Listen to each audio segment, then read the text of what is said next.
appreciate it. So keep that in mind with any conversation about Kenzan and Ishin, is that Ishin these days, with the amount of times that annoying people like me keep talking about how good Ishin is, it's a lot more of a dead cert than, say, a Yakuza Dead Souls remaster. Because again, the problem is, even though there are people like me who like Yakuza Dead Souls, the Yakuza Dead Souls name is very toxic in the West for unfortunate reasons. Most people, whether it's correct or not, I don't think it is, unfairly kind of put the blame of the series almost dying in the West on Yakuza Dead Souls, when Yakuza 5's localization was a colossal behemoth and Sega were in the process of moving their offices at the time as well and needed Sony's help getting 5 out. You cannot underestimate how big Yakuza 5 is as a game. I'm fairly certain that they showed off at one point the entire word limit of Yakuza 5 as a game was bigger than Yakuza 0 and another Yakuza game put together. That's how big Yakuza 5 is. So whether there's any truth to the Yakuza 5, Yakuza Dead Souls almost killing the series rumors or not, I don't think we'll ever know. But the important thing to note is that spin-offs are spin-offs. And Ishin is a harder task to localize, because even in the Japanese version of Ishin, there is a lexicon of in-game terms because of the time period it's set in. So you have to remember, Ishin is probably, despite all of this, probably the hardest game of all of them to localize. It is not a straight-up easy, oh hey, just localize this. It's really not. And you've seen how much effort RGG and Sega put into the localization of these games. Again, you tell me another series that gives you 2 subtitle tracks, one based on the subs, one based on the dubs, completely different localized tracks. Oh my god, I'm just gonna carry on. I can't believe Ushio is still surviving. They give you 2 different localized tracks, and then they also give you an English dub and a Japanese dub on top of that, and they're now giving you eFigs subtitles, English, French, Italian, German, Spanish. Like, and hopefully, which becomes the norm later on, they're also patching in other languages. I think Russian got patched in for this, for example. Like, I don't think there's any other company that actually cares about the localization to that degree than RGG and Sega do with this series. And they managed to do all of that with Lost Judgment with a simultaneous global release. The series is moving in a very, very positive direction. Very positive direction. It's just, it's not easy to just say, hey, localize this. The main series, you know, that's kind of a given that, you know, we should, hopefully, fingers crossed, always get the new mainline games. Like, that should be hopefully a given at this point because of how well it's doing. Again, no guarantees. But the older side games are not that easy. It is not as easy as just saying localize it, especially not with Ishin. Ishin is... To localize Ishin for a Western audience, and then you have the lexicon of terms on top of that, is not something easy. Like, I propose they do it my way. Instead of calling the characters by their Japanese name, call them by their character name, aka not Kiryu, not Saejima, not Majima. That'll get people.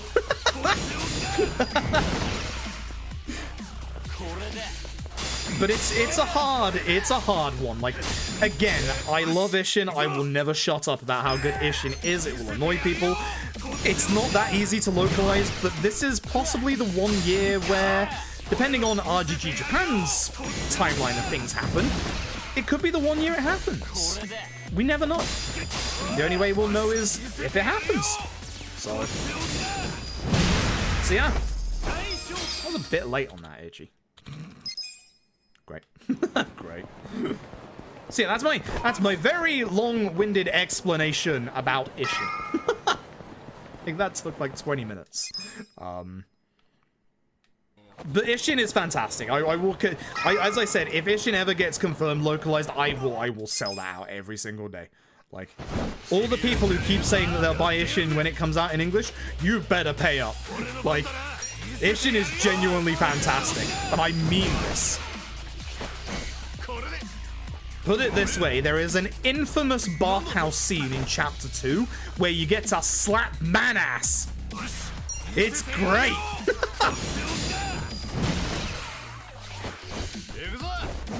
Well, this is not Megaton Hammer, I suppose. What a bad Chapter 1. What a terrible Chapter 1 so far. Ishin's fantastic. Ishin is so good.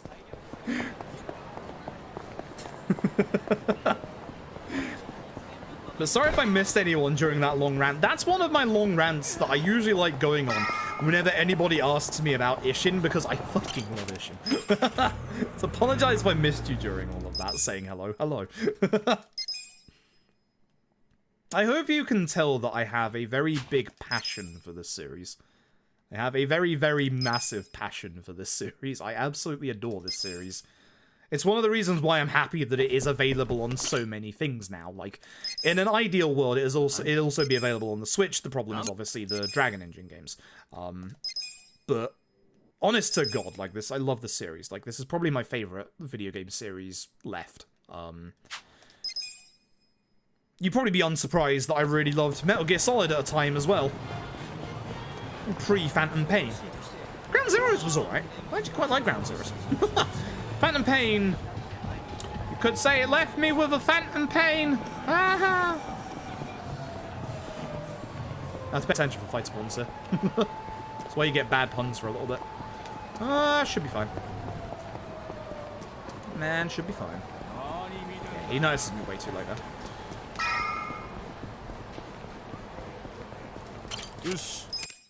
Cool. For that rant, nah, it's all good. It's all good. Well, unsub, yeah. I'll literally cancel my partner contract.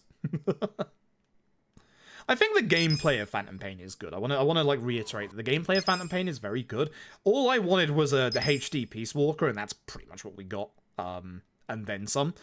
But plotline wise and stuff like that, it's not a Metal Gear game.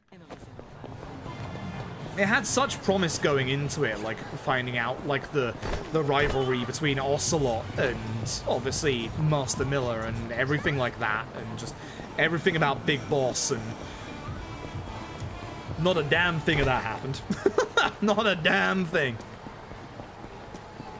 But I did learn that words can kill. Entering a bunch of woes in the background. Oh my god. Yo, thank you very, very much for the donation. I appreciate it. Hold on a sec. I gotta concentrate on my movement here before I can read that. And skipping cutscenes. Some of these cutscenes you actually pause early, some you can't. It's really weird. It's just Dragon Engine things. Just very much Dragon Engine things. See, that was an early one. And this one's a late one. Probably because of the load screen, actually. Hey, thank you very much. I appreciate it. I appreciate it a lot.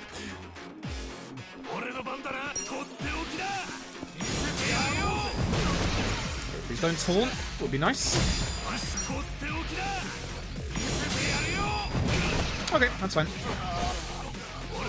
So time with like 7:07. This isn't a good time, but I'm getting tired of resetting for Chapter 1, so honestly, I might just go ahead and see what happens in the next couple of chapters. Because again, I have time save in chapters 2, 3, and 4.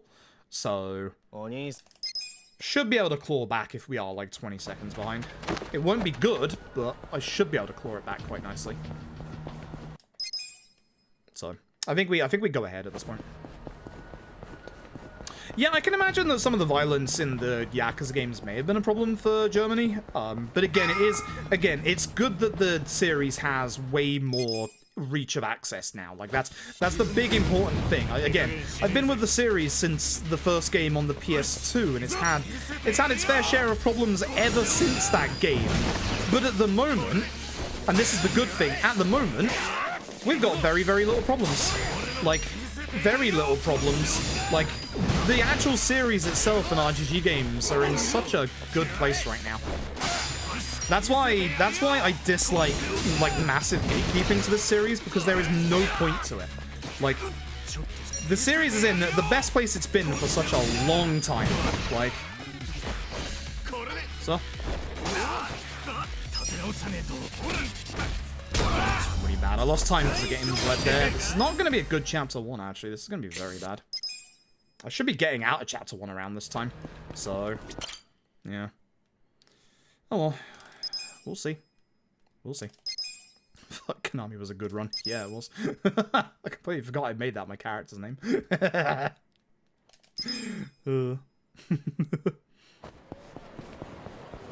That's fine, cut off. It's fine. Like, this is why VODs exist. Like, never, and it's the same for anybody else. Never ever apologize for, like, missing a stream. Never apologize for, like, having to catch up on VODs. Like, literally, if a streamer is telling you that you have to watch them all the time that they're live, that is a very toxic streamer that really doesn't have a care in the world about your health. Like, literally everybody has a life, and you have to have that life. You cannot have an unhealthy relationship with a streamer and constantly be focused on that streamer and what their, content they're giving out was. Like, I would never ever tell people, oh, you weren't here for a stream? How dare you? Like, who would do that? That's awful. And it's the exact same with, like, subbing as well, or even chatting. Like, you don't have to do any of that. I supply this as entertainment. Any kind of support, even just watching, sharing the stream, etc., is enough support. Like, it is genuinely enough support. Like, it's one of those things that really annoys me, is, like, you've seen the rants of people like, it's only $5 a month. No, that's a lot for some people. That is a hell of a lot for some people. I would never, ever... It's the reason why, like, unless it's, like, very, very rare circumstances, and I think we've only ever had to do it once because of the hate rates before, I will never, ever have my chat in sub-only mode.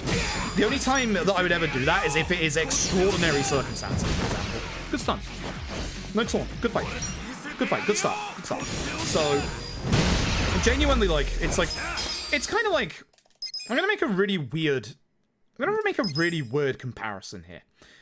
It's kind of like Yoshi P with Final Fantasy XIV. Yoshi P always says, you need a life outside of this game. You need a life in real life. That's why they don't have, like, stricter restrictions on some of their stuff. Like, you shouldn't be completely fixated and tied to a streamer. That is just unhealthy for both you, especially, and the streamer. Like... It's something that I will always push back against, I'll always be here eventually, like, you don't have to worry about that. Like, I'll always be here, I'll always keep streaming, but, like, you don't have to worry about, like, missing a stream or not saying hi one day. Like, everybody has lives and everybody has their own set of circumstances they gotta deal with. It's the same with subbing as well. Like, some entitled people go, it's only $5. That's a lot of money for some people. Back in university, when I was in university, for example, some weeks I was literally living on £5 a month, and the clothes drying at the university was literally £3 and then another £3 to dry the clothes. The nearest laundromat, which was a lot cheaper, was 2.5 miles away. Just that alone would have meant that I wouldn't have been able to buy food that week. Literally everyone's circumstances are different. Whilst $5 might not be much for some person, it is for others. That's why I will never, take on that toxic mindset of, oh, you should sub to me, it's only $5. No, that's a lot of money for some people. That's why I really like it when people thank people for gift subs. Again, you don't have to. Like, I don't mind people lurking. I have the rules in the channel for lurking because I lurk on Twitch myself. But I do appreciate it when people do thank people for gift subs. It is nice. Again, it's not required. Hell, I like people being able to lurk. It's why I don't have any follower alerts, for example. Like, usually... That's an early fight spawn. It should be fine? Yeah. It's why I don't have any follower alerts on, because I'm the type of person that will wait until a stream has ended to follow just in case. Like... I don't want my name annoyingly on the screen. Like... To me, it's not about, like, numbers. It's about the people who actually take the time to watch the stream. That's the important part. Like, if you're taking your time to watch this stream, I appreciate it. I really appreciate it. That's the important part. Like, you're taking time out of your day to watch, hopefully, an entertaining speedrun. It's not going too well so far, but hopefully it's entertaining enough. Again, I was hoping to stun this guy, not that guy, but sure, you do you, Itchy. Doesn't matter if he taunts, we need to actually attack here. Him not taunting is good, though, because I can just attack. That's what I was talking about earlier with our earlier attempt. You can see how much faster that is when he just attacks rather than does the taunt itself. That's a good 6-second time save, and it's just complete RNG. This thing's happening. So, babies are expensive. Yeah. Hell, family in general is expensive, but babies, oh yeah. And you want the best for your baby. That's for damn sure. I have to run a little bit to the right there to stop them getting into a fight with me straight away there. That's the only problem with that fight. So. Oh yeah, I mean, again, this is just like my perspective. Like, I'm obviously full-time with Twitch. This is my wage. This is how I make money. But like, I'm in a very comfortable position myself right now that I'm not like massively desperate for money, which is good. Obviously never gonna say no to free money. I give Jeff Bezos free money after all. Great, but but at the same time, it is everyone's got different circumstances. So while I'm saying this other streamers may be different, I'm just saying that you don't have to worry while you're here. I'm never gonna go full on, you know, you must subscribe to be a member of this channel. Fuck all of that. Fuck all of that. I hate that. Hate that so much. Like, such a toxic mindset. Physics SSB, I may have just said your name incorrectly. If I did, please correct me on the pronunciation. Thank you very much for tier 1 sub. Anonymous, thank you as well for gifting a sub. I appreciate it. That's also the rule. That's also why I have a rule about not pestering people for gift subs as well. Like, I don't like that. I don't like people begging for gift subs. Don't like that at all. If someone is generous enough to give a gift sub, that's nice. That's nice. That's not. Miss. Thank you. Fight ends 1 turn early, but it's not a good fight because of stare down. Take the crit though. Please take the crit though. That's not too bad. Alright. Let's try this again. Oh. Try this again, shall we? Yeah, donations are a better source of income for streamers for the vast majority. Mostly because obviously with Twitch they take a bigger take than obviously paying through PayPal.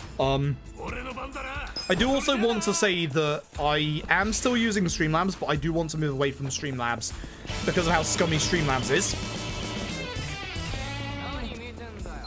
Stream Elements has been a little up and down for me so far. That's why I haven't fully gone over yet, but my intentions are to move away from Streamlabs.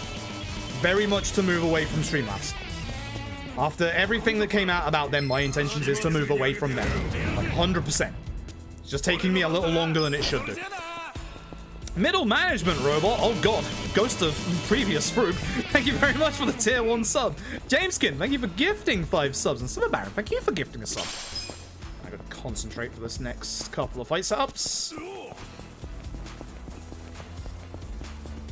You need to click the anonymous box. Hey, it's all good. Shall we run this way? Nice. Yo, King Duncan, thank you for the 1,000 bits. By the way, if you're like watching Lost Judgment speedruns, go give King Duncan a follow, because King Duncan is the current world record holder for Lost Judgment. Did a very bloody good job with that run. So far, I can only get to a... Yeah, there it is. This is why we have the smoke bomb, folks. It makes it so that we can escape from the fight 100% of the time. Not ideal. I would like to keep that for the next chapter if possible, but I'm okay with that. Grab our dirty Tenegree on the side for Niamba. Lovely. And No Grips. Thank you very much for the gifted sub. I appreciate it.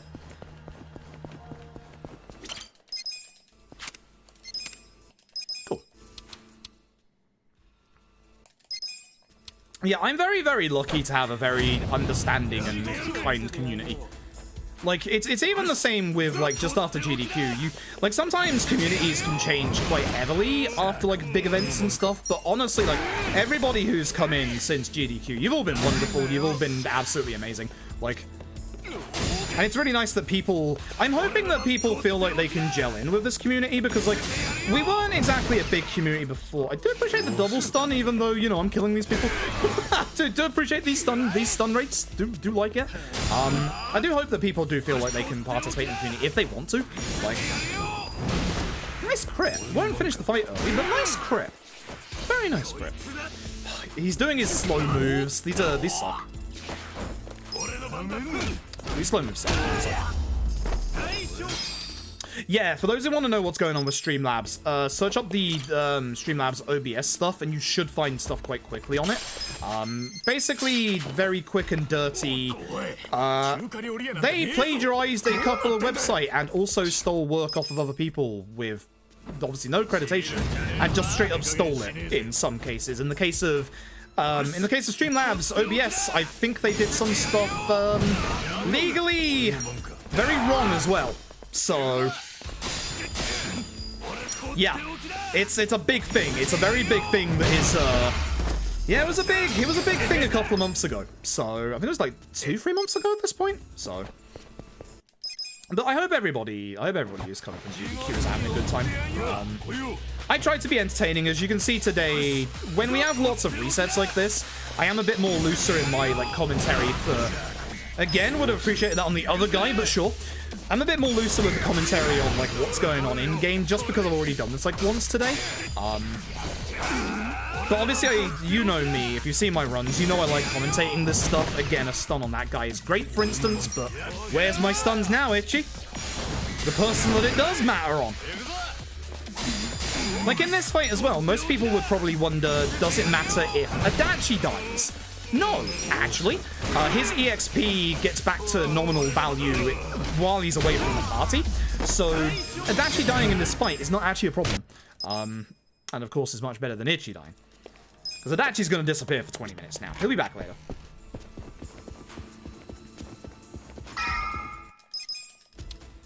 Also, one of the better things to using OBS over slobs is way less CPU usage. Everything that you might like about SLOBS, or Streamlabs broadcasting software, I don't know what they call it now, you can actually do in base OBS. You can absolutely do it in base OBS with a couple of plugins. And again, you will find, really, oh, good fight. Because he didn't taunt, if I kill him now, the other guy's still taunted for 1 turn, or stunned even. Good fight. Good chapter 2 for once, let's go. Let's absolutely go. Grab that grenade. Go kick Sawashiro's backside, let's go. Give me the 2-crit Sawashiro, come on, let's go. Good fight. How RNG dependent is this run? This entire run is RNG. To go fast, there's a lot of RNG with this run, and I mean a lot. For instance, bad RNG would be to stun Sawashiro with this Tenacious Fist right here. The reason being is that you're about to see a cutscene. This cutscene right here gets rid of any debuff that you can apply to Sawashiro. So, if you apply a stun debuff to Sawashiro before this cutscene, whoops! Then no stun for you! Sawashiro doesn't get stunned too often. He has a bit of a resistance to it, but that doesn't mean it's impossible. Also, if we get 2 crits in this fight ends eternally. I'm also looking at some point to using furniture as a weapon. Itchy doesn't have enough MP to continually use Tenacious Fist, so basically at some point, I'm keeping an eye out on where we are in the fight. That helps a little bit. Keeping an eye out on the fight to see where we are in position to furniture in the attempts of me using it.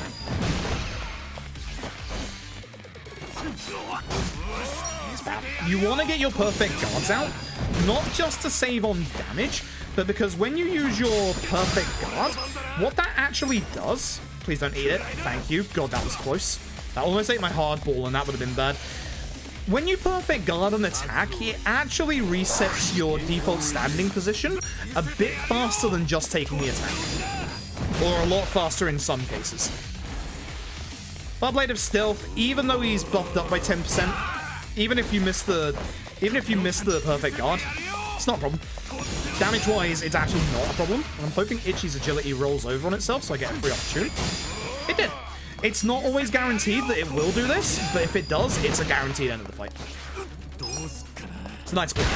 Unfortunately, the bleed is going to cost me a tiny bit of time over than what it should, but that's a goal. If you're wondering with my splits as well, because I know it's a little bit confusing, unfortunately, in this point, the splits on the right-hand side, which is supposed to say loadless, but live split never works properly for me to show the entire title. The loadless timer is the important one, which unfortunately is the one that's 14 seconds behind. Evilly. Either way, I would still say that was a good chapter 2. That's not the best chapter 2 I've ever done. I have a tendency of not saving my gold sometimes. So, yeah. Thank you all for the hype train, by the way. I appreciate it. But yeah, for those who are coming from GDQ, if you are wondering, I speedrun all the Yakuza games. At the moment, I say this often because at the moment I have to. The only Yakuza games that are off the table at this moment are OG Yakuza 1, OG Yakuza 2, Yakuza Dead Souls, and Yakuza Kenzan. The one thing they all have in common is their PlayStation 3 speedruns. You can probably guess my PlayStation 3 is broken. We think it's the hard drive. I actually got the new hard drive in whilst GDQ was going on, but as you can probably guess, I was a little busy. The problem is I have to reinstall the hard drive, redo all my profiles, re-download all the games that I need and the saves. So for those who weren't around or were around for the PS3, you'll know how terrible the PS3 XMB is. It's a good XMB in design, but functionality-wise, oh god, it's terrible. It's slow. Things download off PSN terribly. It's not ideal, so it's gonna take a little while. And it might not even be the hard drive that's the problem. We actually started noticing the problem in OG Yakuza 1. If you've never seen OG Yakuza 1 and 2, they are isometric camera games. So when you're around Kamurocho, the cameras are like the old-style Resident Evil games, where they're up in like corners in specific places and stuff. The screen transitions are only supposed to take a second at most. One of mine, during our last run, took a minute and a half. Oops. So, and it kept doing that, by the way. So, we're really hoping that's a hard drive problem and not a PS3 problem. Because if it's a PS3 problem, that's gonna be a bit more pricey. I'll say, hey GK, hope you're doing well today. So, yeah, that's... Did I fix the toilet seat? Actually, no. So here's... You remember how I said the radiator of the last person who was here rusted over? I kind of assumed that the new toilet seat would come with, you know, its own set of screws to go on the toilet.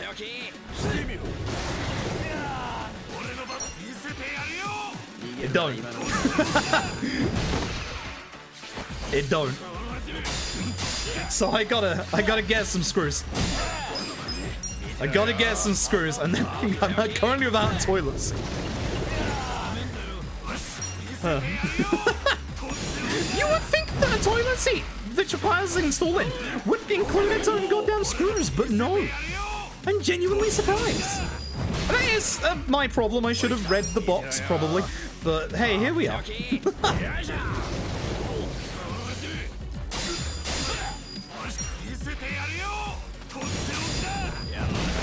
Nice crit. Even if he stare downs on this hit, we might actually be able to finish this faster. Which I don't think we can, sadly. That sucks.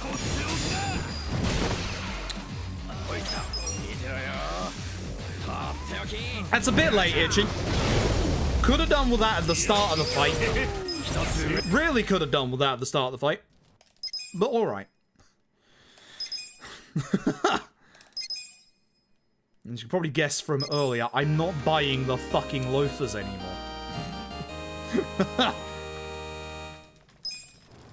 Loafers bad, Zhao Shu's good. Right, so we need to grab everything from the item box, because everything in the previous chapters got put into our item box. Skills, Itchy, Tag Team Mess of Mayhem, Namba, Gnarly Breath, Pigeon Raid, Gear, Itchy, everything, and the accessory. Cool, good. These party chats are important later on. I'll explain why when we get to the important part. Please give me money. Thanks. Appreciate it. Fight spawn? No. Good. Good. First try vending machine. That helps a lot. Me walking into that NPC. That doesn't help. Yeah. Yeah, like, I would have just assumed the toilet seat would have had screws, and as you could probably guess, the screws from the old toilet seat have pretty much rusted. So... Wish I knew that before I took off the old toilet seat. Jesus Christ. A cold bum for a day or two. But oh well. Alright, taxi. What are we going to use for taxi here? I did it too early. It's fine. I'm definitely not buying shoes anymore.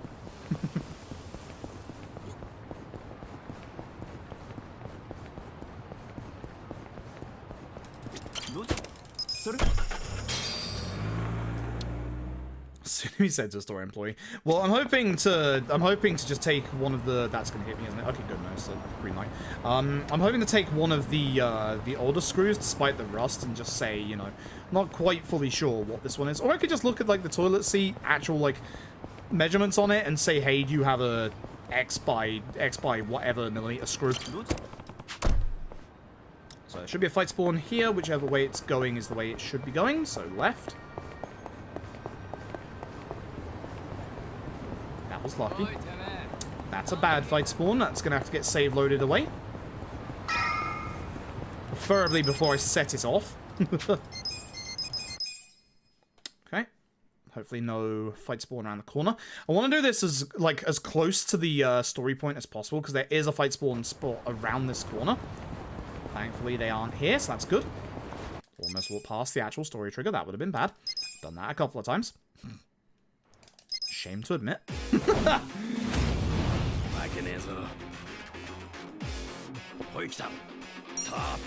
Man's weak to pigeons. Nice and simple. Okay, so from that fight we get 5,000 yen, which is nice because we need the money, and we also get the silver safe skeleton key. This will allow us to open all the silver safes in the game, which we're going to go and do right now. Well, not all of them. Some of them. We're not opening that one, for instance. That one's got a real bad pair of shoes in it. I'm not going to go buy the loafers, because fuck the loafers. Terrible.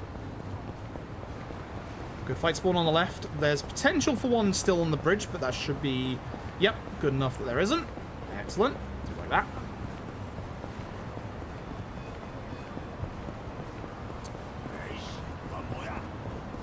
He's quite close. I don't like that.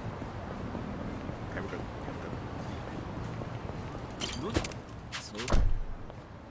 Okay, so we need to go and open 3 safes that are just at the top of the map here. I have to be careful because I don't want to get hit by traffic. Getting hit by a car will cost you 10 seconds because you will lose about 7 seconds to being on the ground and another 3 seconds to losing your momentum. Getting hit by cars is a bad thing in this speedrun. So these safes contain a weapon for every single one of your starting 3 characters. Ichi, Adachi, Namba. The only person who could equip these right now is Namba. Oops.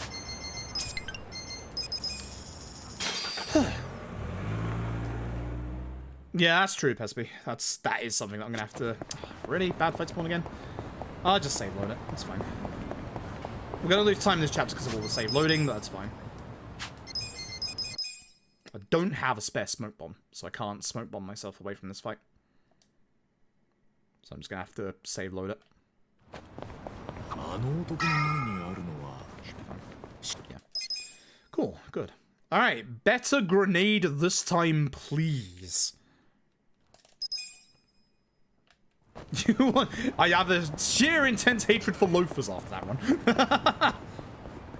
I like most of the other things you're proposing, but shoes? How dare you?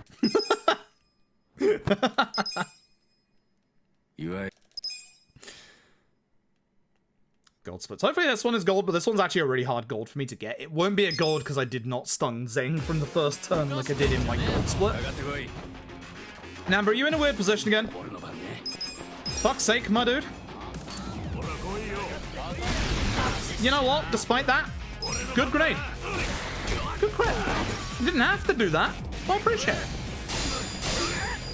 Alright, that's an okay grenade. We're going to lose a bit of time in this chapter, but I'll take this. It's fine.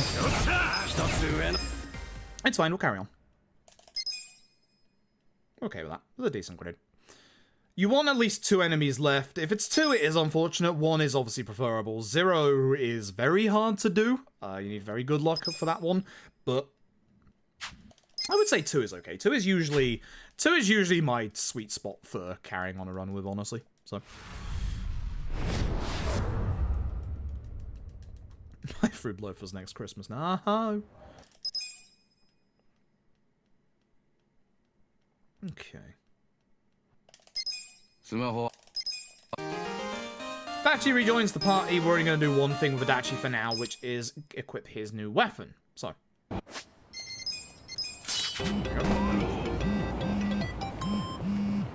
We could probably actually put Reckless on a shortcut there as well, considering, you know, we do use it in this fight, and we only need to put Reckless on a shortcut in the menu after this one. So it's probably a good idea to put Reckless on Adachi here. Because this guy is in the middle and Namba starts, we'll do a pigeon raid to begin with. On Ichi, we'll do Mega Swing, which is that AoE attack. See, if we had Reckless on the shortcut, that'd be quick, but that is a good Reckless. It's a very fast fight. It's a very, very fast fight. Because this guy dies to pigeon raid. Very fast fight. Do like that. Do like that indeed. Okay, so big menu coming up.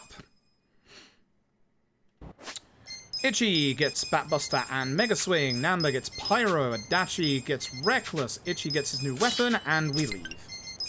Good menu. No, I need big time save before 14. I still have big time save in this run to go.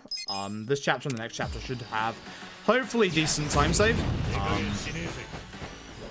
But I need a lot of time save before the end game. I don't usually Mega Swing here. This is probably a bad idea.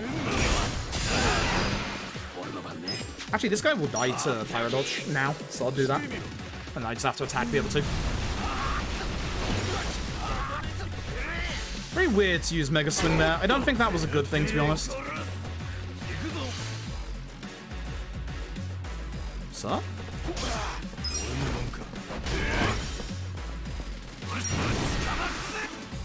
All that just to stab Namba.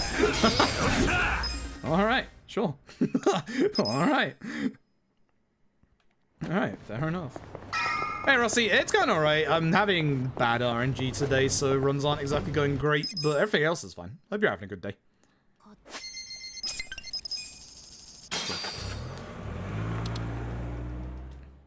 Okay.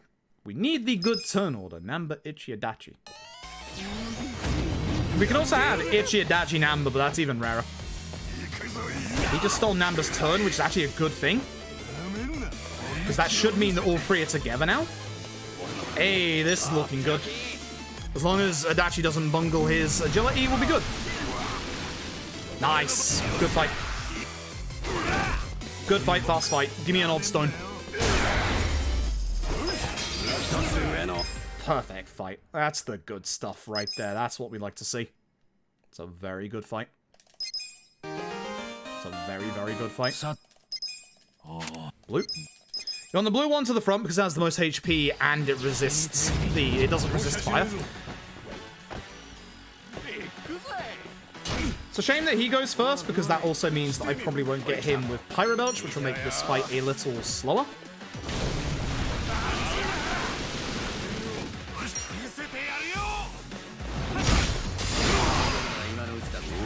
That should be a double.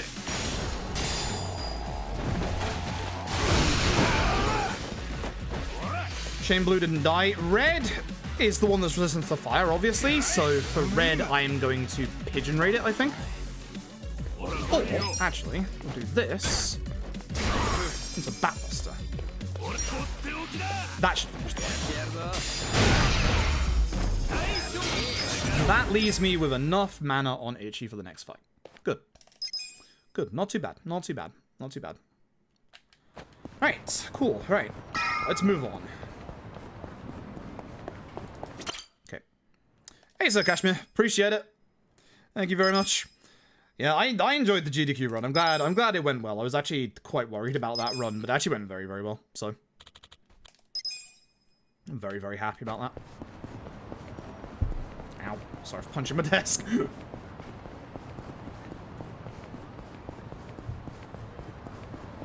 Fight towards I run down here. Gotta go in the middle of the street because of that one. Heal to both of them. I have to stay a bit to the left because they've got nothing that breaks up their vision. Lucky. I was getting to the point where it would have been a fight. Late fight spawn is good. Sweet. Okay. This fight. Let's hopefully have a good fight here. Because I had a couple of bad fights here recently. Getting Amber first would be great. This guy gets set on fire.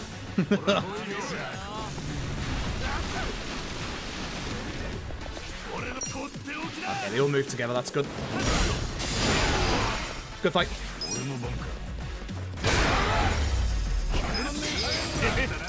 Very, very good fight. Very, very good fight. You 100 if you mean 100% LAD. It is a bit of a grind. Depends how much you want to grind. Most of your time will be spent leveling for the final dungeon. The true final dungeon, I should say.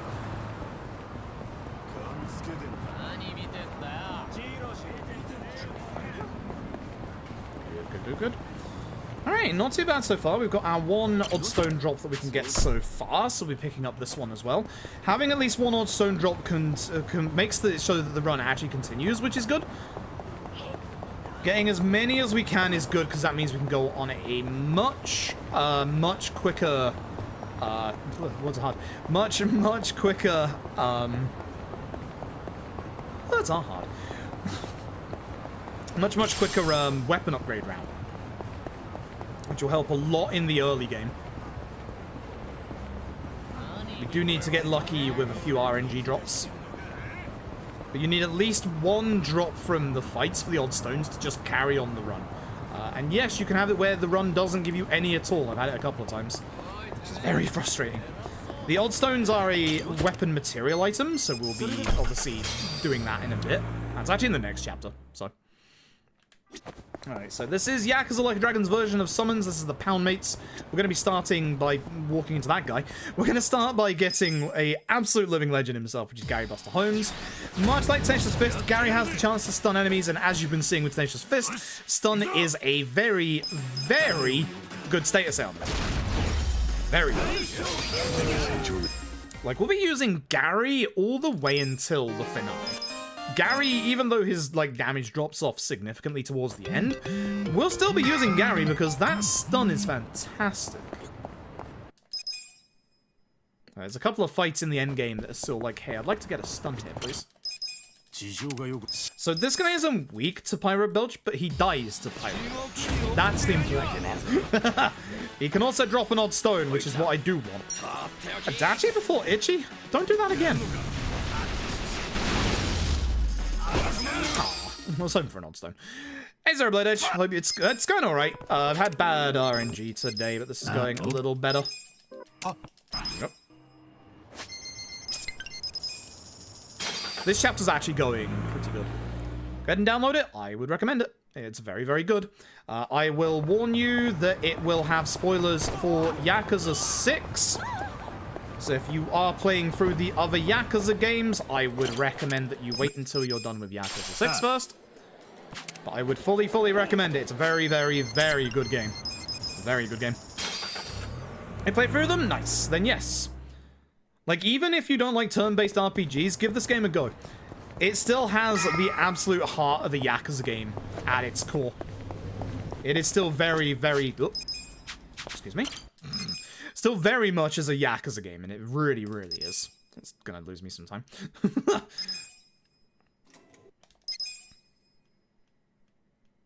Speedrun some turn-based RPGs. Yo, you might enjoy this game then. You might enjoy this run as well.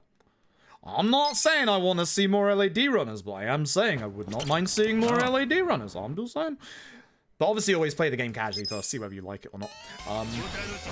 It's more of a simple turn-based RPG speedrun, but it still has a lot of its own, you know, little pieces below the hood that make it actually interesting and good. Nice. Bye. Hoping to hit the guy on the left with this as well. Nice, good fight. Odd stone me. Literally out here giving me the very smallest of odd stone drops. That's unfortunate. So I'm going to need to get 5 odd stone drops. Or is it 4? No, I did get one earlier, didn't I? Yeah. No, I only got the one from the guy, didn't I? Uh-oh. Yeah, I need 5 odd stone drops. Ew. Ew. Ew. That's not good RNG. That's definitely not good RNG. Is the Uber final dungeon? Yes. Yeah. You don't actually need to be that strong for it. You don't really need to be like level 99. As long as all of your characters have above 2000 HP and you've crafted good weapons, that's pretty much all you need. Not saying it's going to be easy, but I'm saying that's pretty much just all you need. We do that specific dialogue option next. We need the charisma in the next chapter for a job change. At this point, our personality stuff is very important. Now, those bond link conversations, the drink links, you can only get those when a character has full bond level. You get your bond level for your characters from them surviving fights. This is why it's important that Namba doesn't die in the speedrun. If Namba dies in the speedrun, Namba's not going to have enough bond points for his conversation when we need it. And we need it because he has 2 different personality trait upgrades that we need to get. So, there are ways of fixing that if he does die, but preferably the man doesn't die. I'm not a fan of Ichi going first, but it's fine.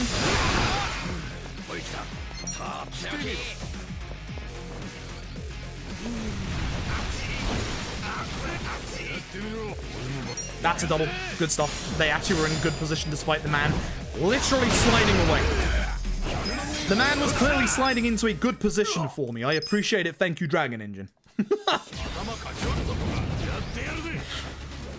Fun dungeon percent? Never.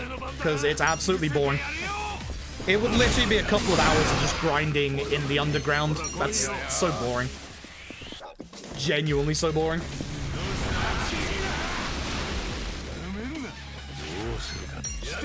Unbubble with top score as he just moved away. No, good crits! Oh, Adachi. Oh, Adachi, that's beautiful. And it should be able to just pyro with him in the corner here. Because he'll bounce against the wall if he does. Good fight! That's a very good fight. This is a good chapter 4 so far, so the set piece is gonna fuck me over. Usually when I have a good chapter 4, the set piece actually destroys me. Good menu. Okay. I hate this set piece. I hate the set piece with a passion. Gotta remember to get the odd stone as well.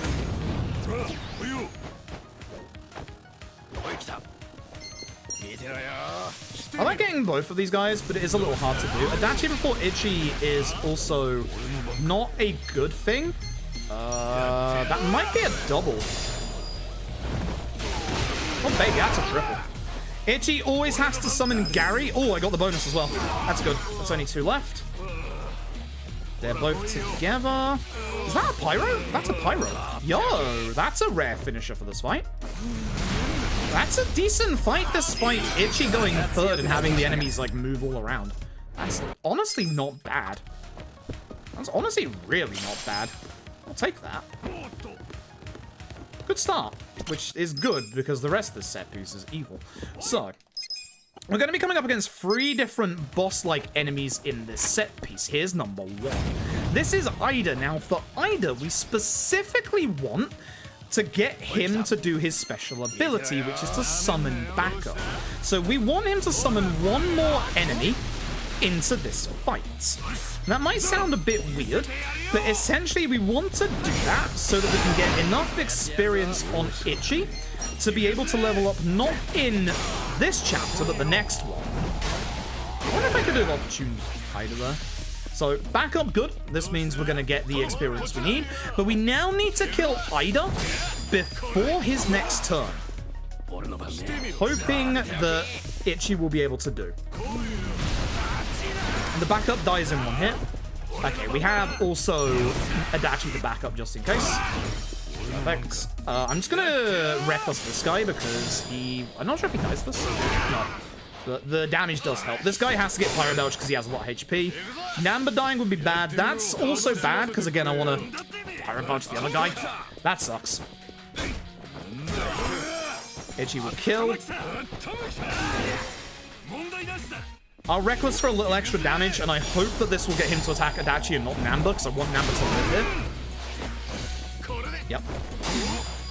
This doesn't kill, Ichi will with Batbuster. I could possibly do a normal attack, but I'm not 100% certain. I don't want to use my Essence, even though it's fast, except let's save Ichi's MP for next fight just in case. I probably should have just done it at that point, because the fight was actually dragging, but it'll be fine. It'll be fine. Ichi's going to go first in this fight, and I'll be justified in not using his MP. I'd prefer Namba to go first.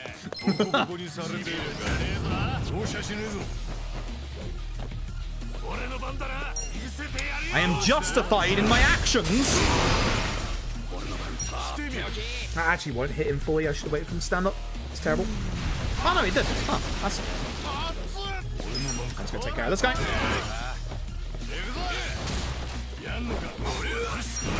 That should kill. Good. So because we got the back in the Ida fight, we get a level up on Ichi. Adachi will always level up from that fight. We're going to grab a Tauriner in the corner. This is for later on in this chapter. I don't know how the door is open, but I appreciate it. Thank you very much. Now for boss 2. This is Kikugawa. Kikugawa is a pain in the ass. We need the good turn order.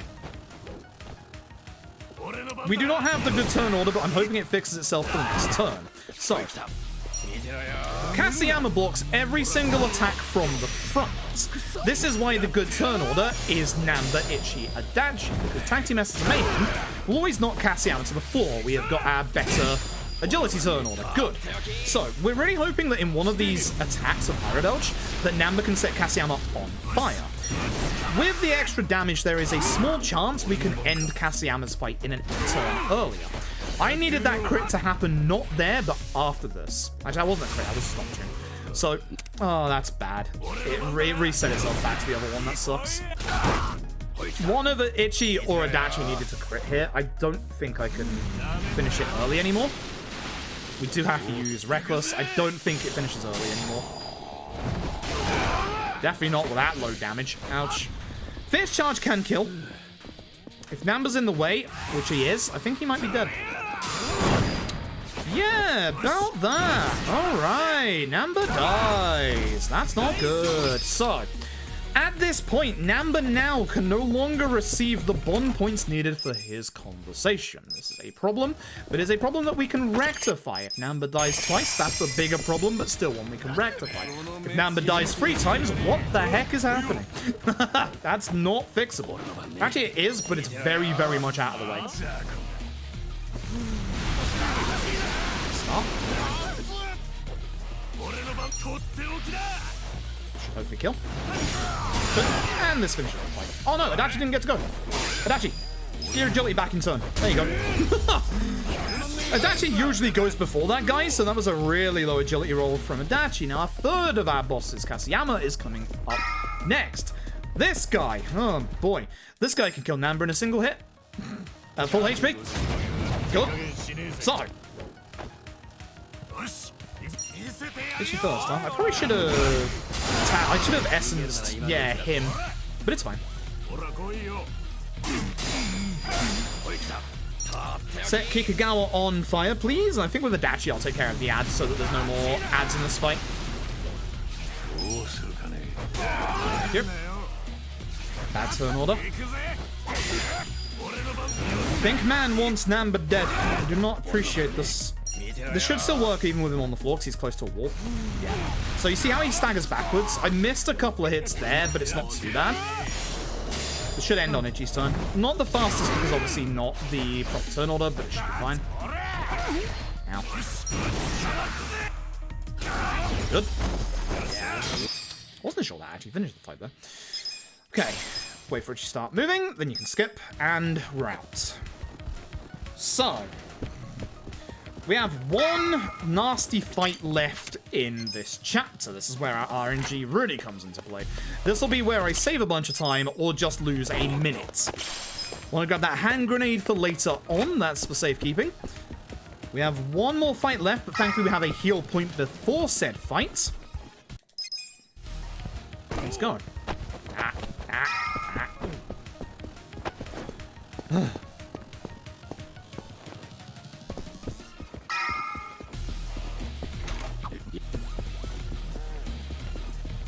So heal point is in this last room here. This is where a lot of RNG and luck comes into play. This is where basically we have to rely on getting the stun from Gary Buster Holmes' summons. If we can get the crit on Gary Buster Holmes here, that's really appreciated. And it also depends on our turn order. If Namba starts, we start on Ida. If Ichi starts, we start on Kikagawa. Reason being is that Ida doesn't summon backup anymore.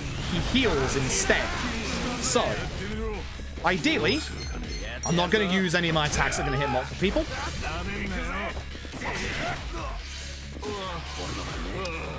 I'm going to try and push and shove Ida in the attempts of re-stunning him. Good. Probably should have just used my Reckless, my tag team on him, but I can just kill with these two. Save some mana for the last part of this fight. Ida now needs to die. So, we're going to use all of our best physical attacks on him. Which should kill him with Adachi's turn. Yep, beautiful. Now, Kaseyama's going to wake up, and he now has Taunt. We are hoping that he taunts, if anybody, Adachi. Because again, Adachi, much like the fight with him previously, is going to want to do a bunch of opportune attacks for good damage. We do need our turn order to start fixing itself before then, but I'm really hoping that Kaseyama taunts Adachi and not one of Namba or Ichi. That's unfortunate. That's not unfortunate. I do appreciate that. I'm actually going to do something stupid here. I'm going to Talon at Ichi and hopefully get there in time to... No, didn't get in time to opportune. Because I want Ichi and Adachi to be continually using their really strong combo. It's a shame because, again, Namba has not got a good turn order. I'm actually going to guard on Namba. Even though I lose on the damage, I still get the good damage from these two. I'm really hoping that Namba fixes his turn order. That would be nice. That's what I'm doing this for. Cool. That's a weird early turn from Namba, but if this kills, I'm not upset. It won't, unfortunately.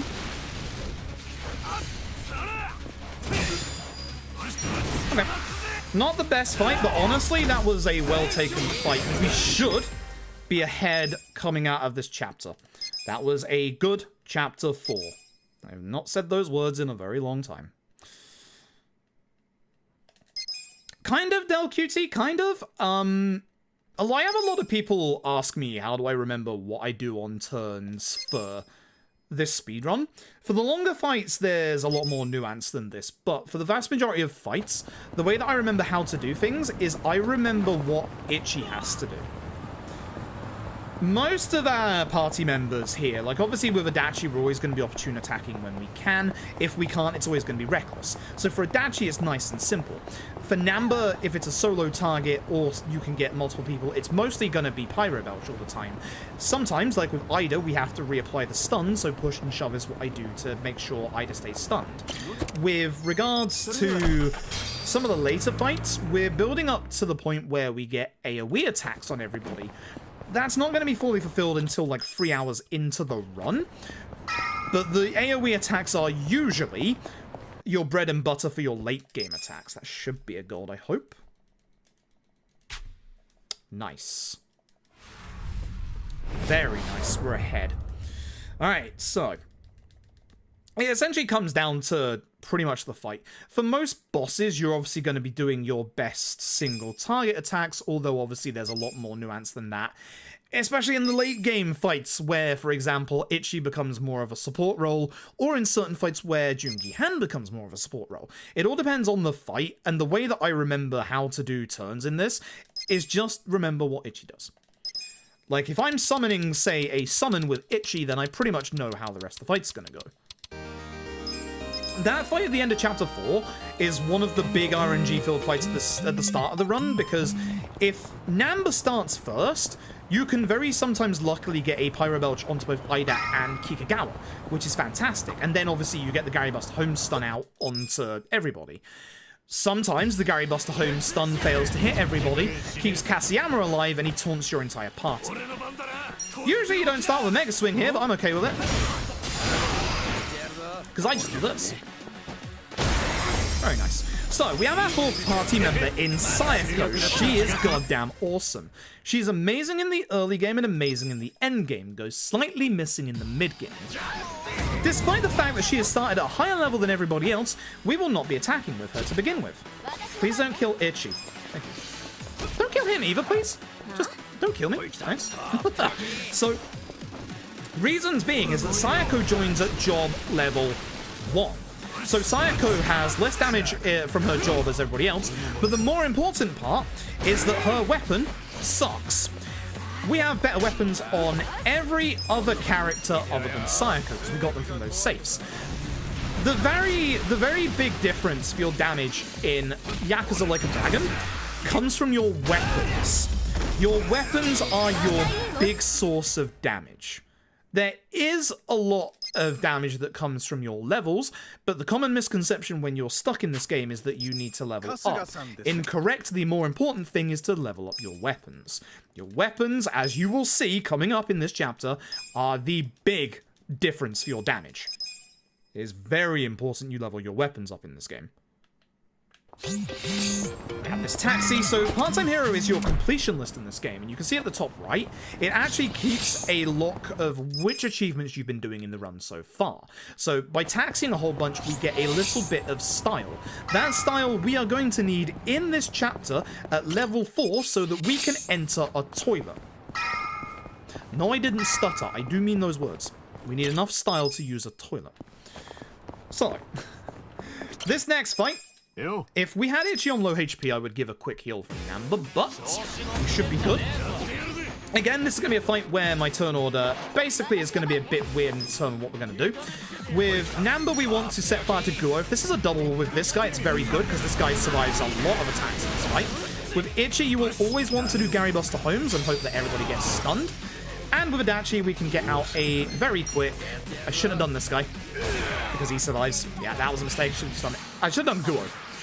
Guo would have been smart. So what I'm going to do instead is I'll Guo Pyro Belch. I will use Sayako to kill the guy on 1 HP, because he has a massive physical resistance. That's the reason why, because you save Namba for this guy that I attacked, and then Ichi just finishes the fight. Everybody, unless Adachi dies in the previous chapter, will job level up from this fight, restoring our MP. So go crazy on the skills. It's always pretty much guaranteed. Again, the run has preset places where we level up. We know where we're going to level up. Sayako, despite just joining us, is going to disappear for a good 5 minutes. Now, because Namba died, we have to fix his bond points, which we're going to do right now. We're going to go and unlock the blacksmith. Surprise, I was talking about your weapons earlier. Samir's is a place we're going to be visiting a couple of times during the run, but more importantly, outside of Samir's is a drink link conversation. You have to do this one. I like doing this one anyway because it makes the next fight after this one just a bit safer in case Namba dies, but as you can see, this one includes Namba and puts his bond points up by 10. So we're not quite there with Namba yet, but because of doing that conversation, as long as Namba doesn't die again, he will be ready for his drink link conversation when the time occurs. Until then, grab this taxi. We're going to go and see Sayako. Now again, RNG is going to dictate what happens here with the fight spawn. So we're hoping for a good fight spawn of which there is no fight spawn. That's always a good fight spawn. It's always the preferred fight spawn is no fight spawn. And we're going to get into our next boss fight. You might recognize this guy. Once again, here comes Zeng, round 2. This time, Zeng has a couple of upgrades. Zeng has a couple of new moves that are pretty nasty. I'm going to hold off on Sayako defending now so I can get Ichi while everyone's together. I'm ideally going to hit all the ads with Ichi. I unfortunately missed this guy, which sucks. For everybody else, we're going to do our best single target against Zeng, while Sayako takes care of the ads. Zeng his new stuff, if he ever decides to use it, I could have actually gotten a multiple there, I think. If Zeng ever decides to use his new stuff, which I hope he doesn't, one of them is a defensive stance that will counter most moves that go at him. He wants blood today. I'm not quite sure how I feel about this. I am going to quarterback this guy and kill him. Quarterback can also stun, by the way, which is good. But with Zeng, he also has Liu Mang's Glare. It is an upgraded version of Stare Down and can fear every single one of your party members. As you can probably guess, that's bad. Just one blood. If I can get this guy, that's a double, baby. So, Reckless hits all enemies in a line. If it hits now, seriously, I have to wait till Namba. He will count a quarterback. It's a shame. So, Reckless is an attack, and it's pretty much the last time we use it there. Reckless is an attack that attacks everybody in a line. Now, the way that they do it in the Dragon Engine, and this is a very good thing, if the enemy are in that line when you confirm the attack, it will always hit them. If they move away during that animation of Adachi running towards them, because it hits everyone in that line, they will still get hit. This is why it is important that the enemies are in a line at the start of when you do Reckless. If they move at that point, it doesn't matter. That's the good thing. That's the best thing. Now, Chapter 5 in the speedrun is infamous because this chapter has a lot that we have to do. Beginning with Nancy. We are, of course, going to be picking up everybody's favorite, Nancy. Nancy is going to be very important to this speedrun. We're now going to open up LED's massive gameplay mechanic. If you've ever played any of the older Final Fantasies, like Final Fantasy V, you'll know about the job system. LED has a similar job system. Your jobs are locked behind levels, characters' bond levels, and personality traits for Ichi. You'll be seeing that job during this run. We're actually going to be changing one person's job immediately.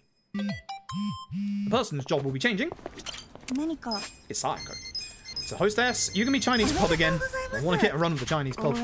Now, when you have unlocked the job system, the game will now allow us to go do a very long fetch quest. But when we go into part-time heroes, we're going to go to the right. We're going to open up this safe. This is a new weapon for Sayako. Now, it's not as strong as the other weapons we've got on Ichi, Namba, Adachi right now, but the important point is it's an upgradable weapon. Every single class in this game has an upgradable weapon. That's where your damage comes from. When we leave part-time heroes, we're going to get a phone call saying somebody left the... Whoops. Somebody left the door open. We're going to have to go back and get all of part-time heroes' cats. By finishing that quest, we will get 1,000,000 yen and a second quest for another 1,000,000 yen and also a very strong pound make. Here's the first cat. This is where the longevity of the chapter in the speedrun comes from. There's a lot that I am about to have to explain because this is very complicated of a route for new runners to this run. So Chapter 5 is the hardest one to learn, but we're also, as you can see here, getting something else. These are the Kappa statues. The Kappa statues reward are 2,000,000 yen. Now, the Kappa statues are story-locked. You heard the cat there. There is a Kappa statue locked to Chapter 6, and there is a Kappa statue locked until Chapter 7. We're not going to be finishing the Kappa statues until Chapter 10. But we will start with them now because they're obviously on the way. We're also going to be grabbing a couple of taxis on the way through. For example, we need this taxi coming up here in this chapter. And also Chapter 11. Please no light fight one. Please no light fight one. Please no light fight one. Fuck you. Save load. You'll be doing a lot of save loading in this chapter because fight spawns like this are a pain in the ass. Dramatia! I'm very certain I just butchered your name. I apologize. Thank you very much for the 5 gifted subs. I appreciate it. There are 2 hitboxes overlapping each other here. The cats and Nancy's. Try and get the cats first, because as soon as you're out of the cats, you will go automatically into Nancy's thing. When you get through these 2 text boxes here, hold right on both the left and the right analog stick, because when we are out of this bit, keep holding them. Keep holding them. As you'll see, we've already turned around And this lovely little lass is Nancy. Nancy is always that one. You can use the mouse there because the mouse has less acceleration, but I really dislike trying to get back to the controller from doing that bit. We're obviously going to be carrying on getting some Kappa statues and some cats. This isn't a sub-story we have to do, but because that fight spawn is there, I want to despawn it. So I'm going to start it right now. Because I need that Kappa statue. We're going to turn around, and you might hear it in a second. Yep, there's a cat here, all the way up here. Now, the complicatedness doesn't stop here.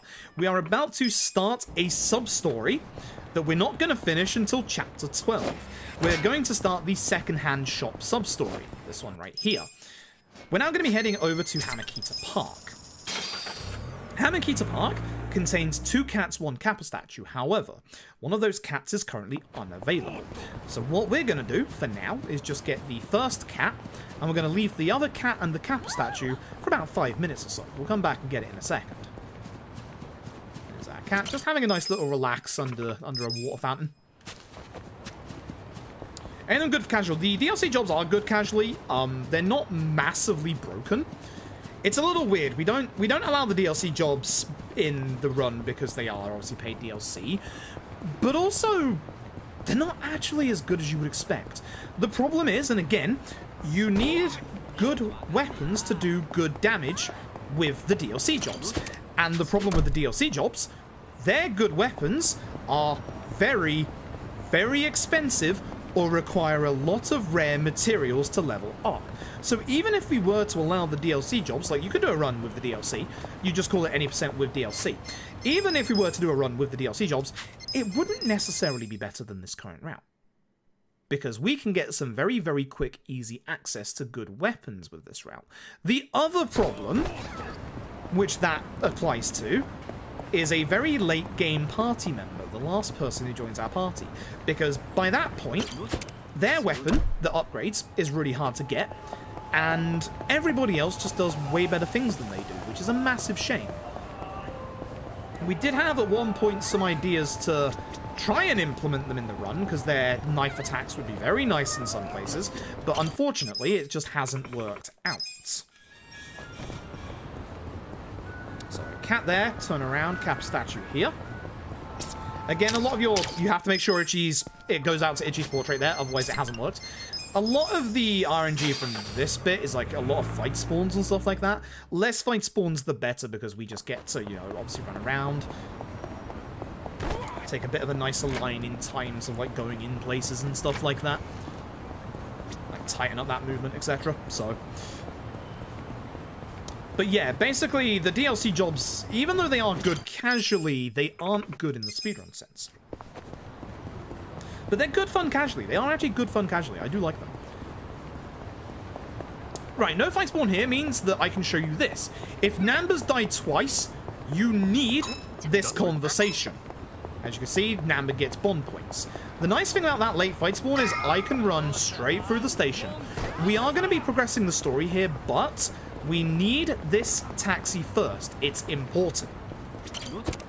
Now, this can cause the fight spawn to respawn, so now keep a very close eye on your minimap. That's a good fight spawn. I can just go straight to the story point.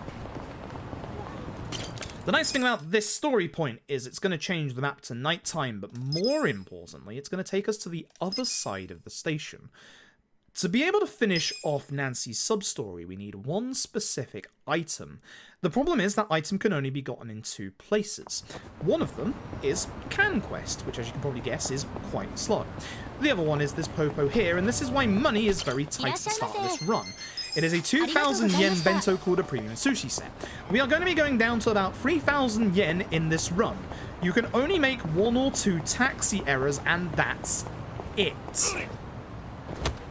Go here, turn around, Kappa statue. That's number 4, not number 5, because I messed up one of my shots. Bad late fight spawn, but I managed to get away, thankfully. As we go down here, you might hear it. Or cat. This one usually kicks up a fuss. It was actually not that actually loud today. Our last cat that we need to grab is over at the Komi Jewel area, Restaurant Row. Now, the nice thing, not the Komi Jewel, the Liumang area. The nice thing is, this one isn't behind the story-locked bit. It is just outside. You might hear it on the way in. The story-locked part is that bit on the right there, the shutter. And the cat is here.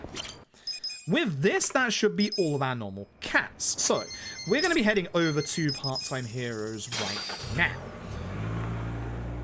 By going over to Part-Time Heroes, we will be getting our first reward, and we will be immediately starting the second part of this quest. You'll know if you've done it right, because you get a cutscene, obviously, of the cats. Good. There's our first million yen. I should probably mention that in this chapter, you'll be spending about 2 million yen. So the reason why we're getting the money now, most people would assume we get this money for, obviously, the bit before chapter 12. Incorrect. That's going to come a bit later on. You can probably guess what that's going to be. It's pretty obvious. If you are a new runner and you don't have your 3 odd stones, there is a random fight spawn that can occur behind that tree. You must take that fight now. It has a chance of dropping up to 6 odd stones. If you are trying to go for world record, you do not have time to go for that fight. Although, it would give us more odd stones early. So maybe I am wrong with that with the new weapon route. Might be wrong with that. Needs a little bit of experimentation. Kappa statue, and now I have to do a very big long shot that I'm not going to mess up today, so allow me to concentrate for a second. I'm going to double check my notes. 21, 42, 43, 62 to 11.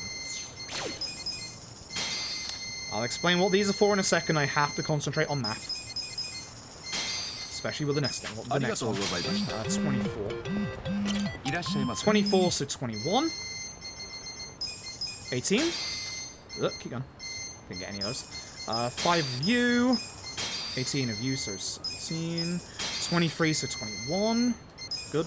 Metal wire 20, so 9. I saw that. Yep. Dirty iron 43, so 41. Sturdy iron 41, so 40. Again, we like our nice round numbers because it's easy. Fine iron 40, so yep. Cloudy pane 40, I believe, so 33. Yep. Clear pane 40, so 29. Yep. Immaculate pane 39, so 35. Tempered glass, we do get 28, 27. How did I forget we get tempered glass? We need cheap plastic, which is 18, so 16. Sturdy 14, which I've got none of. That's a weird one that's getting dropped off. $26 aluminium. Can't say aluminium. 9 gleaming. 20 thick. 20 thick. Excuse me. 9 gleaming here. Yeah, just double check. 18 smooth, so 16. Not the best menu. 8 leather and 3 full green. Cool. Not the quickest of menus at the end there, but still a decent menu. Avoid Pocket Circuit Fighter, despite the fact that Dragon Cart is a good minigame. We don't want to do it in speedrun. We'll grab ourselves 5 muscle soda and 5 Kiwami drinks, which I'll explain when we use them later on. Back to Part-Time Hero. We're almost done with the explanation part, trust me. Kinda. Run into Part-Time Hero, where we're going to be handing over... Video game. Where we're going to be handing over Robson. Again, you'll know because cutscene. We get Robson as a panel mate, and we get an extra 1 million yen. You can see that we spent 900,000 with that shop. As I said, we're going to be spending up to 2 million yen in this chapter. As we leave, we need to do a quick menu. On Sayako, we need to give her Sparking Cannon, and on Gear, we need to give her her new weapon. Good menu. Tap was routing Yakuza 5 100%, but it is very, very long, so Tap did all sub-stories instead, which is smart. Okay. If we did 100% runs, we would allow sleep breaks like the Breath of the Wild games, I think, because I quite like how the Breath of the Wild games do their rules for the 100% speedrun. For this fight, we're going to be trying to hit as many of the stronger people as single targets. So for Okuno, we're going to hit him with a Sparking Cannon. With Ichi, we are going to obviously do Gary Buster Holmes. Leaves just this guy, who I'm not sure if it actually kills. Doesn't because he resists. This will kill, so it should be Sayako starting the next phase. It's a 2-phase fight. Unless that happens, at which point now Ichi's going to start, which isn't a bad thing. Kume! Everybody hates Kume in the speedrun. We love Kume because Kume is weak to every single attack in the game. With Ichi starting, we're going to use a Mega Swing. Wait for him to get up so that Pyro Belch will hit fully. That's an important aspect of Pyro Belch. I was hoping this would hit both, but I don't think it does. So I'll just take care of this guy. And then I will take care of Kune with Itchy. Very easily. Not the best fight, not the quickest fight, but not a terrible fight. Now, the nice thing is, as you saw there, Psycho gets a couple of job level ups. LED has a very good catch-up mechanic for jobs that are under-leveled. And more importantly, this is the Harbinger of Destruction. This right here is Eri, and I kid you not, she's the strongest character in this entire game.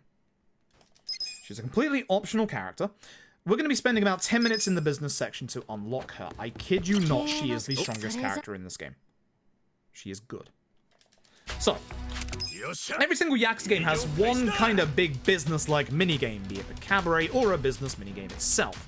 This is LADs. We're going to be doing the business here, Ichiban Confections.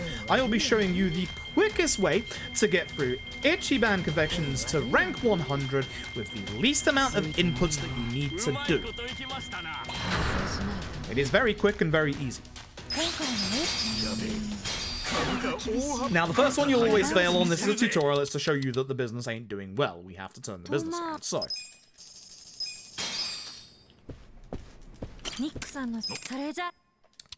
follow what I do. The first bit is tutorialized, the second bit is not. So, we have to assign the right staff members to the right places, so Tome, I, and Onla, of course.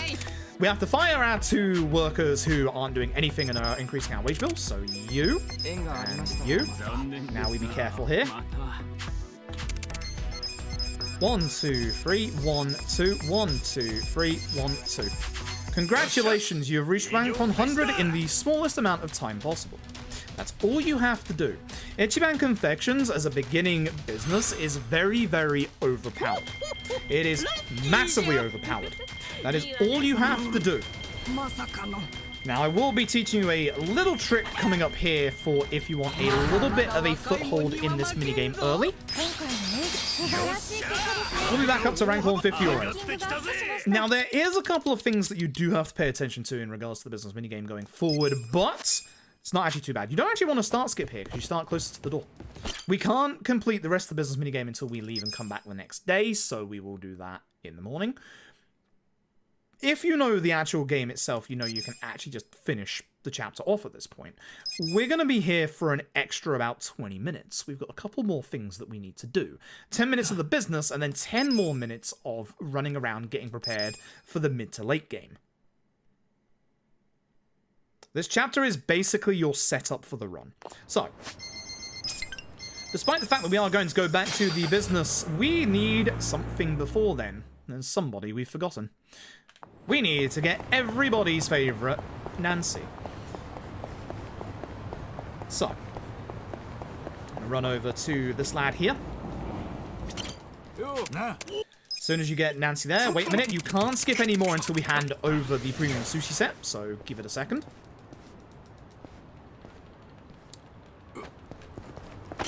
As soon as you hand it over, skip, and you've got Nancy. Good. So, at this point, we're going to be going back to the business minigame, which again, up by 3 and then 1. Most of the taxi spots that you use in this run are actually really easy to access. Like, it's really, really easy to access. That's the exact same one as the taxi you use the most in Lost Judgment's run, for example, which is Yokohama 99 of all things. But we're going to do the business minigame for about 10 minutes. It depends on how many pop-ups we get in between the rounds. The important thing to remember is this next bit. Employees recruit you, Nishio, and Master Sasaoka. Go to your employees, make them all happy. Shareholder meeting, change your board here. That's, I want you in here and you here, so that's on the menu. We're going to go do the business minigame. The first 2 rounds of the business minigame are very, very easy. Begin with the angry ones. So, you. Always finish every single person off with Onla. That's the trick. You can see there that was quite an expensive one to break his barrier. With the level 8 Master Sasaoka, you really want him to break their barriers and not use him for damage. Want to wait until we get our skill on the bottom right, use our skill which does damage and gets points back, go straight into this guy, and then whack him with an offer. You have way more than enough points from at this point. That's how you do the first 2 shareholder meetings very easily. So if your business is failing in real life, take a chicken. That's the trick. That's the secret right there. That's going to push us up to 134. The next one will push us up to 117/116, and the last one pushes up to 100/99. Now, you're going to see a pop-up coming up in a second. You will unlock debts.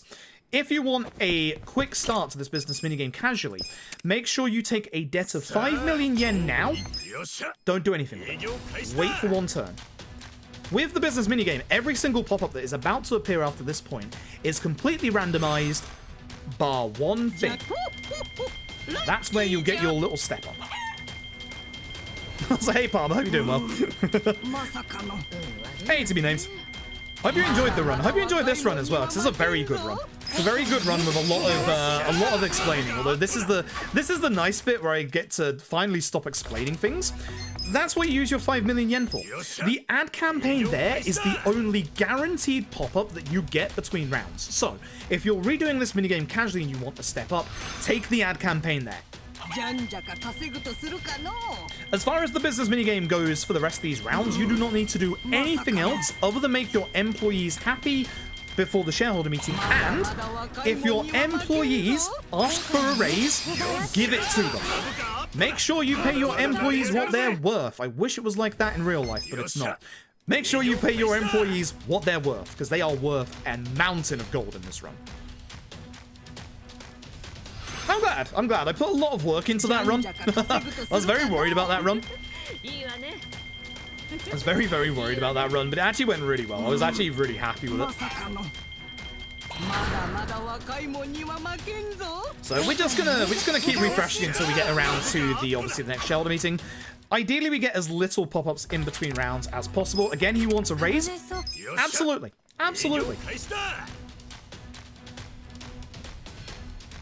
Yeah, I was worried because I was worried a couple of with the GDQ run. With the GDQ run, I was worried about a couple of things. The first thing that I was worried about would be the reception to Lost Judgment, considering it didn't have the Yakuza name behind it. Like, Yakuza K2 and 6 did really well at GDQ before because people were like, oh my god, a Yakuza game. So, make sure they're happy. Yeah, just do the same thing as we did the first time. The last shareholder meeting after this one, that's where things change, and I'll explain that when we get there. But yeah, I was very worried about the reception to Lost Judgment, seeing as it's not a Yakuza game. I'm waiting here for more points in case this is an expensive one again. So I was very worried about that going into it, but honestly, again, with everything that we earned during that, and that's... For reference, in the past, the first GDQ run I ever did, which was K2, that earned about 17,000. In regards to 6, that raised about... I think it was about 31,000. Lost Judgment, all said and done with the language bit war and with what we raised during the run, that actually raised about 46 to 47,000, which is insane. Like... I've had a couple of people say to me, aren't you upset that the boss gauntlet was never met? Absolutely not. Absolutely not. Everyone came out in such support during that run, and as I've always said, it's an extra to the run. It's not the run itself. The important part is that I get to raise money for charity in the marathon.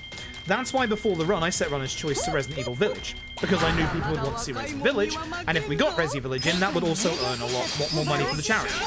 Whenever I go into any kind of marathon that is raising money for charity, the one objective that I have is to make money for the charity. That's the most important aspect, because you are helping raise money for charity. That's the reason why, again, if you go back to the K2 run I did first, you'll see me heavily trying to get Half-Life Alyx, because I knew Half-Life Alyx would be a mind-blowing run, and it was. Like, if I have the chance to help get a bonus game into GDQ, I will do my all.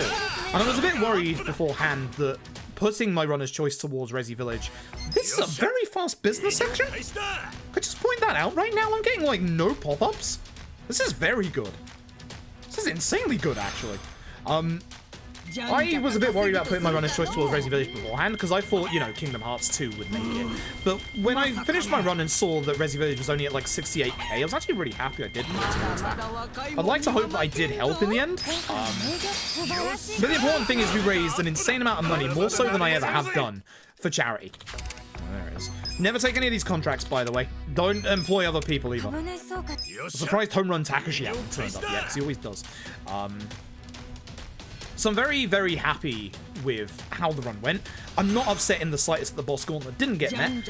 I actually, and again, I'm not sure if I'm allowed to say it. I am going to say it. I did get a private message from GDQ apologizing for setting it too high. But again, as I said to GDQ, look at what was happening at this GDQ. Look at what happened the previous day with the Pokemon run, and look at how it was literally... Oh, thanks, Master. Appreciate it. That's... Oh my god, go away. I knew he was going to turn up. Alright, let me explain this for a second, because this is the important one. For this one, immediately start on Jessie. Do 2 Tomeis. For this final shareholder meeting, you want to end it with Tomei, not Omelette. That's the secret. That is actually the secret to the second. Now, we want to wait until we get our skill for the next guy, so you'll see on the bottom right, but we want to wait for a couple more points. This bit is very, very tight point-wise, so you might actually want to wait until he's almost done. See how we only have 6 points left? Sometimes that's as low as 1. That's why you have to be a little careful with that final shareholder meeting. But again, you just finished with Tomei instead of Omelette. That's the little secret. Easy peasy. Rank 99, we're about to go and unlock Eri. Easy peasy. So, yeah, so basically, I could not be happier with how Lost Judgment did. I'm very, very happy with how it did. And again, if you look at how GDQ was doing the night before, it was literally trend setting and setting records. Like I said to GDQ, like, how are you supposed to be able to fully manage incentives on that? You don't know what's going to be an insane hit, you don't know what's not going to be an insane hit. So, whilst, and I will admit I thought it was a bit high when I saw it was set, when I saw it was set like that, I thought to myself, if GDQ believes in that, I'm going for it. Simple as that. Simple as that, I will go for it. Like, I'll put my everything into, obviously, trying to get it. And even though we didn't get it, I am more than proud of what everybody helped raise during that run. X is your option for this one. Right, you have to skip a little bit here. Looks like skippable cutscene, not skippable cutscene. You need that charisma, that's why you pick X there. This is the last story cutscene you'll see Eri in ever again. She gets unfortunately put to the wayside in the story cutscenes in this game, but... she's going to join our party right now, and she's never going to leave. She's that good. She's very, very good. Now we want to do Namba's bond conversation as well. This is where you need Namba's bond points. If somehow you don't have Namba's bond points at this point, as soon as you unlock Eri, there is actually a bond conversation for Namba outside of Bar Survive, utilizing Namba and Eri. That's why you need Eri in your squad, so you have to go back outside, come back in. It's why, ideally, you have the bond points from not getting Namba killed before this point. Would be nice.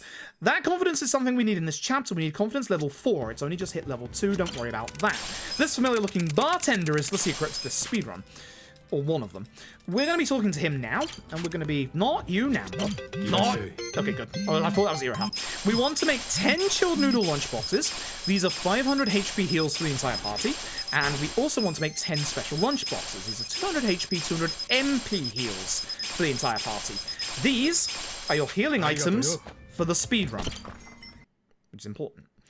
Jason Who 17, thank you very much for the Prime sub. I appreciate it. Namba, get out of my party. We are going to go shopping for a second here. We want to go and grab ourselves a couple of items from the pharmacy. Some of these are going to be used now. Some of them are going to be self-explanatory. Some of them are going to be used in this chapter. So, once we get to the pharmacy, we're going to be buying ourselves... Went the very wrong way there towards those bikes. That's not good movement for me. My movement's actually kind of bad today. 2 paralysis poultices, 2 mental supplements, 2 first aid kits, and 40 Semidyne super X.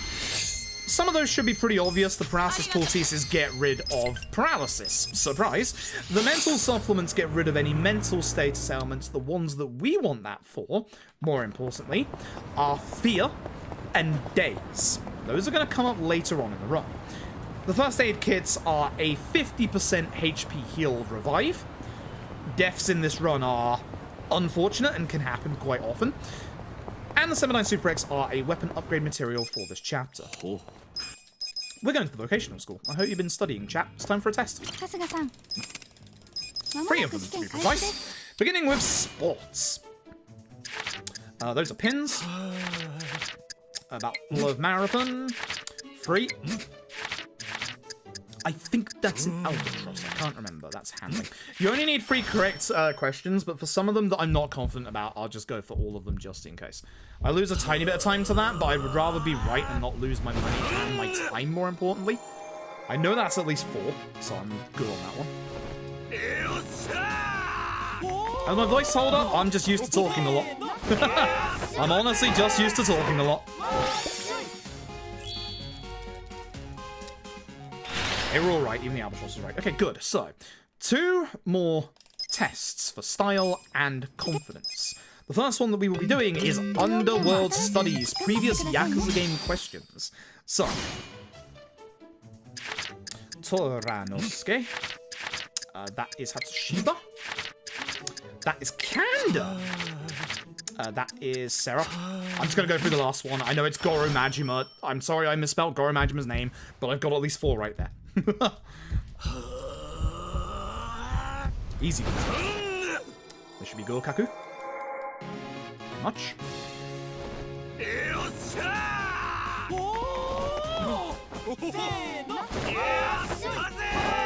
One more. Fashionista. Very pinnacle of fashion that I am. So, all of these, the second and third tests are actually 50,000 to be able to do. That's why I prefer not to fail these, because I need the money. That is a flat cap. That is a kilt. That is Argyle. That is a toga. Got at least 5. Got all of that. Actually is couture. The last one is actually couture. Good. Cool. It's a Yakuza crossover. If Gara is Majima, who is Saijima?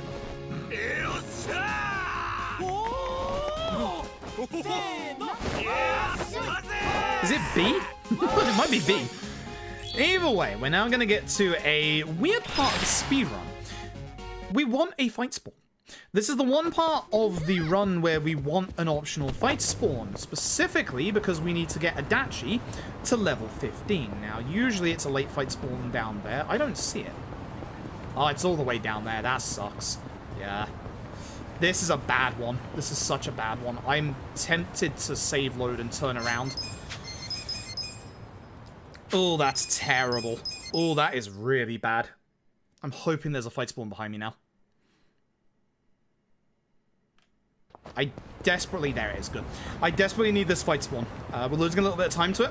But if Adachi has died at any point before this fight, by the way, nice early Itchy. That's beautiful. Robson. Nice fight. Very good. If Adachi has died at any point before this fight, you must give him a Kiwami drink. So, I have enough style that I can get into the toilet. There's a hidden door in this toilet. When we go into a hidden door in the toilet, we end up the underground casino, where we're going to be buying ourselves 100k's worth of chips, and we're going to be spending half of those immediately. We want these tarot cards. With that, we have spent enough chips that we get an achievement that gives us enough confidence on top of the confidence that we got from the vocational school to get to confidence level 4. And confidence level 4 unlocks this underground casino. So the one thing I really like about this run is that everything falls into place at this point so very nicely. Once again, I'm going to be doing the old route, not the newer route, because I'm still not 100% aware of what I need to buy. 100k's worth of tags, prize exchange, the bulletproof shield, the box cover which we equipped onto Eri, and the silver sparkling. At this point, as I mentioned earlier, the blacksmith is where you get most of your damage. That's where we're going now. We're going to be going and doing a big set of weapon level ups. Now, if our menu earlier, the shop one, was incorrect, we're going to find out about it, and that's going to be the end of the run. Hopefully not. So, we're going to craft 2 weapons. The lightning bandages and the voltaic yellow wine. Okay, I need 5. Good to know. So, 1, 5 for the box cutter, 2, 3, 4, 5. 5 for the table sparkling. 2, 3, 4, 5. 3 for the shield. 3. 3 for the pouch. 3 for the cards. Beautiful. Good.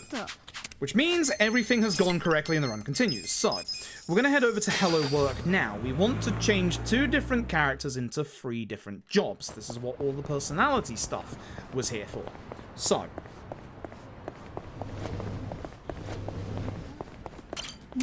Ichi becomes foreman, and then immediately becomes host. You can be Saijin today. Heck yeah, you'll be Saijin today. Adachi, enforcer. You can be pattern B. I haven't been pattern B in a hot minute, so I'm in pattern B. Because we went to foreman for a very brief second, we actually gain access to the cross-class skill Demolish.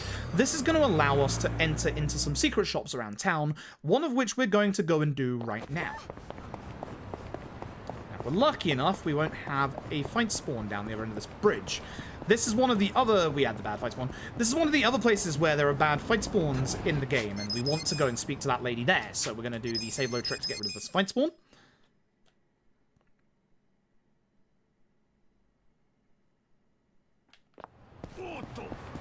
Speak to her to get rid of them. Report in a bunch of rewards to get the magic lighter for Sayako. That is an EXP job item for her. Basically means that she gets more EXP for her job. I'm going to go into Fumie's shop here, where we're going to be buying a bunch of things. We're going to be buying 8 gold safe keys, 10 smoke bombs, 2 gambler's ties, and 2 fancy business cards, which you can put on here if you want. I'd like to. Into our gear, we're going to go to Sayako. She's going to get the magic lighter and the toy bracelet, and I'm going to put the fast shoes on Eri for now. Cool. With that, we can finally finish Chapter 5. Bad fight spawn. I'm going to save load this one. I would prefer not to save load if I didn't have to, but I will save load to get rid of them. Yeah, that's the reason why Chapter 5 is the hardest chapter to learn in this speedrun. You have to remember all of that. The things that we've done for the last 45 minutes, I believe. It's the longest chapter in the speedrun. It's not too bad. Now, with Eri, we need to get her to level 15 by the start of Chapter 6. To do so, we need to do a little bit of persuasion. So we're going to be using the Kiwami drinks. The Kiwami drinks give you 30% extra EXP at the end of a fight. So in fights that you get a lot of EXP, like this one, we're just going to give her a Kiwami drink. Now, Adachi will always start this second phase, so we want to use a Reckless. On a good day, this will hit all 3, but usually only 2. If it hits only 2, with Eri, we're going to roll and kick the worker. And then everyone else is obviously going to do our best single target against the foreman here. Now, the foreman has a couple of attacks. We want him to do a specific one that isn't too long. That would be fantastic. And we don't want to see Dynamite Ignite. Dynamite Ignite is a long one. If this hits, this is a good one. Okay. And we'll just finish this fight with Adachi. Good old strike down will finish this fight. Nice crit. Unnecessary, but nice crit. And that is a very, very good Chapter 5. Look at this gold. Ooh. Nice. Now, speaking of RNG, I consider this chapter the RNG chapter. Pretty much every little bit of time save or time lost in this chapter is basically down to RNG. You might remember back in Chapter 4 in the Seiryu Clan HQ, we picked up a hand grenade. As for this, Yan is back again. We're going to be hitting him with a hand grenade. We really want to make sure that we hit him with it. Now, one of the enemies is walking away, so one's going to survive, which is a shame. The 2 enemies take 1 stack slap. Yan takes 1 stack slap. In an ideal world, you take care of all the ads with the grenade, and you take care of Yan with a single stack slap. Unfortunately, one of the workers survived because he moved away. sometimes that happens and can't be helped. It's fine because they go down to 1 stack slap. But in an ideal world, you only see 1 stack slap. Now, the important rule about that last fight. The game puts Ichi back at his default job, so we need to go into our skills first to put Eri, Rolling Kick, and Thumbtack Scatter on. And then on Ichi, we need to put back on his other fancy business card. Single target healing in this speedrun is very, very hard to get, so we'll be grabbing it when we can, like that.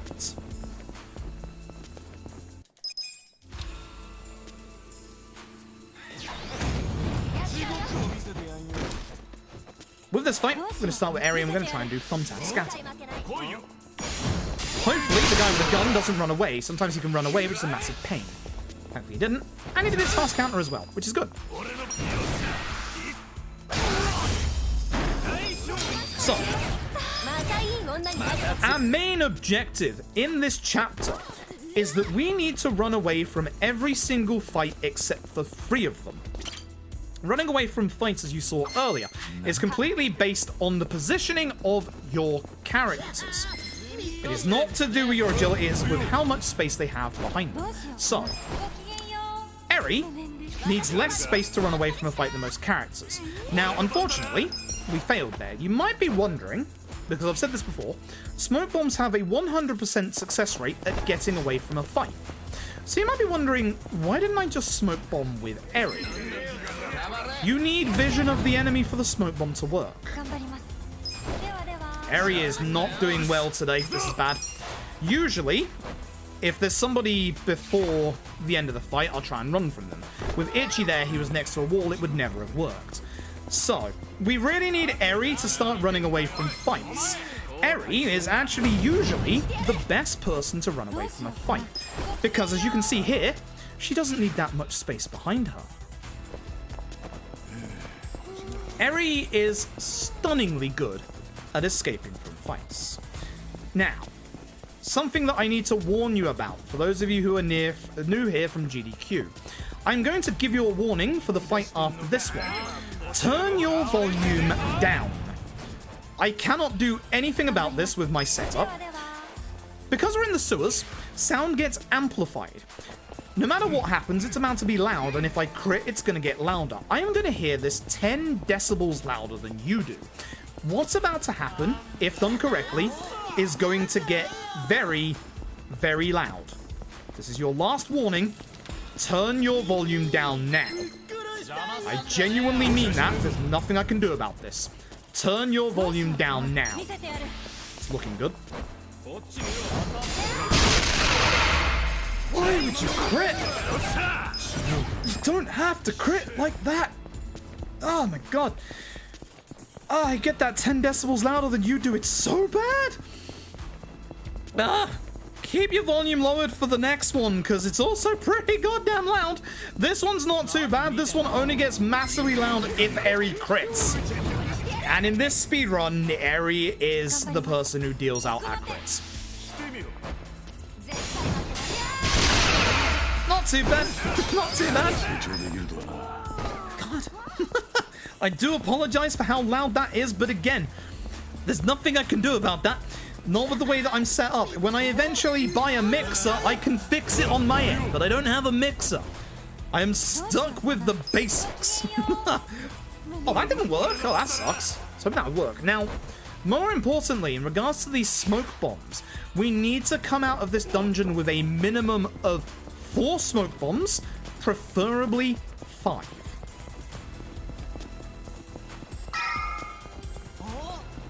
Five smoke bombs is really good. That failed because I bounced again. You can escape from this fight on the edges of the fight, but it's really tricky to do. I'm actually going to try and run with Ichi, and it's not going to work. I really want to try and run from this fight rather than smoke bomb it, but yeah, it's not going to work. It's terrible. Not good. Very not good. This is, so far, I would say, a very bad Chapter 6. Very bad. Don't open this safe. Safe has a mimic in it.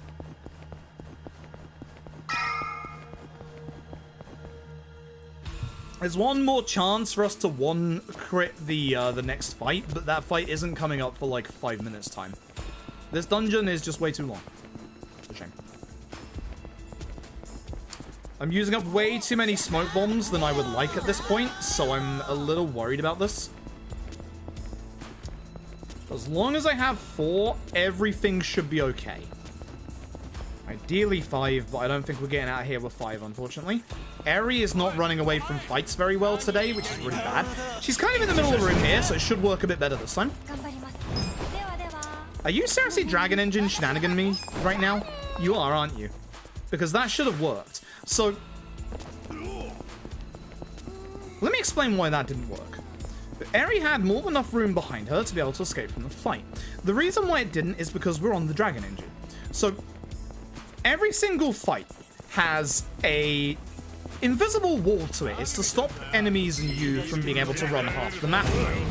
If you ever played the old Yakuza games, you know how all of your fights have like an invisible barrier around them? Think along those terms. Now in LAD, with the Dragon Engine, sometimes you will start very close to what the game thinks is that invisible barricade. That means that when you try and run, the game won't let you. Sometimes you'll be way further back than the fight should allow you to run from, and you will still run from it. It's basically RNG, and we've had very bad RNG. Except for certain circumstances, I will always try to run with Eri. Because as you can see, sometimes she will just run. She is fantastic. In this house, we absolutely love Eri. She is amazing. But she's not playing nice today, which is not ideal. We've got such a good start here that we're going to be losing. At this point, I think we're going to be losing a good 20 seconds at this point. That's good. There we go. Good girl. Now she's picking up on it. Now she's getting it. I have had a run, my gold, where literally every single escape was first time by Eri. It's very rare that ever happens, but by goodness is it ever good. It's very good. Here's the thing, you should look at the Sujidek's explanation for the Twitchy streamer. You will love it even more. I saw it when it first came out. I put it on Twitter. I absolutely love it. By the way, turn your volume down now for the final time. If this works, it's going to get loud again. Final time, turn your volume down now. Actually going to give it a second to hopefully get everybody.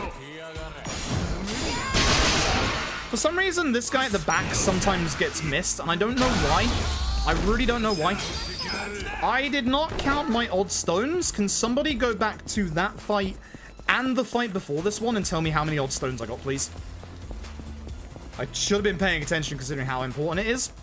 So, please, for the last 2 fights, please let me know how many odd stones I got in total, because I need to know for the speedrun. We might be doing the slow old route at this point, because I don't think I got many that time. I really don't think I got that many that time. I need a minimum of 5 from both of the fights to be able to do the fast weapon route. And the fast weapon route is good because it saves me time overall. I can still carry on if I don't get the fast weapon route. It's just going to be a little more time loss. But yeah, I knew that wasn't going to work. Because Ichi goes, I will try escaping. Yeah. So what I did there, 5 stones from the last one alone. Okay, we're good then. Thank you very much. I appreciate it. Thank you. I should have been paying attention. I thought I only got 3 there. That's why I asked. Thank you. Appreciate it. Should be wearing my glasses. Alright, good. We're definitely good. With those 5 alone, we're 100% good. You would also, with the way that I talked about skipping fights in this so far, you would think you could escape from this fight via those stairs. You unfortunately cannot. I hate that you've been gone not running from that fight, Eri. Oh no, I don't want to use my last smoke bomb here. Oh, that's bad. This is a very, very bad Chapter 6. This is a terrible Chapter 6. This is not going well in the slightest. Not good. Not good at all. This fight you can avoid. Stick to the right-hand side. Make sure you don't bounce off the fridges here. Beautiful. Very beautiful. I do love in this run that, you know, we have tech for running away from fights as well. What I did in the previous fight with Ichi is I targeted an enemy because I told the game, hey, I want to run away parallel away from this enemy, which the game then does. This probably won't work. I don't know why, but it usually doesn't. This one does, that's why I went this way.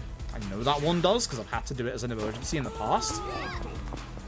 Also, weird fact, if you run on furniture after you come out of a fight, you actually start floating for a couple of seconds. Unfortunately, we can't use it to go out of bounds or anything like that. Walls are walls in this game. Good. Alright, one more fight, which hopefully, again, I don't have to smoke bomb. As I say normally in this place, the set piece is just a bit too long.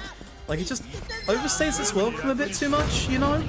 Like, it's not a bad set piece. I know why it's long to get you ready for, you know, what's coming up. But it is... That didn't work. Please work. Thank you, Sayako. You're the best. Alright, so, before we carry on, quick little bit of a skill upgrade for Adachi. We're going to put on Not You. We want to put on Paralysis Prongs and Shield Blast. I keep thinking I have to put on a different move there. We don't use it anymore. Bad menu as well. Alright. We're probably going to lose about 30 seconds in this chapter. It's been a very bad chapter 6. And we're not done yet, so we could potentially lose more time. This is one of those chapters where I was hoping to... My cutscene broke. Good. It's one of those chapters I was really hoping to actually save time in, but...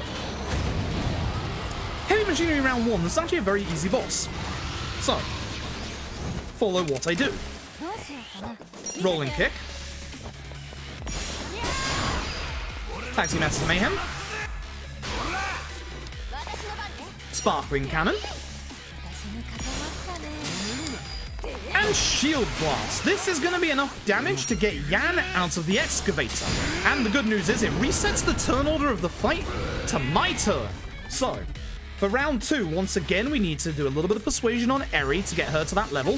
So we're going to go into her items and give her another Kiwami drink. Ichi's going to do a Tag Team Essence of Mayhem, which is going to set up very beautifully for a good old opportune attack from Sayako. And then Adachi's going to use Paralysis Prongs. Watch this damage. That damage is going to triple in about 3 chapters' time. Paralysis Prongs is one of your best single target abilities. The game is calling me a dick because we got 3 weapon unlocks for the detective class. You know? Dick as in private eye. Again, good localization. Very good localization. These games always got good localizations. So, because we got enough odd stones, I can go and do a weapon upgrade that I'm not supposed to do. Thanks to the good luck of that last fight. Jeez. So, over to Samir's. We're only going to do 1 weapon upgrade. It's a little weird, but we only need the 1. This is going to make a couple of fights ahead of time here go a lot faster. So, Strength and Weapon, Voltaic Yellow Wine. And now we carry on with the story. Easy peasy. Ran into other party members. Other party members can block you from running. Enemies can also obviously block you from running if they attack you as well. But yes, your party members can block you from running. This fight looks like it's a fixed fight, considering it's just there on the side of the road. It's not. You can escape from it. If you're running New Game Plus with Hariti's Amulet, you'll find that that fight spawn doesn't exist. Easy peasy.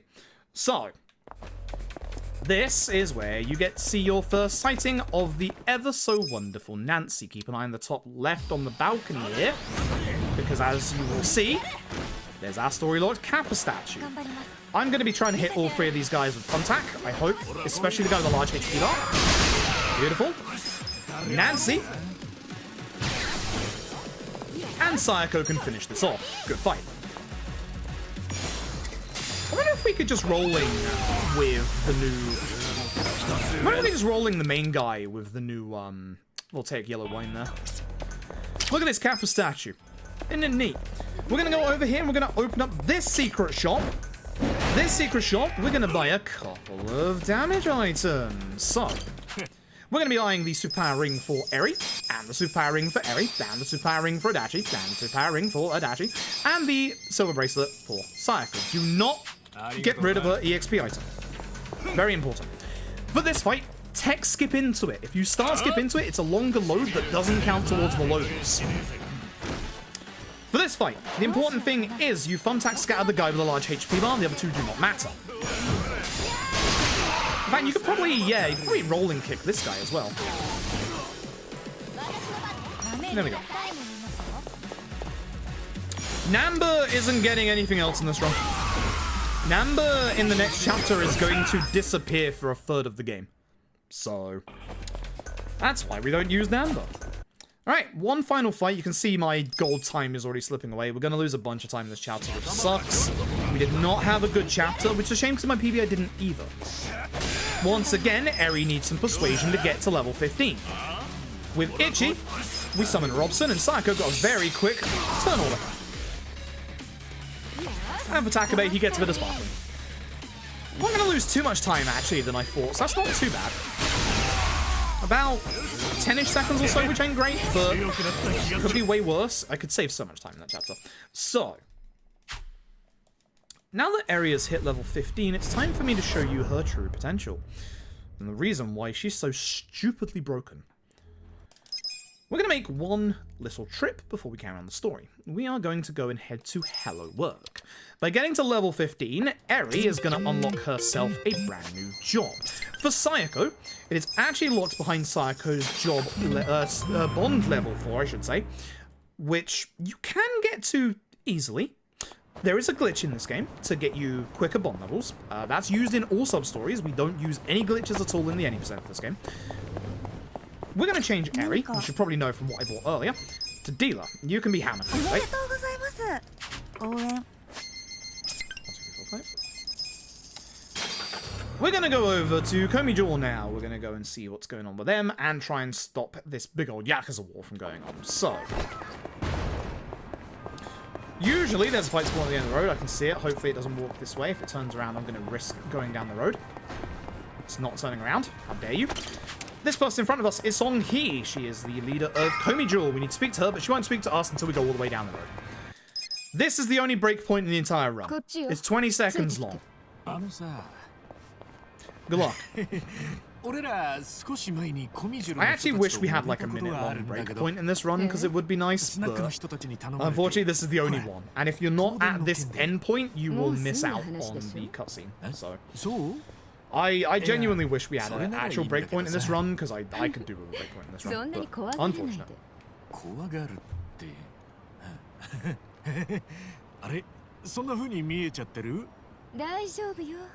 I haven't had much of a chance to say hello to you for a while, chat. How you doing tonight? How's everyone doing? Hope everyone's staying comfy. Is it Tuesday or is it Wednesday today? I actually can't remember.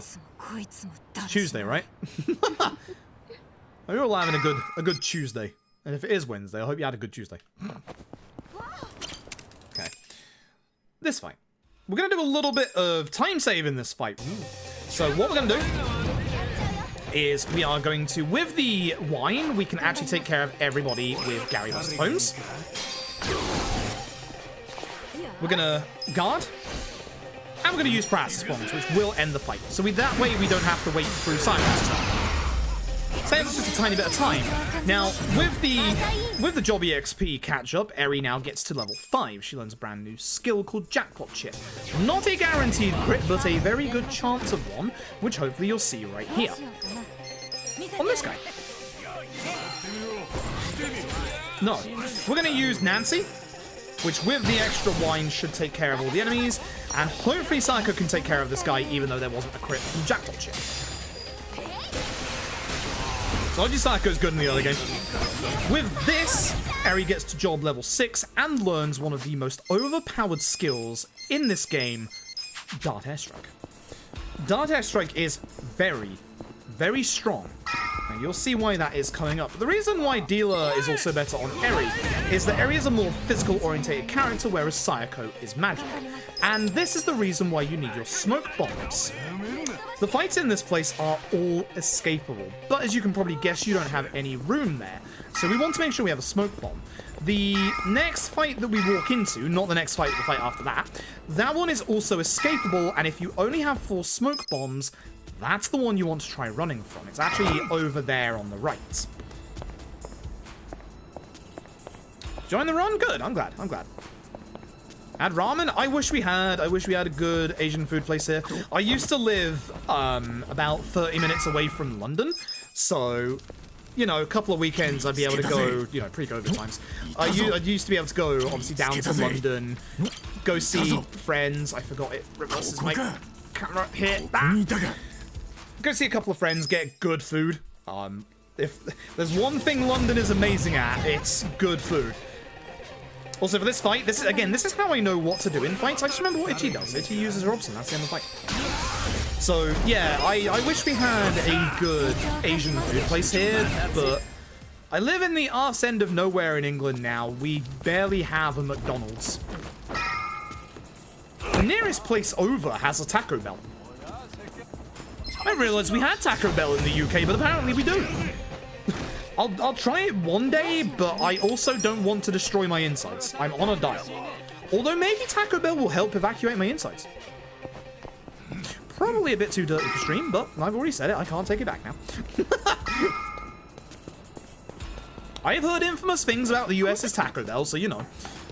Obviously, I've never been to America. Despite being in free mainline GDQs, I have never once been to a GDQ. That's been one of the nice things about, obviously, GDQ having online stuff, is it gave more opportunities to someone like me. I would, though, like to go to a GDQ. I would like to get a run into a on-site GDQ, and I would like it to be, if possible, this one. I love this run. Adore this run so much. The hot one is here. The hot one is actually a reasonably easy fight. I'm glad Eri goes first, so that hopefully I don't miss a dart. That's an early dart airstrike. That's only going to get stronger. Now, I'm hoping that we can actually make Jungi Han drunk. That will stop him from doing a really nasty AoE skill. Even if he does it, we should be somewhat okay. The only problem is that someone could die in this fight. Nice, got good perfect guards off. By perhaps following Jungi Han, it's going to mean that Adachi is the center of attention for Jungi Han's next attack, which I hope doesn't put him to sleep. Poison, fine. Poison, okay. Poison shot does a lot of damage, but poison is okay. It's a little bit of a delay into my turn, but it guarantees this fight finishes in this turn. Like, we are guaranteed to finish the fight. This has been a good fight. Obviously, poison and paralysis bronze. That's the end of the fight. This is actually I think, one of the hard early game fights in this run, in this game casually. I actually think this is actually a kind of pretty decently hard fight. Time to escape the Kumi Jewel. So, we're going to be starting with our usual dart airstrike, and then we're going to be using Gary Buster Holmes with Ichi. The legend himself. Sayako is going to hit this guy with a sparkling. I probably should have gone the other guy and then had Adachi kill the last guy, but I don't trust Adachi's agility. I do trust Adachi's paralysis promise, though. Very much. Very, very much so. Next fight, we are going to hope to go quicker. The dart airstrike hits all of the ants. Doesn't always happen. Let's find out. It did not. Because it did not, I have to hit this ant with Ichi. Reason being is that those ants with the crossbows have a skill that can turn them invisible until their next turn. And as you can probably guess, that takes a while to get to. Because we have to guard through all of our turns, because we can't actually attack him with anything.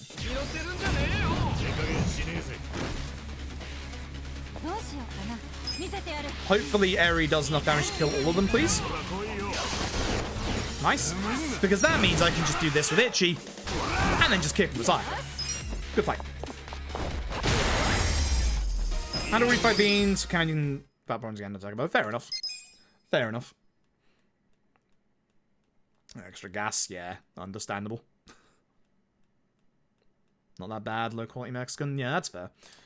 Again, living in the arse end of nowhere, we don't have much access to anything that isn't a McDonald's.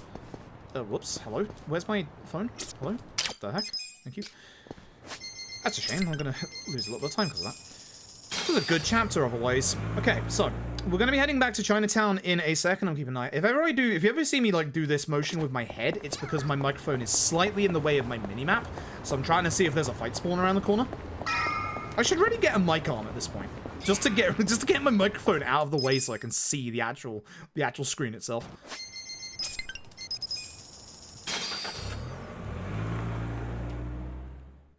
Yeah. I hear, actually, despite being, like, quite a big place, that Texas has a reasonably, like, low cost of living. Which is pretty good. Obviously, the downside to living near London before was a very high cost of living. Save load? Yeah. I do not like doing the save load if I don't have to, but it's better than getting into the fight with no spare smoke bombs. Every enemy in this part of the game is also very, very strong up here. So, not too bad. I think we save a good chunk of time. Actually, this is looking amazing. The fuck? Yo, what? Yo, what? Okay. This is good because, as I said, when we get to chapter 14, we're going to lose a minute and a half. Now, I need to speak to the hot one. I'm afraid that actually that's not you. That's Jungi Han. Jungi Han is indeed the hot one. Do like Jungi Han. This is one of the shortest chapters in the speedrun, but this is where things start to get a little scary. Every single fight from this point onwards can kill Ichi. Every boss fight. Or most of them. I'm actually going to put on the agility shoes onto Ichi. It's a bit early, but I want to make sure that Ichi can actually go early in the fight after this one. In this fight, weirdly enough, I want this guy to shoot Ichi. Normally he attacks one of Aerial Psycho, which is a shame. The reason why I want him to hit Ichi is because Ichi levels up from this fight. And of course, because Ichi never dies in this run, Ichi will always level up from this fight. So if Ichi gets hit, it's actually pretty good. Nice crit. She starts early. Now, I do have one request for you, chat. I make this request every time we get to this part. In the text box for the chat, if you feel comfortable enough, I would like you to write the words Cat Jam. Because here we go. Hoping Ichi gets a very early agility roll. If he does, this fight's going to go very well. Yes, he did. Eri, we put a muscle soda onto a Dachi. I don't know why I pronounced the A there. Oh, Ichi, we use Robson. There we go.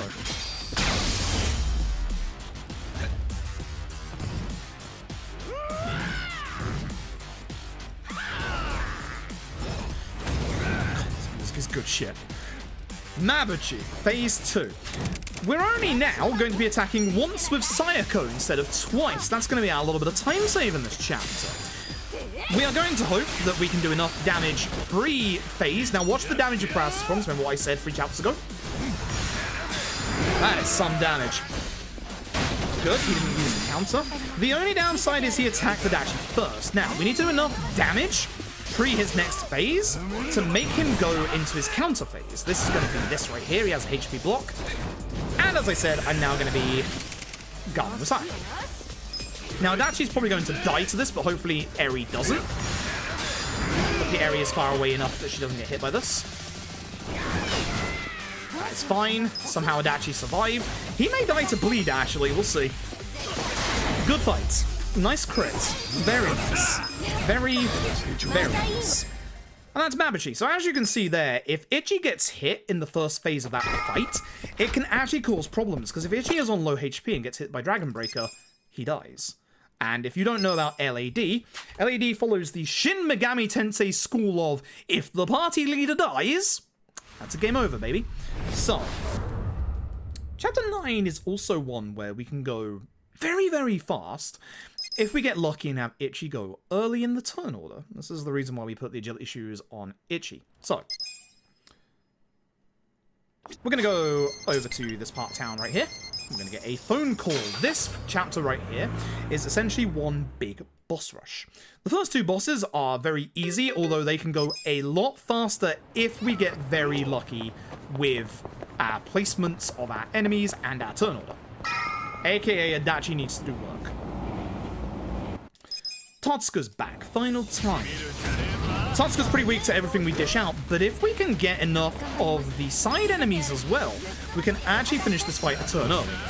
What we're going to do is we're going to use Nancy, not Gary. Very important to save Gary for the next fight. Psycho's going to use Sparking on Totsuka, and I'm going to hope that he doesn't actually run forward. If he doesn't, we're actually in a decent position to shield bash things. Unfortunately, the enemy are going ahead of Adachi, which is unfortunate. He's not going to be in a good position. No, that's bad. I should just waited for Aries' turn at this point. Or killed this guy.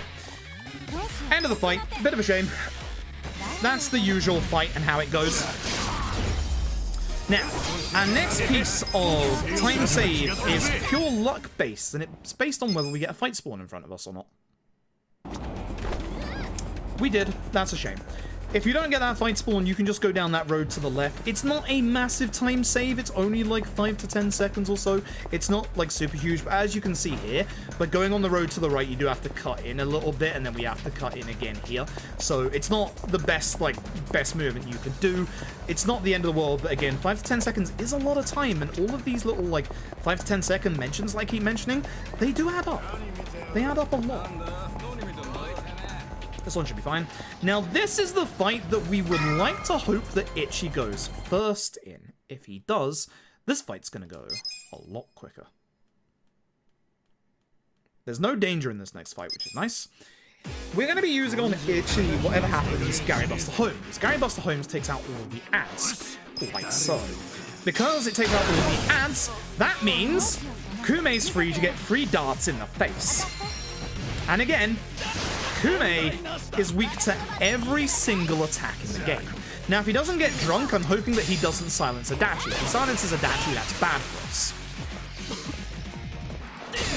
That's bad on your part, Kume. Bye-bye. That ends the fight a turn over.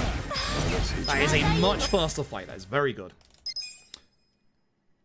There is a normal fight coming up here that isn't a boss fight. This one is usually not a problem. Ideally, in this next fight, we have Itchy and Adachi get attacked, because they're going to level from this fight. It shouldn't be a problem if they don't, but hopefully. Nancy. Dart airstrike. And again, depending on the position of the enemies in this part, depends on, obviously, if we're going to use Shield Bash. Hopefully we get multiple. I kind of hit this guy in the middle, which isn't good, because he would have been prime Shield Bash material. So I'll just hit this guy and get him out here. Hoping I would have got lucky and got this guy as well, that's fine. So Itchy getting hit once there is pretty nice. Aerie getting hit twice isn't ideal, but she should be okay in the next fight with the new stuff that we've got. Alright. Heavy Machinery Round 2, aka Ragey 1. The rule for LAD Speedrun. If a fight has Ragey in it, it can end your run. So, I'm going to start off by hoping to do enough damage in this first phase. A crit from either Aerie or Itchy confirms it. Otherwise, we should be fine. We're obviously going to be doing our best single target attacks that we have been doing, but with Adachi, we're going to be doing something a little different. Adachi, we can't use Planet's Prongs on a giant crane, so we're going to be using Shield Bash, an upgraded version of Shield Blast. This hopefully does enough damage, or applies the status debuff aggro. If the crane is aggroed, it will not do any of its AoE attacks and hurt your party members. Instead, what it will do is focus only on Adachi. So in the very rare chance that somehow you don't do enough damage there, even with Itchy's newer weapon, nice crits, then you will still be fine because it will only focus on Adachi. Now, as you can see on the top right, every time you hit Ragey, he is getting a refresh on his stun. Now, you cannot finish Ragey off outside the crane. We're going to get into 1 HP here, thanks to those crits from Aerie. He's going to go back in the crane. Now, here's the best part about him going back in there. The turn order of this fight now resets back to me, a.k.a. Aerie. I think the quicker thing to do here would probably be to guard until Itchy's turn and then just attack him. Now, unfortunately, that's not the last boss fight of this chapter, and it's not the one that can kill the run the worst. There's one more. This one can kill the run. This one is horrible. This one, we are a little bit at RNG's fate, but we can also do something in this fight to hopefully influence what happens. So, unfortunately, Namba has sold us out to Bleach Japan, who have members of the Omi Alliance with them like Reiji. So, we are going to be fighting them in this next fight. It's going to be Namba and Reiji as a boss fight. I'm hoping that if she actually goes first, because that usually means that Reiji doesn't counter. So, with Eri, we're going to Muscle Soda Adachi.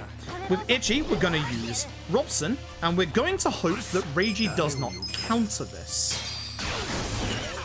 Please do not fear. The danger is Reiji going after Ichi. I'm hoping that he counters this move. By countering, Reiji is resetting his turn order.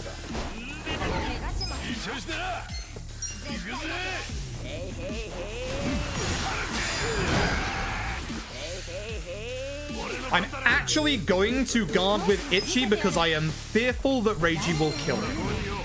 That is not something that you normally do. I am genuinely afraid that Ichi is about to die. Shame you're not dead. There's the counter to stop him from using a nasty skill. And we'll just finish practice. It's a little slower than attacking with Ichi, but because Ichi got countered, I want to make sure that Ichi does not die. So I'm losing a little bit of time because of that, but I'm okay with that. If Reiji had countered Ichi, then Ichi would be dead, and the run would be over. Simple as that.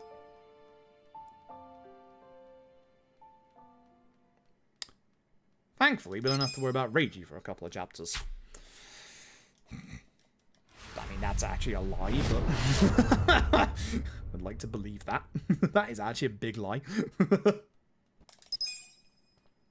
I can say that after this chapter. But Reiji is always the scary fights in this run. By far. By far. This is another fight that can end early if we have good enemy positioning and we can get a good shield blast with Dachi. So, Gary Dust Holmes. Into Dart Airstrike. We'll see how many people are alive. Nice camera angle. Unfortunately, that unstunned a couple. Because this guy is on the outside, I'm going to try and get rid of him and hopefully have Adachi shield blast the other two. I think that it's not going to work because Satake has way too much HP, but we'll find out. Instead, no, it's not going to work. I'm instead going to shield blast this guy because he's obviously got... Oh, wow, I should have power analysis from him. Oh, dear. Oh, dear. That's bad. That's a turn later than it should be. I want to leave this guy because I know Dart Airstrike should kill this guy. Should. In this house, we love Eri. Remember when I said in the mid-game Psycho drops off? There's a big reason for that. The Hot One joins the party. And by God is he good. Much like Eri, he's going to be going into our party and he's never going to leave. So, as with any new party member, Head Trauma is a 6 MP skill that does an insane amount of damage. We're going to be putting on Eri's superpower rings onto Jungi-Han. On Eri, we're going to be putting on the Gambler's Ties, not Fortune Dice. We're also going to be taking Sayako out and putting Jungi-Han in. So, Sayako is going to come back in a bit. Sayako and Adachi are going to be rotating positions in our party. Eri and Jungi-Han are our permanent party members, obviously alongside Ichi because you can't replace Ichi. Now, boss time. Coming up is going to be somebody you might recognize from a couple of hours earlier, but this is Head Trauma. 6 MP, and you still did not see one of the damage instances from that attack. Oh no, I'm being reversal.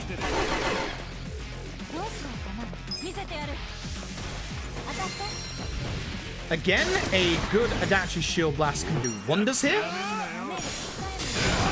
I'll take that, because this is going to make it so that Eri goes first on the next phase. The nice thing... No, Ichi is. Ooh. The nice thing is... Actually, do I do the thing I was wanting to try? Do it. I'm going to take care of one of the ants with Ichi. Usually, you would want to hit Zeng. The reason being is that Zeng has one big weakness in this fight. Gun attacks. Ah, one of the darts didn't hit anyway. I should have just gone for Zeng.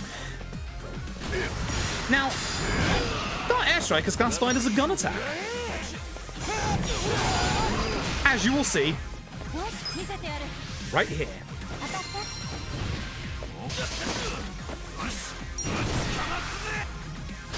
I told you that Eri is so goddamn overpowered. I should have actually waited for Adachi's turn. So Adachi would have killed with Paralysis Prongs there. Alright, so... With this, Chapter 10 is essentially one big set piece. piece. We're going to be heading into the Lumang area, and we're going to go do a set piece in Restaurant Row. Now, remember back a couple of chapters ago when I told you to spare some smoke bombs? This is the reason why. All of these fights are skippable. Of course, you don't have any room to run from them. So by having smoke bombs for these next 3 fights, we can just get past them and go straight into the set piece. Must I saying make it faster? Potentially, but here's the thing. We only have 1 muscle soda, and the new strat is to use that muscle soda against Reiji. 14 Reiji, to be precise. That's what I'll be trying today. That's Terminus always hitting side. Yeah, actually, yeah, you're right, Meta. That actually might be the case. That actually could explain a lot. I think you might be right. I think in the future I will try that if that happens again. 14 is in chapter 14, yes. Hit Kang. Oh boy. Okay, lost Holmes. Didn't get the bonus, which is a shame because yeah, at least some weight. I'm hoping this hits the one that's not stunned. It's a lot of people still alive.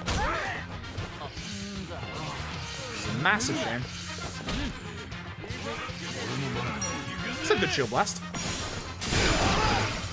Not as good as I was hoping, actually, but you know what? That's fine. Oh, it's a shame because Eri got touched. If Eri didn't take damage, I could have gone for a quick route through here.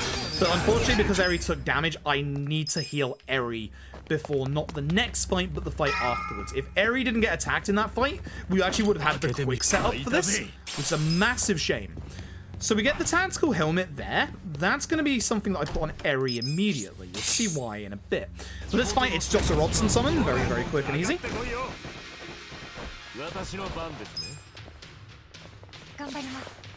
My turn, please. Would like it to be my turn. So we need to heal Eri because she got hit really badly in the last fight. Because we need Eri at full HP for what's about to happen. As I go through here, I'm going to go to Eri. I'm going to give her the boots that we have spare and also the tactical helmet. The boots aren't so much of a thing that are useful. The helmet is. Because those boots are still those basic-ass boots we had at the start of the game that we bought from good old Ebisu. But hey, extra defense is extra defense. I'm not going to complain. This is a 2-phase fight where in the first phase we are hoping that the 2 people who get hit are Ishin and Adachi. We do not want Eri to get hit, and we do not want Jungi Han to get hit. Eri's been hit once. I may have to do a heal turn for Eri, which is unfortunate. Nice crit. Do not. I am going to have to heal Eri ahead of time. This sucks.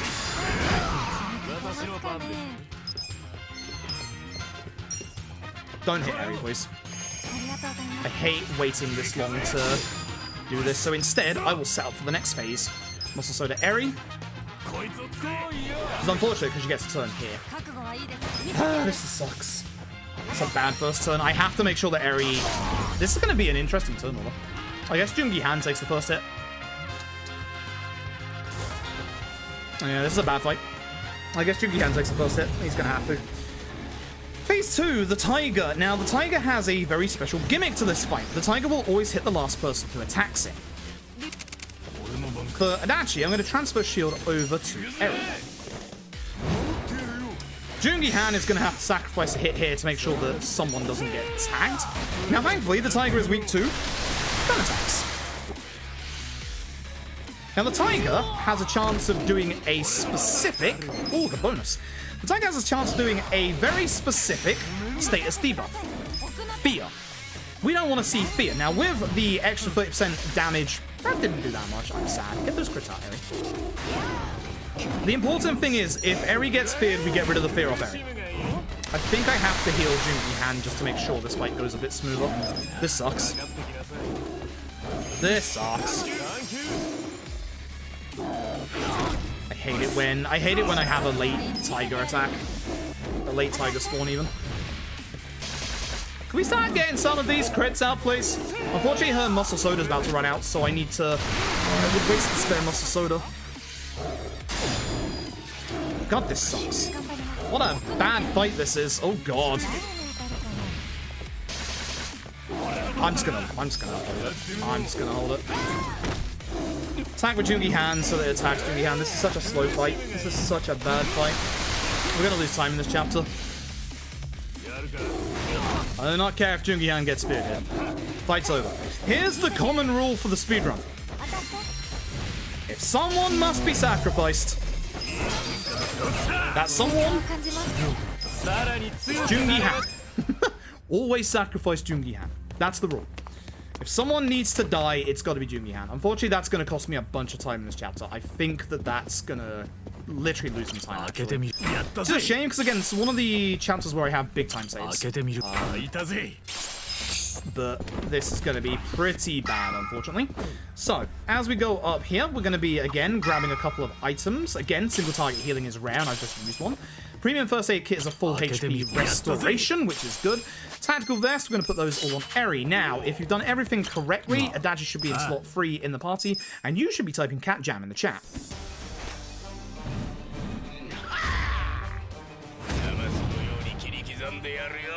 Once again, in terms of Mabuchi, we want to get him to a certain HP threshold in this fight. We're going to be focusing on him at best time. Start airstrike from Eri. Again, hopefully that hits Mabuchi. That makes it a little easier. With Ichi, okay, lost Holmes. Shame that one didn't get stunned, but that's fine. He counters. Again, that's actually fine. You'd be surprised. Don't worry about the ads. The ads will get dealt with. Cool. Again, best single target against Mabuchi. Now, the nice thing is Mabuchi's moving away from the furniture. This is good because Jungi Han, whilst he's absolutely beautiful, he's an idiot.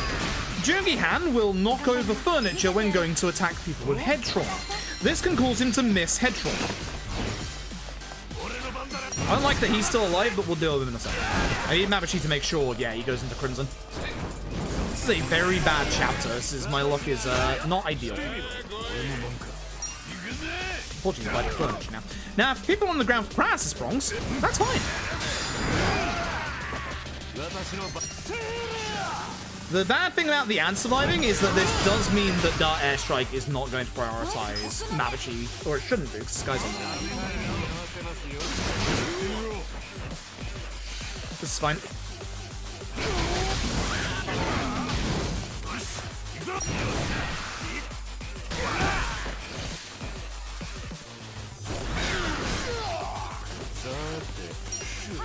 Expect him to almost murder me there. He knows who the damage dealer is, so the reason why you want Adachi in the third slot in your party is this. Namba has finally rejoined the party. This is his final swan song. Unfortunately, it's time for Reiji 3. Once again, a fight that can kill your run. So, what we're gonna do with Eri. Wow, Eri started? That's weird. We're gonna jackpot chip this guy. We are going to head trauma Reiji, wherever the heck he just walked off to. Oh no, the furniture. Okay, good. We're going to use Tag Team Essence of Mayhem against him, and now we're going to hope that Namba gets a very quick turn. Fuck, man. One move I don't want to see. Because that dazes whoever it hits. Although in this case it somehow didn't. Now Namba's going to use us as a Pyro Prism, which murders everybody. Again. Okay, that also dealt with a lot of furniture. It's good. Do not kick this chair. Thank you. The problem is we're in a corner, which means that these darts may miss. If you're in against a wall or a corner, Dart Airstrike has a chance to miss because Dragon Engine shenanigans. Time to some mayhem, and that is the end of Namba in this speedrun. He is now gone for good. Ew. We're in trouble. Yo, 420. I'm really hoping that he will target the others. If he targets Ichi again, Ichi's dead. I should play this safe. I am not playing this safe. I am already losing time in this chapter. Should be enough time.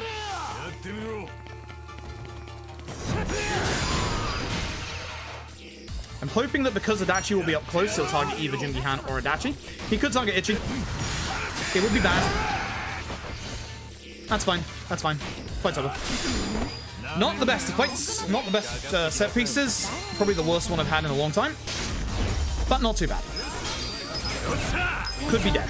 Now, the important thing here is that Ichi learns a move for host called Secret Cocktail. It is a self-heal. It makes you drunk, but the nice thing is the fights that we use it in, we get the drunk punched right out of us. Great. The more important move that we learned was for Eri, and it's called Trickster's Top Hat, and it is the most RNG move that we're going to use in the most RNG fight in the run. It has a 1 in 4 chance of casting a couple of different status effect attacks. So you have the likes of Fire, Ice, Thumbtack, or, more importantly, Poison. Now, what LAD doesn't tell you, and what you may be unaware of, is that Like a Dragon has different levels of poison.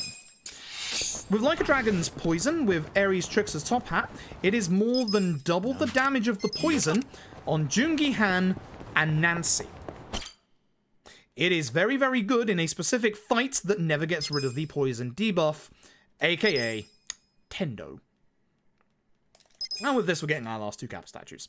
Now, if you didn't get the lunch boxes earlier, which if I didn't, my run would be pretty much over at this point, you want to make sure you make them now. I like getting them early because of obviously this chapter and just in case things go wrong like that. It's not often this chapter goes as badly as that one just did, but we are going to be losing time in this chapter, which is again a shame. This is where I'm supposed to save time. Again, so. Yeah, if you die, if you get a game over, you lose a big chunk of your money. That's going to be important coming up in a bit, because we have to get to Sotenbori with 3 million yen.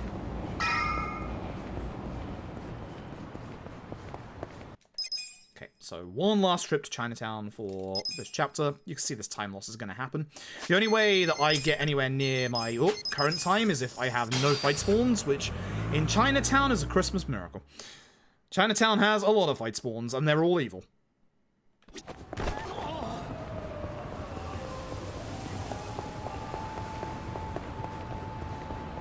Like that one.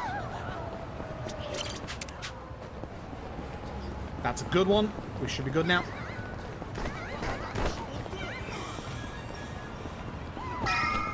Yeah, here comes the time loss. Shame, because again, that is a chapter I should be saving time in. Again, I need to save time before the end game. There is a guaranteed 1.5 minutes at the bare minimum time loss coming in chapter 14. Yikes. This is not ideal so far. Okay. Our final party member, our boy Zhao. You'll never see him again. Our boy Zhao joins way too late to be of any use in this run. He doesn't have a good weapon, but he does have one good thing for Adachi. His shoes. I wish I was joking. Zhao's shoes have an insane amount of agility to them. Now, whilst Adachi isn't going to be able to be as fast as our other party members, we put Zhao's shoes onto Adachi to make him as fast as the enemy. That's the important part. Really, this fight spawn, I haven't seen this in a very long time. That needs to get save loaded, which is a shame because the cutscene trigger is right in front of us. But we would get into the fight if I tried to push this one, so I can't, which sucks. Massive shame. So, for those of you who are still here, who are still playing this game casually and stuck in the next chapter, again, your weapons are a big thing you should upgrade to be able to get unstuck, but we have 2 very big dark little secrets for this speed run to make things go easier. In this fight here, this is an SOS quest. We are going to start these SOS quests. There is a specific SOS quest in this chain that we want, the 3rd one. We're going to start this one now. If you are stuck in Chapter 12 casually and want to level up fast, this is our dirty little secret. That's going to unlock a second SOS quest that we'll do in the next chapter. But this chapter has everything that you need to survive Chapter 12 at the lowest possible level you can be, which is 32-33. There are a couple of us who have done this. I have done this, I have video proof. Metza has done this. There is not an easy way to do it at that level, but there are things you can do to make it very possible. In terms of the speedrun, it's slow because it does take the fight about probably like 15 minutes. Maybe not that much if it was optimized a bit better, but it did take me about 15 minutes. It is a long fight if done at a very low level, but it's possible. You do not need to grind to beat this game at all. And again, we don't use glitches in this run. Everything that I am going to do and show you is doable yourself. This is a Robson fight.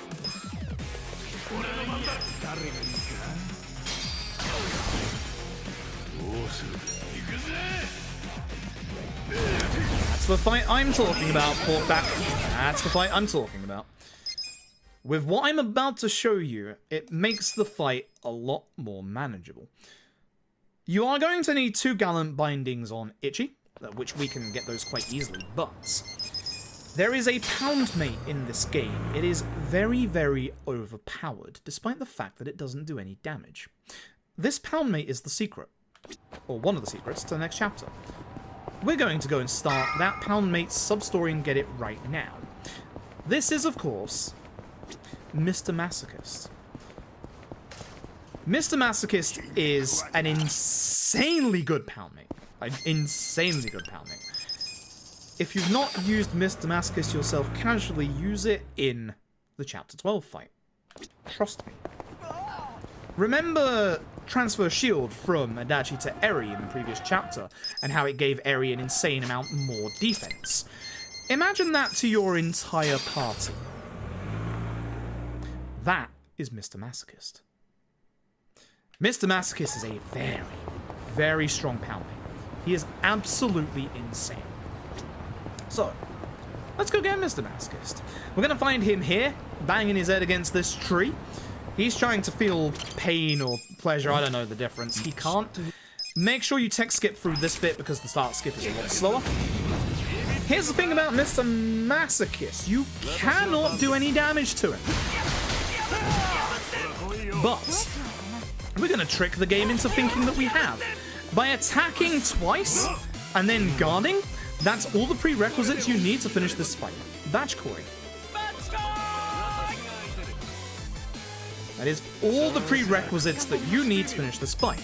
At this point, you just need to see 3 turns for Mr. Masochist. He takes it back to us eventually.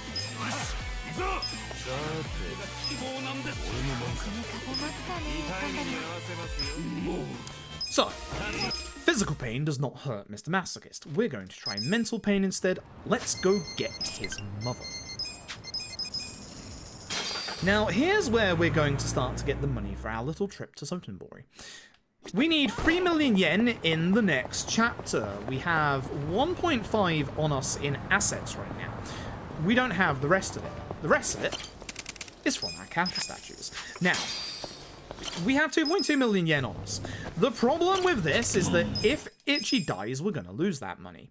Now, in terms of the actual speedrun, I have never, and we will probably never see Ichi die in this chapter, but it is possible. It's very possible, and it will probably happen eventually with enough runs. The thing is, you will mostly never ever let it get to that point, because coming up in this chapter, the reason why you want to make the lunchboxes as late as the previous chapter, is a fight that needs MP management. So you are going to guarantee an actual turn of healing in the fights coming up. So you wouldn't actually let Ichi die. So the mathematical possibility of Ichi dying is exceptionally low. But it's there. It is still mathematically possible. If it is mathematically possible, it is usually going to happen at some point. And knowing my luck, it's gonna happen to me. This next fight coming up has one of my favorite fight themes in the entire game. It is great. This is the Omi Alliance theme.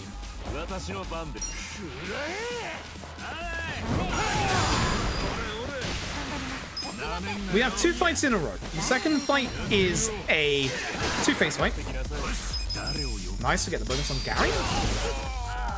Love to see that. We're doing our best single target against this guy for the obvious reasons. guarding Jungi-han. The ants will go down to Dart Airstrike.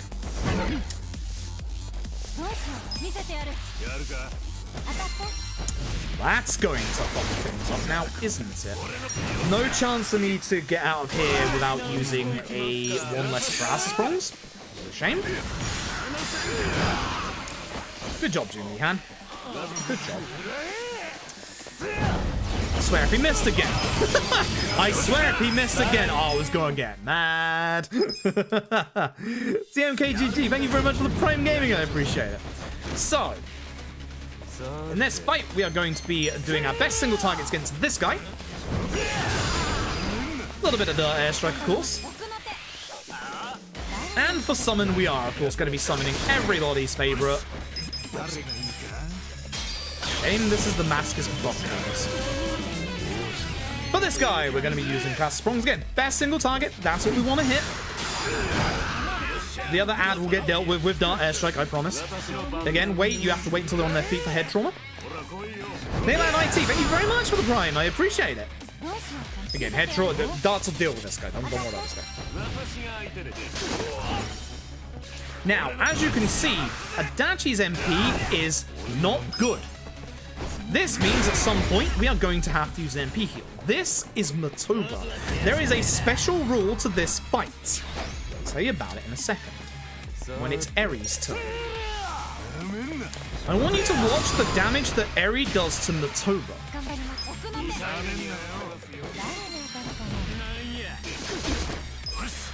Nothing. The problem with Matoba is he has a resistance to gun attacks, a massive resistance to gun attacks. There are 2 enemies in this game that have that massive resistance. And the next one is in the next chapter. So, now we just go back to using Jackpot Chip. Shame no crits, that's actually not critical. Great. I need to heal at this point anyway because I need to get the MP back on Adachi. So this would be the point where we'd heal anyway. This is why, again, it's probably mathematically not likely to happen for Ichi to die, but it still could happen. Again, with Eri, just remember to use Jackpot Chip and this fight is nice and quick. There's the crit. That's my girl. I'm really hoping she's saving those crits. I mean, ideally we get a lot of crits, but... late game crits good. Now, something weird might be about to happen. Let's find out. Nope. Good. Very rarely, Ichi's Essence, Taxi Master Mayhem, can miss in this fight. Now, it's a little awkward because obviously Matoba then stands up, but it's not too bad because then Matoba is standing up and usually Jungi-han goes after Ichi, which means Matoba stands up for a free head trauma. So it's not, ironically enough, if it happens, it's not the worst thing in the world. Now, from that fight, we got a Swiss watch. That's going to be important right here, because we now finally have all the assets we need to get to Sotenbori. We need 3 million yen. Now, we need to go and finish off a sub-story that we started all the way back in Chapter 5 about 2 hours ago. So, let's go head over there now. But on the way, I'm going to do one thing very, very quickly.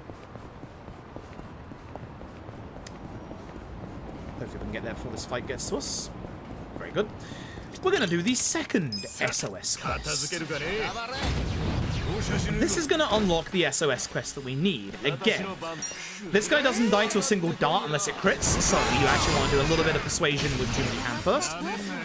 If you are struggling with Chapter 12 and you want to level up fast, hope you're paying attention because what happens after the sub-story with the third SOS quest, that's the dirty little secret. So, second-hand shop. We need to sell our stuff. Wife's probably turning into a grave. Tech skip this because it's a long load otherwise. Now, poor Gomi here, whose name means trash in Japanese, he's level 9. Jungi-han's level 33. Ouch. Man's dead. Interesting fact, coming up here, this text box here, before the flame amulet, does not exist in the English dub. That's the big reason as to why the Japanese dub is faster to run than the English dub in this game. It's only about a 15-second difference in total. I do not want to buy. I love it. I mean, if you sold a specific thing, no, then I would, but you do not. The menu is actually bad right now. So, if you are struggling with Chapter 12, this is the dirty secret. Those of you who have done post-game are going to recognize what you're about to see. There is an enemy, the enemy at the front of this fight. This is the invested vagabond. This is Yakuza Like a Dragon's version of Metal Slimes from Dragon Quest. We're going to be putting on a EXP drink, the climbing drink, onto Adachi. We're going to be doing multi-hits with both Ichi and Jungi Han to kill off said vagabond. And when this fight ends, I want you to pay attention. Oh, please kill them both. It's going to be a fast fight. Look at the right-hand side of the screen. Everybody got a bare minimum 500,000 EXP. For those that have their job cards on, aka Ichi and Eri and Sayako, they get up to 1 million job EXP. Adachi with the Kwami drink on gets 600k. That is the dirty little secret to leveling up fast. If you're playing this game casually, you would obviously put Kiwami drinks onto everybody. In the speedrun, we only need it on Adachi. Now, despite what I'm saying, and despite the fact that I have said that yes, you can beat this chapter at the lowest possible level that you can be here, which is 32/33, in the speedrun, that does mean it's a little slow. So we are going to go and make things a bit faster, and to do that, that is obviously in the battle arena, but there's actually a second reason. Oh, nice, no fight spawn for this. There's actually a second reason that we want to do the battle arena. Despite the fact that we're about to spend 3 million yen, we need about another 2 million to 3 million yen. We need about 2 million more yen. We need a bit more than that. And the quickest and easiest way to get that is the battle arena. So, this is the part of the speedrun where essentially we go into the final phase. We go from the first kind of like 3 to 4 chapters of being quite methodical and just relying on RNG to about like every chapter up until this point starting to kill us. At this point, we're about to get into the difficult part of the speedrun. This is where things are going to get a lot harder. The RNG is going to be either very nice or very nasty. We're going to be going around, obviously... Hey, look at me with K2's taxi list. Get that out. Forget K2's taxi list again, please. A lot of the things we're going to pick up, we're finally going to open our gold safes. A lot of things we're going to pick up are going to be very obvious, like the Mirage coat is obviously something for a piece of chest equipment. These shoes right here, the Reverie shoes, are obviously going to be for feet. A lot of them are going to be obvious. Some of the things, like what's coming up here, I'm going to get into an explanation about what they are. The first thing, and this is something that you should definitely grab to survive this chapter, is an accessory. The Gallant Binding. The Gallant Binding is an accessory that whoever equips it gets 100 extra HP. It should be fairly obvious that the person that is going to equip that gets blade killed. There's only one person that gets blade killed. This is the Minister's hat. The Minister's hat is very unique in that it actually gives you 10% extra elemental damage to every single element, but also, that 10% extra damage also applies to your palmates. Obviously, that's going on Ichi. Here, we're going to be getting a hat for Sayako.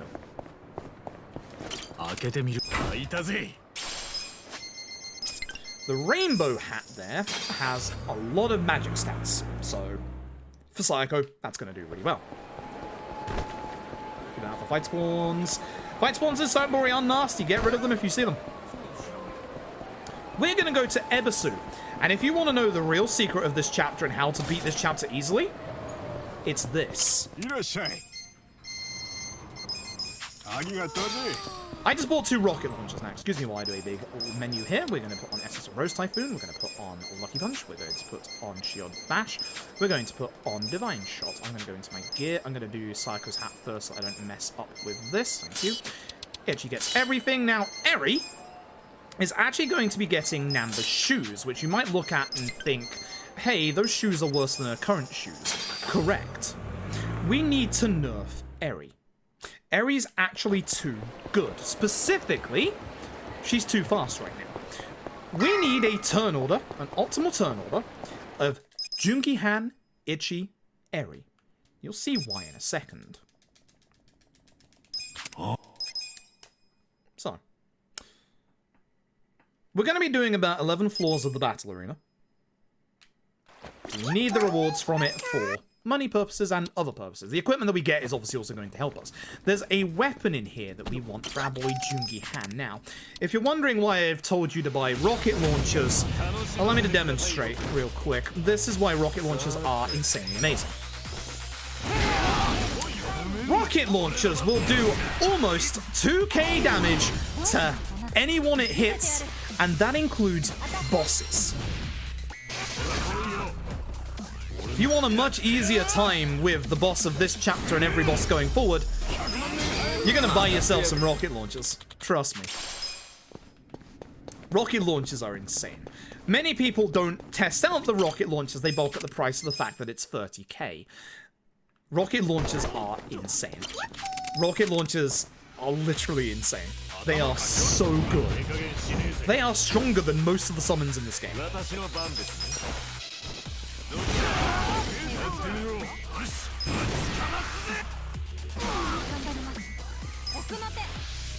That's the big secret. Those are your two big secrets to doing this chapter fast. With access to, obviously, a quick way to level up, going into a very, very high damage powered item, that is how you get past this boss, almost everything, at levels 32, 33. Not quite. There's one more thing you've yet to see, and that is Mr. Masochist. But, provided you use Mr. Masochist in the fight, you will be a-okay. Most of the time. I can't say that with a straight face, considering I know what this speedrun has done to me. Let's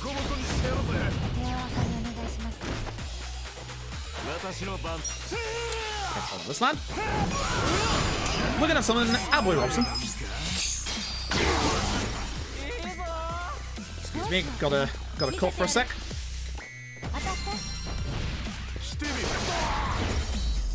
Good stuff, Eri. Good stuff, Eri. Dear, oh dear. He's giving me some crap tonight.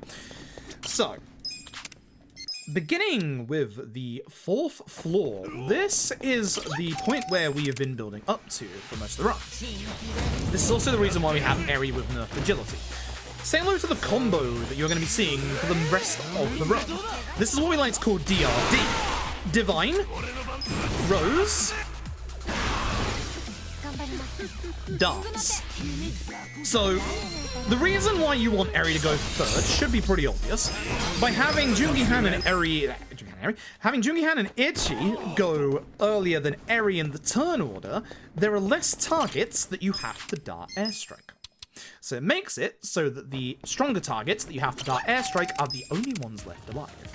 Like this.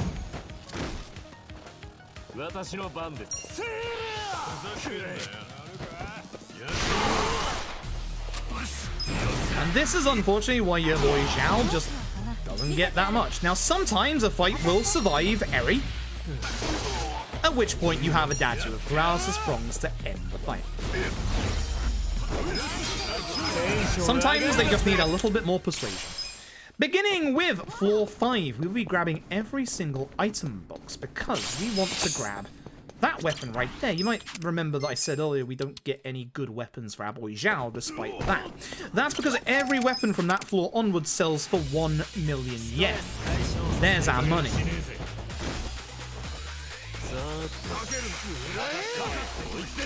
I'm having good RNG. My early game was bad, my mid game was very good. And we'll see what happens with the end game coming up. Oh my god, she's so good! She's so good! She's so good. She's so good. But yeah, the big secret to surviving these late game fights is Mr. Masochist. Most people, and I will include myself in this because I'm the same casually, didn't use our pound mates that much during the game because they looked too expensive. No. Pound mates are very, very strong, especially Mr. Masochist. This DRD is DRD of a twist because it includes Robson and doesn't include Dart Airstrike. See? DRD of a twist. You didn't expect me not to use Dart Airstrike now, did you?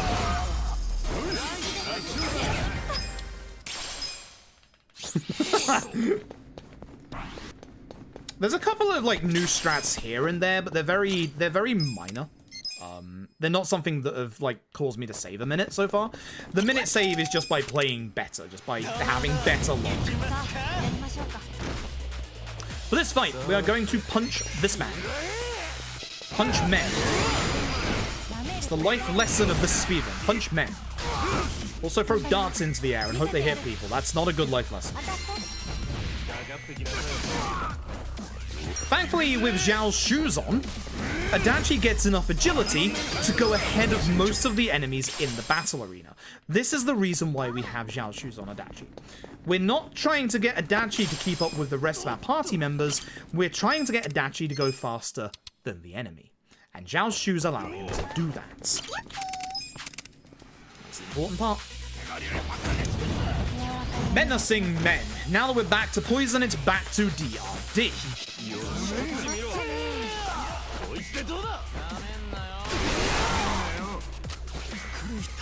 I helped out in the Yakuza games. Yes. When I first started in the community, there were about 3 of us. There was myself, of which I started routing with Yakuza 0 and Dead Souls, of all things. There was Xana and Tapioca, who were routing the original Yakuzas. And then from there, we basically grew the community. What I think was the hardest, probably this, but at the same time, I didn't have much of a hand in this one. My initial route for this run was about 7-8 hours, so it wasn't a good route. The route that you're seeing here was pretty much 85 to 90% done by Metza. I'd say about 90% at this point, with a lot of little incremental detail changes in fights and equipment here and there by myself and other members of the community. But honestly, I would say that this one is probably the hardest one, due to the fact that it's a turn-based game and is very different than the usual Yakuza games. With just the action Yakuza games,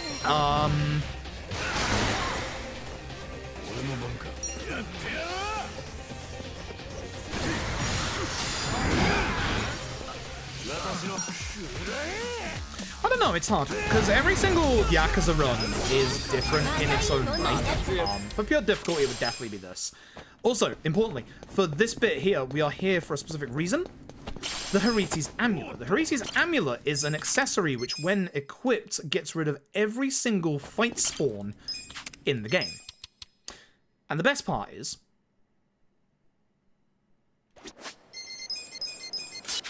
it works on people that aren't even in the party. Our boy Zhao's 2 uses are to give us his shoes and to despawn every single enemy in the game, which is a pretty good use, to be honest. Very good use, to be honest.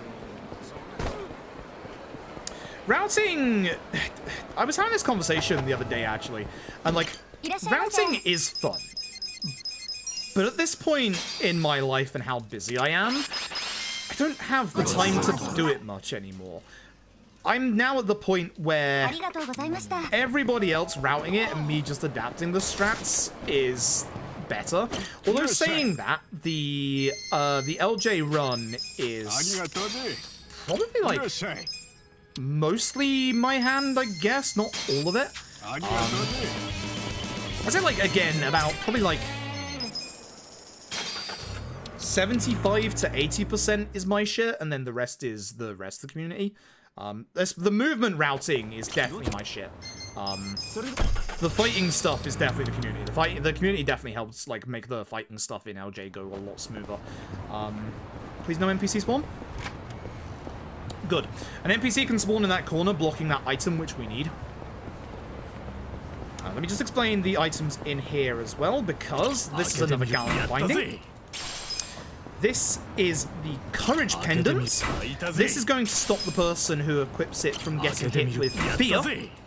And the Blessed Armor to bless the run. Grab this to upgrade Jungi Han's weapon, which we're going to go and do right now. That's the real reason for all the money. But the nice thing, like, I kind of agree with Dr. T Chops in that routing and glitch hunting is definitely fun. I do like doing that, and, like, I was much better at it back in the day. The nice thing is, whenever you have a speedrun, you want more eyes on it. The more eyes there are, the better the route for the speedrun gets. Just gotta concentrate on this real quick. Good.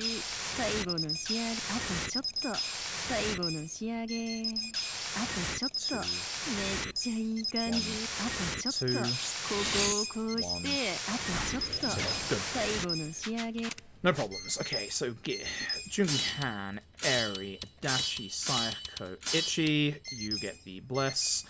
You get that, and we leave. Yes, good. Always have to double check with that menu there. All right. This is where the run lives or dies. This is where things get very tough. And if you don't want spoilers for Yakuza Like a Dragon, I'd suggest you leave, because this is where the game gets exceptionally spoilery. You might recognize where we are. Grab the War God's Keystone through the fence, which is actually really cool and very important. A reminder that we are currently on a stealth mission. Stealth.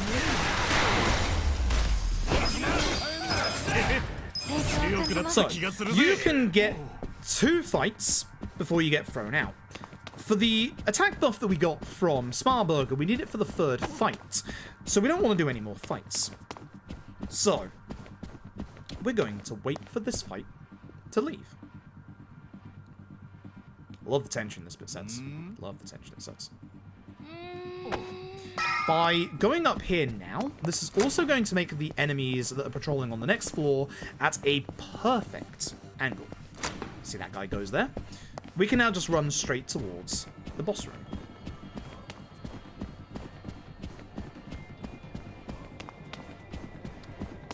If you are a new runner to this run, I highly recommend in this next room picking up an optional box. It is a box under the plate on top of these stairs here. That is a Guardian Water. It will increase the defense of whoever you give it to. Give it to Ichiban. In this room, again, if you're a new runner, pick up that box on the right. It's a first aid kit. There's actually an idea not to pick up the Profane wristband and just use a superpowering on Eri, which I'll probably play around with next time. But at the moment, I'm kind of liking what's going on, so I'm just going to stick to the old-fashioned way. War God's Keystone on Jungi Han. Ichi gets a Gallant Binding and, more importantly, a superpowering that Jungi Han just unequipped. Heal. And here we go.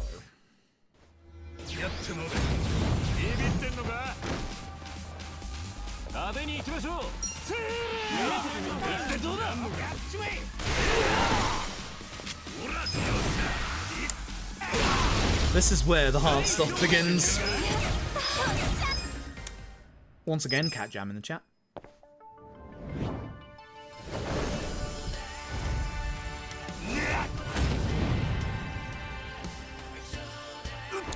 We're going to be doing specific moves in this fight, unsurprisingly. We're going to start with head trauma. Now, remember with Matoba when I said that enemies that begin with the letter M resist guns? Majima resists dart airstrike. Now, thankfully, I will not be going into doppelganger phase early. This is not ideal to hit Ichi, but I'm okay with this. We're going to be using Kraus Prongs with Adachi. We're going to have to wait a tiny bit because, remember, with head trauma, the enemy has to be standing up for it to connect. And this should push Majima into Doppelganger phase, although I've had a lack of crits so far, which does worry me a tiny bit. Should be Doppelganger phase. Now the nice thing is, Ichi goes after Majima, so none of Majima's Doppelgangers will hopefully get an attack, because with our attack bonus and Robson, this should kill all of them. At which point we need to do damage to Majima. Lucky punch it is. Please do not paralyze Eri. I appreciate it. Thank you. Bleed is fine. Bleed is okay. We will live with bleed. And when we get to the halfway point of Majima's HP, now the fun begins. Priority 1. Kill Saijima. So, here's the secret to doing this fight.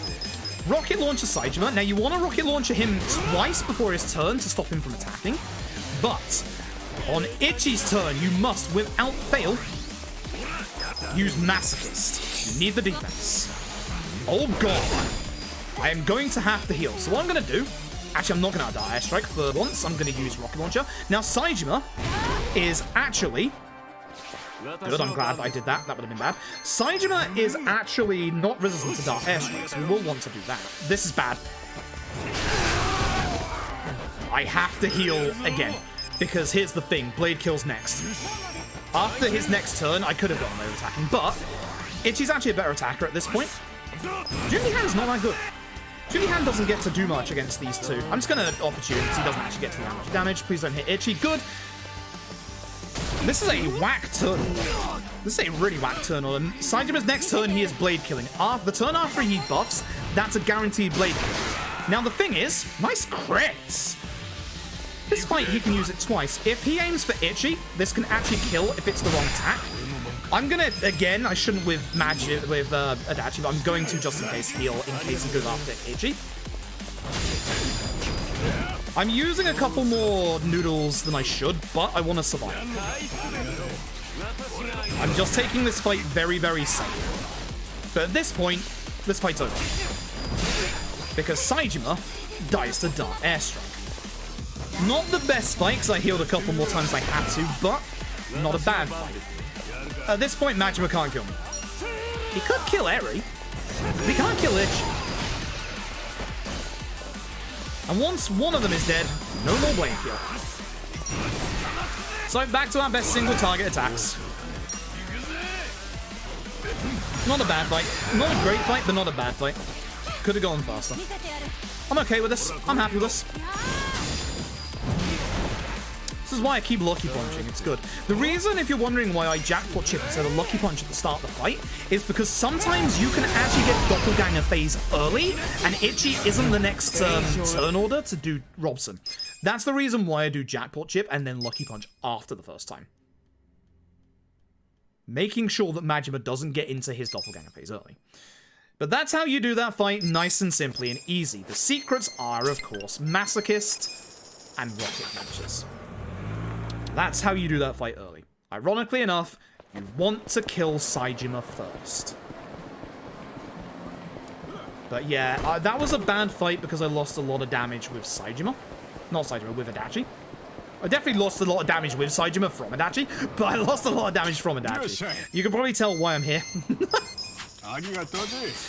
Literally, this Ebisu is funding us with rocket launchers. So, we got Majima and Saijima as poundmates after that last fight, one of which we're going to use now. The problem is, if we game over at any point in this run, we can't summon Saijima again later on, which is bad.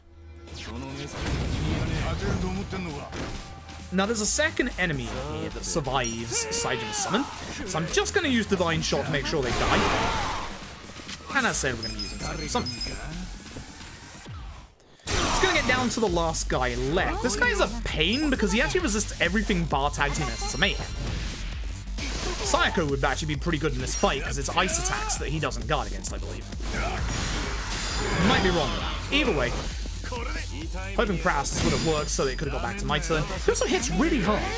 For a normal enemy, that hits real hard. There's one more fight to this chapter after this fight. Time-wise, we're not actually looking too bad. Good. I was worried of him being up against the invisible barricade at the side that he would actually take a dart, so... Not too bad, not too bad. This is going well. This is surprisingly an easier fight than the last one. This is actually a very easy fight. This is literally just DRD. You DRD, the fight's over.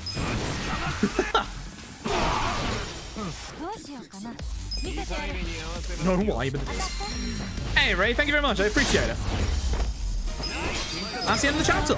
So, not my gold, but I am gonna save time, which is good. Now remember, when I get to chapter 14, I am guaranteed to lose a minimum of a minute and a half. You've seen it enough times in this run so far, I don't need to go into massive detail about it. Your summons have crit bonuses, as I said earlier.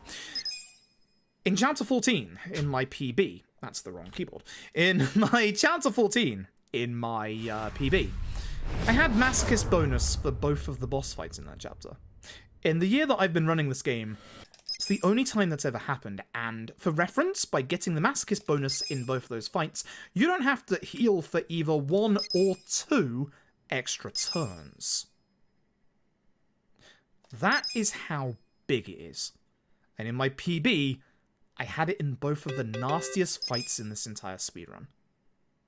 I am guaranteed, no matter what I do, unless I get lucky again, and it's only happened once in the entire year that I've been running this game, unless I get both masochist bonuses again, no matter what I do, I am 100% losing time in chapter 14. This is why I need a lot of time save before chapter 14. Now, thankfully, the fight spawns of Chinatown are no longer a worry because we have the Harit exam on our boy Zhao.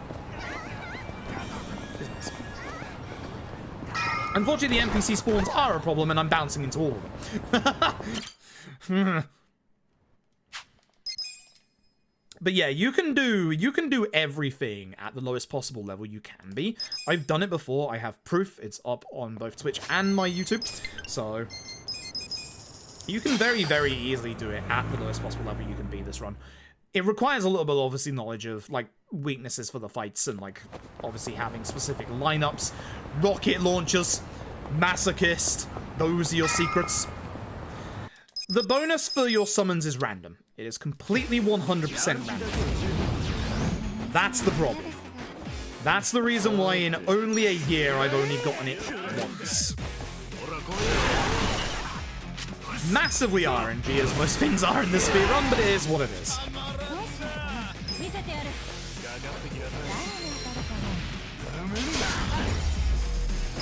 Now, because Adachi hasn't died in the previous chapter, he gets enough experience to get to job level 22. This gives him his essence. This is essence of shield rupture, and now, finally, Adachi has an AoE attack. A good one, not, you know, just shield blast. So, on Adachi, we are going to obviously put essence of shield rupture. We get our 3 million back, and we're going to go and spend that immediately. Now, I should have a little bit of time save in this chapter, but my PB had a very good fight at the end of it. So, we'll see what happens. We will see what happens. I'm a little worried about this. I'm a little very worried about this. This, in terms of, like, all the endgame chapters, this is probably the least threatening of all of them for the run. But again, that doesn't mean that it's not hard. This is one of those chapters that if something goes horribly wrong, we're gonna lose like 45 seconds to a minute. It's one of those things where, whilst ideally nothing bad happens, bad things can happen. Everything in this late game gets exceptionally scary. Like, even some basic fights can get very scary. So, we'll see.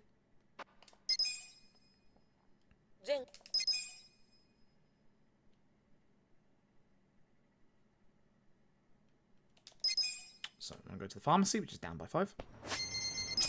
Oops. Let's get my menu. We're not on PB time. If we were on PB time, we'd be more than a minute and a half ahead at this point. Trust me. Trust me, this is all going to go to shit in the next chapter. Potentially this chapter. Shouldn't count my chickens before they hatch. Could potentially be in this chapter. Alright, Rosetta, thank you for stopping by. Actually, yeah, it is late. Holy crap. Depending on what the rest of our party members do depends on what's going to happen in Adachi's turn. If there's one enemy left that we proud spawns, if it's two, then we'll be seeing his new skill, which it is. Boom. Very nice. Good fight. Very good fight. It usually goes that way anyway. With Zhao Shu's on, Adachi is fast enough at this point to be able to do this stuff. So. What's coming up next, not the next fight, but the fight afterwards, is pretty much the only dangerous part of this chapter. Again, the nice thing is with the Hiriti's Amulet on our boy Zhao, we don't have to worry about any fight spawns at all around here either.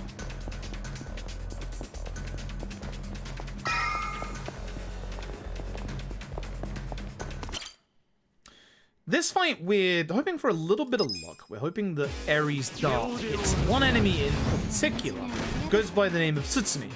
If Tsutsumi gets hit with one of Eri's darts, this fight goes a lot faster. With Ichi, we summon Gary. No bonus this time, which is a shame.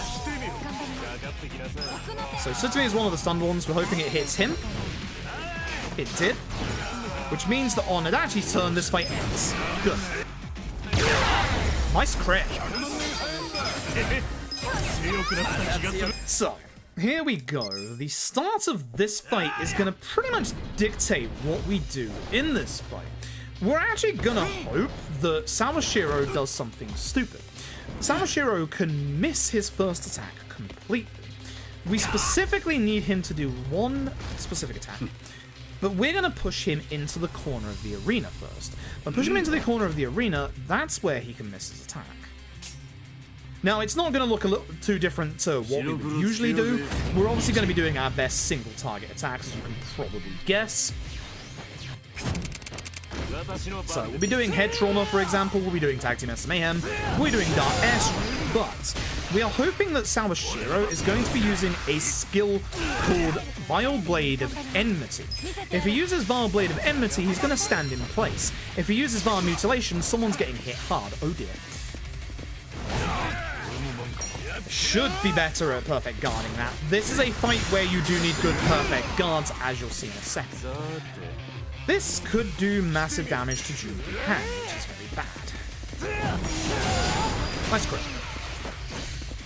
Don't run towards him, you moron! I need to heal here, which is a shame. But Eri will take us into the second round of the fight. So, in my opinion, nice crit. In my opinion, that was a nice crit. Sawashiro Phase 2 is probably the nastiest phase in the speedrun. Sawashiro Phase 2, his normal attack is going to become a two-part attack, and it's going to have a conal hit to it. The problem is if the second hit knocks your party member to the ground, he gets a free opportune attack. The real dangerous move is Cane Strike. It is a move that can daze one of your party members, and obviously we need everybody to not be dazed. It is a massive time loss if it hits anybody. By perfect guarding, you do not get hit to the ground. Thank you for glitching out and getting up instantly. I respect you for that. Somehow. I don't respect you anymore. Dodge it again, Jungi Han. Oh, that's bad. Okay, Jungi Han's got to get up. That's very bad. Ooh, that's terrible. That's going to throw Jungi Han's turn out of order, which is really not good. Okay, she heals. Hopefully this is the last heal of the fight. Now going to push hard for damage in this fight. I need him to get to the third phase. Nice crit.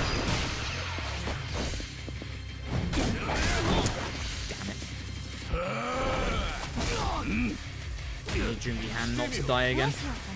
Okay, Jungi Han is now after Eri. This is okay in terms of turn order, I guess. Please don't kick him with the furniture. Good lad. No healing. No more healing. To go fast, I need to just kill him. He has a HP blocker, as you saw. This should potentially put him into his HP phase. In the third phase, he gains a couple of really nasty attacks. He gains a 1k per turn HP heal, which is where we need to out DPS that. That's the reason Jungi Han's agility and turn order getting messed up is bad. But he also gains access to a counter. I do not want to see the counter because the counter gets him 2-3 turns. That's 2k HP. Dachi, did you just fall off the table? So I'm hoping that Jungi Han goes after Eri. If so, this fight should hopefully be over. Nope. So we're going to hope that Jungi Han goes together with Ichi now. Normal attack. That's rare. You're kidding me. Video game.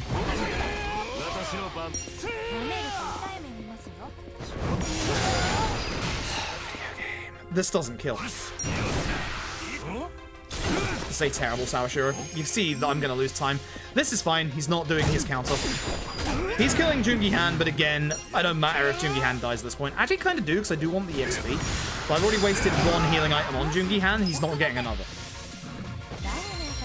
Bad fight. Awful fight. Awful fight. The problem with Jungi Han being dead at the end of this fight is it can make it so that Jungi Han doesn't get enough experience to get a specific skill before the next nasty boss fight. And unfortunately, as I said, unless I get massively lucky again, I'm losing a guaranteed minute and a half in this chapter. Losing time there is not good. This is very, very bad. I'm gonna have to do dumb shit. I don't like doing dumb shit. How much time is that lost? Oof, 20 seconds. Ouch.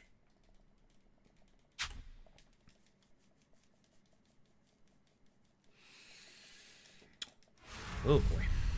This is the hardest chapter in the speedrun, by far. By far, without a shadow of a doubt. Like, there's no question about it. This has some of the hardest fights as well, so I'm hoping... I'm going to use this fight to see where Jungi Han's experience is at.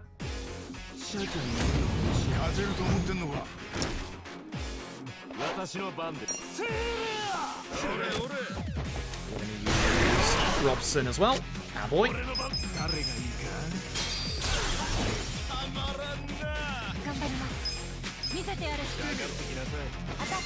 let me see where his EXP is at. Okay, that's good. He actually leveled up, which is really lucky. That's the move that we want. It's Essence of Phantom Drive. It is his Essence at job level 22. Now, the nice thing about this is that it is our first blade attack. So it's our first knife attack. There's a couple of enemies coming up that are actually weak to knife attacks, and there's a couple of enemies in particular that go down a little faster thanks to that solo target attack. In a lot of cases, head trauma is still going to be a little stronger, but that essence also helps save time in certain fights where we can't head trauma because the enemy on the floor, for example.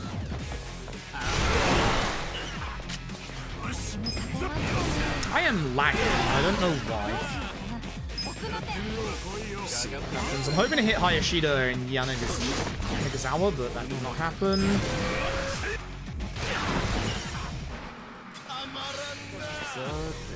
For example, in this fight, just use Phantom Drive to end this fight fast. Like, he's on the other side. There's no point in trying to attack him. I should have seen that coming. Okay. HP magic crit. HP magic crit. HP magic crit. That's my menu. HP magic crit. HP magic crit. Also, shoes on Ichi. Speed shoes on Ichi. HP magic crit. HP shoes magic crit. HP shoes magic crit.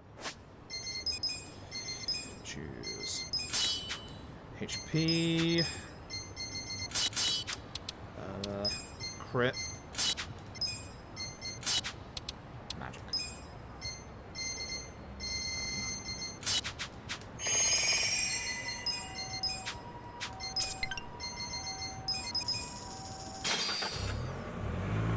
Yep.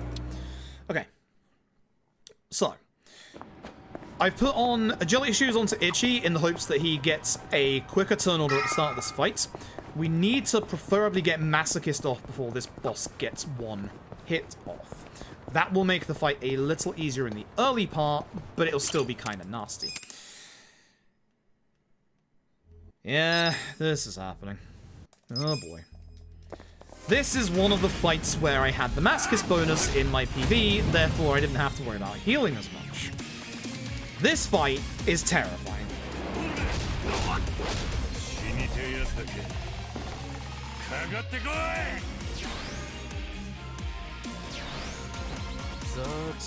Nope, no. You know what to do. You need that muscle soda onto Eri immediately. Mascus bonus. It's on Gondara. That sucks. Still, we got it off before we got hit, which is important. Okay, so this is where our self-heal that we got earlier in the run is going to come in handy. Nice crits means that we're going to get Kiryu straight into rush phase. Psycho does an insane amount of damage as well, by the way. Now, ideally, if she is your support in this fight, we're going to be carrying on attacking everybody else. I'm going to be healing on Ichi. I would love to get off Sayako's buff, but I can't do that because Ichi is going to be attacked twice before his next turn if Kiryu goes for it.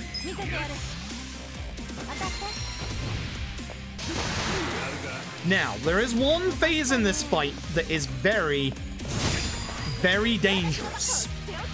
That is Beast Phase. Reasons you will see soon. Now, despite the fact we're getting drunker and drunker, it doesn't matter because Kiryu is going to punch the drunk out of this. Double turn, that's bad. Please do not stun. This is why perfect guards are important. Christ almighty. This is the last turn that Eri has her buff on, so I want to consider rebuffing her in a second. This should hopefully get him close if Psycho gets a turn to next phase. I don't think this does it immediately. It does. Okay, good. So, we need to get Kiryu out of Beast Phase immediately. Because the problem with Beast Phase is one specific attack. Not this, frankly. We need to get him out because of Beast Phase. I'm doing something a bit risky by not healing Ichi. Shit, it's this. This can hit twice. If that hit twice, that was pretty much the end of the run. Now, because I went crazy with my damage, I know that he's going to phase change after this Dark Airstrike. Now, as long as we don't attack him physically, we'll be fine. I might heal with Jungihan, just in case. Ideally, he'll go for Jungihan, but I don't think he will. No, Ichi's got self-heal. We're good. Okay, good fight. Despite the fact no Mascus bonus, good fight.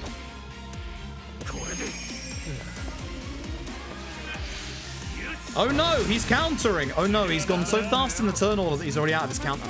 It's kind of a shame because I'm losing time to this, but... Unfortunately, Jungihan cannot use his essence again. He doesn't have any mana, so shoot the guy. Because if you don't know about this fight, in his final style, good Christ, he actually, which is really bad, counters you with the Tiger Drum. Because I used Jungihan, I know this will kill. Despite no Mascus bonus, that was a good fight. I am okay, I'm happy with that fight. Not too bad. Whew, that could have gone way worse. Unfortunately, there's one more piece of shit waiting for us. The loading screen is alluding to him. It is, of course, raging. This is... I'm going to have to get my MP back for the next fight. I'll do that when I swap out my party members in a second. Sayako gear. Sayako gear, Sayako gear. That's the big difference. Make sure you do that now. So, items. I want to use my special lunchbox. I'm going to go to Sayako's gear. I'm going to put her on the magic... where are we? The magic lighter again. And the Yakuza training gear. This is important because this is going to get Sayako to level up a little more than she should. It'll get her 2 extra normal levels and 1 extra job level. This will help her survive in the finale when we do dumb shit strats. I love doing dumb shit strats. They're great.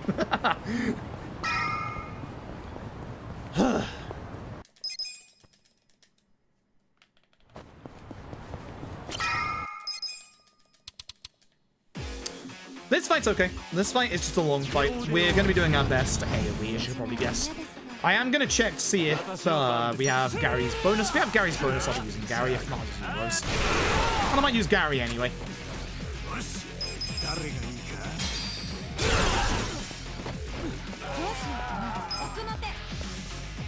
It doesn't do much damage to the other two, which is a shame. We're going to want to do our best single target against this guy, because this guy has a lot of HP, and he likes to survive and hit us hard. Thankfully, paralysis should work well. Yep. Itchy's going to do Rose, which will hopefully take care of the two ads. It might keep one of them alive, which would be bad.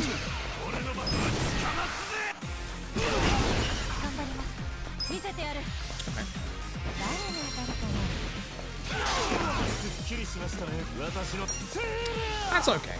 It's not too bad.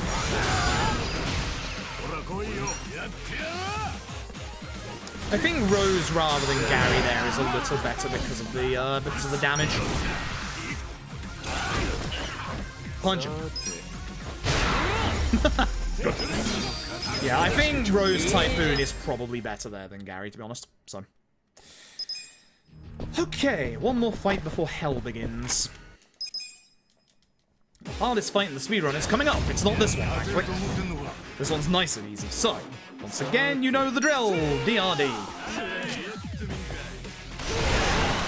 Although DRD doesn't end this fight.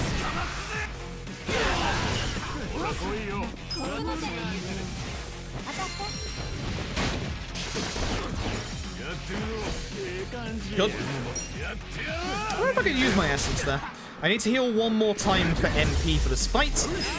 And I need to do a little bit of a gear change over real quick. So I'm going to do... Actually, wait until I've done my gear first, because we need to get more HP on Itchy. So Dragon's Binding on Jungi Han, Superpower for the Courage Pendant. And then we do this. This is the hardest fight in the entire speedrun. This is Ragey 4, and if I get the Masochist bonus, I will be laughing. If I don't, this is going to be a very, very hard fight.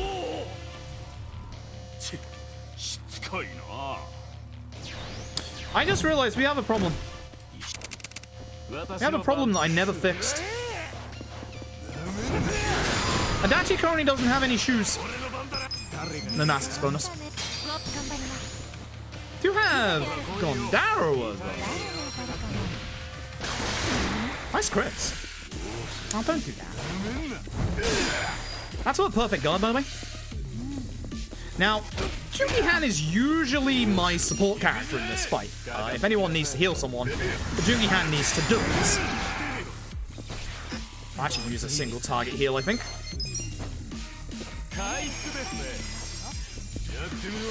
Heal. I'm actually going to use Gondaro. A little earlier than I normally would. But it gets rid of his attack, which helps. Please do not counter. For the love of God, do not counter this. Good. Heal with Jungi Han.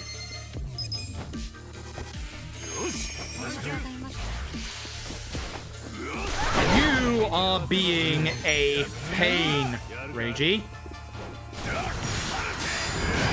You need to stop that. Yeah, do that. That's good. That's like your least damaging attack. Do that. Hey, welcome to the world of Robson.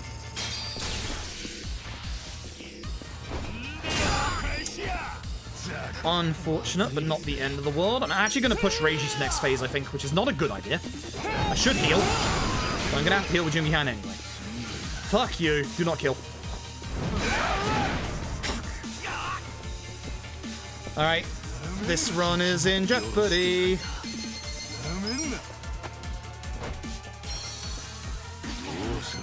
This run is in a lot of danger.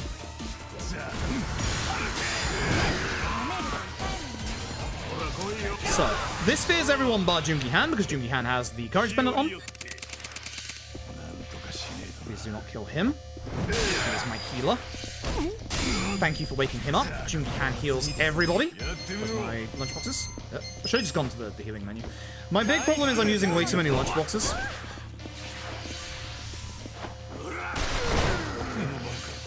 Oh, you finally used surveillance at the wrong time, you son of a bitch.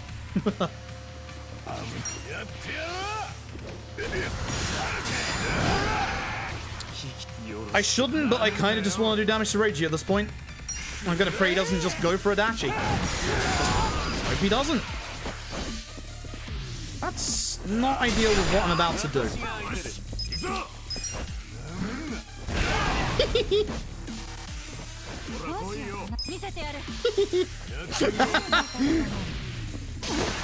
Fine. One more heal to keep Ichi alive. I've used up so many lunchboxes. Look at this time loss we're getting. This is why I said that we have a big time loss. Fuck you!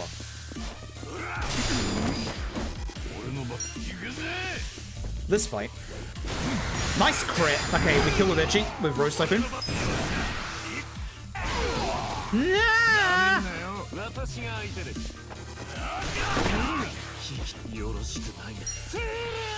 It's fine. I thought that was fearsome counter shot. That was what I was worried about. Well, it's time loss, as I said. Crits. Surprised I'm not losing more time here. I mean, I appreciate it. But, like, couldn't have done that earlier. Nice crit. Okay, so...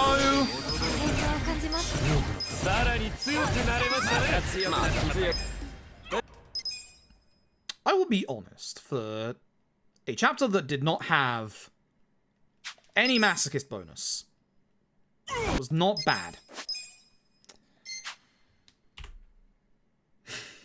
I hate that I'm thinking about it. I hate that I'm thinking about it. Oh god. It literally would save me 20 seconds. Oh, I hate that I'm thinking about it. Oh my god. If this run was over, I wouldn't think about it. Fuck.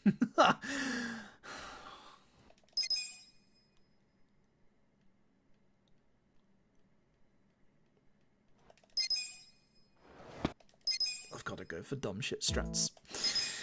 I hate this, I hate this, I hate this with every fiber of my being. So, what you are supposed to do in this speedrun is... Oh, I didn't even get the thing off against Eri because obviously she was dead. You are supposed to go and get a piece of equipment. At this point, you are supposed to go and taxi up to the top right part of the map. You are supposed to get an accessory called the Curse Substitute. The Curse Substitute stops you from being hit by one-hit kill attacks. Coming up... in the biggest RNG fight of the run, is a man that uses one-hit kill attacks. Now, going and getting it will cost me about 20 seconds. I am behind by 14. I am going to risk it all on the RNG and to not get hit by the right hand of Tendo. Fucking hell. Why do I do these things? Yeah, Dachi shoes. Yeah, I'm going to give Dachi shoes in a second. I can't believe I forgot to give him shoes. That would have helped a tiny bit, but it wouldn't have helped massively with the last chapter. If I'd have given Dachi back the shoes that Ichi has, that actually may have made Dachi go a bit faster and actually may have saved us a bit more time. So I'm a little annoyed at that. I've got to remember to do that. That's one thing I keep forgetting to do, because the shoes on Ichi for the Kiryu fight are a new thing. Ah, this sucks. Oh god, this sucks. Speaking of shoes, there's Date. Love Date. Good cameo. A good lad. I guess while I'm in my gear menu, I'll do Jungi Han as well. You take those. You take those? Are those better than... They're not, thanks. Shit, I don't know who's supposed to have those. Jungi Han, you need your damage. Let's just go. Actually, I think Ichi's supposed to have those. Ichi's not supposed to have the Iron Gears. Ichi's not supposed to have the Iron Gears. He's supposed to have the Reavers. Because he has magic damage. So... Right? Yeah. Yeah. Yeah, that's right. That's right. Yeah, Ichi normally has them, yeah. Yeah, I remembered at the end there, like, that's right. Do you give Eri the agility shoes pre-Tendo? I assume you do. Because that's what I was thinking of doing and then giving Adachi the Iron Geeters at that point. Also, what's the quick strat for this fight? I keep not remembering what the quick strat is. Is it just Rose and then Paralysis? Okay. So I kind of fucked up a little bit, but that's fine.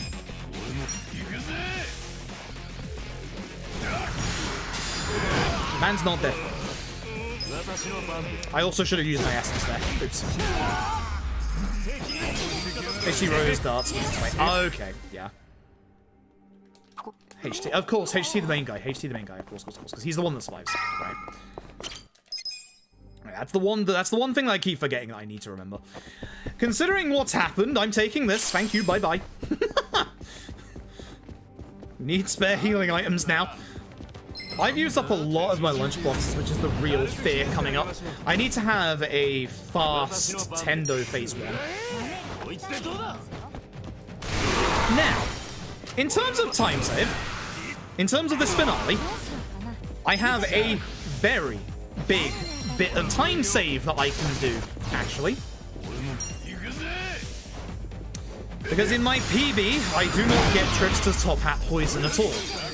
Which means that if I get Trickster's Top Hat poison, there's a very high chance that we could PB.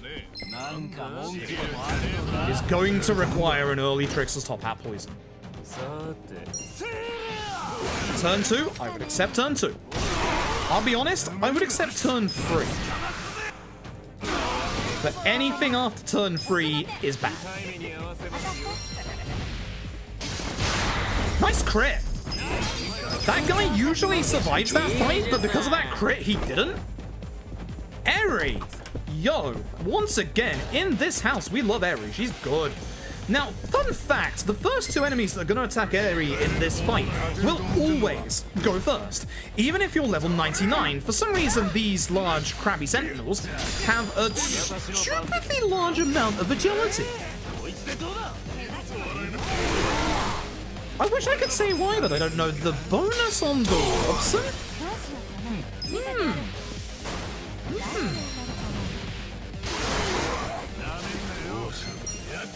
Oh, she wants it. Oh, she wants it bad. Eri, you usually don't get to kill that guy. Because these guys are weak to knife attacks.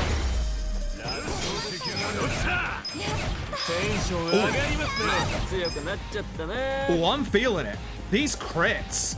Can I just say, please don't use up all the crits before Tendo, because an optimal Tendo has a lot of crits. Thank you very much. Now, the thing with this set piece, there are 3 fights that you can skip entirely. I'm not sure if I want to run against these splits, to be honest. Some of these splits in the mid-game are really nasty. The fight after this one can be skipped completely. You need to do exactly as I show you. Now, I mentioned it much earlier on in the run, where if you bounce off of objects, you will actually displace your hitbox. So what we want to do is not... Oh my god. What we want to do is not bounce off of walls. If we bounce off of walls, we're going to displace our hitbox back in the room. So we want to go very close to this wall without bouncing off it, go into this door and trigger this fight here. We have skipped the previous fight by getting into this fight instead. Ah yes, the mysterious prayer, which I still don't know what that does. Good luck.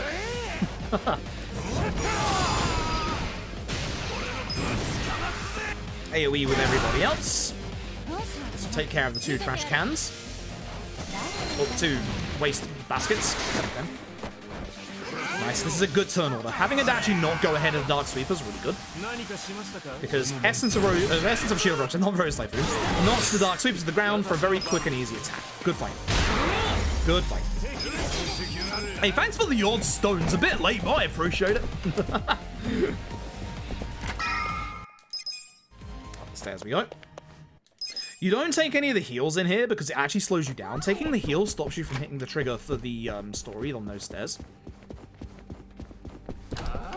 This fight's quite nice. This fight is nice and easy with newer strats. Newer strats are we stab this guy in the front. This guy. Into Rose Typhoon, which is going to take care of all the ads but that guy. And of course, Dark Razor. Very nice. God, please keep that up. Please keep that up. Holy shit.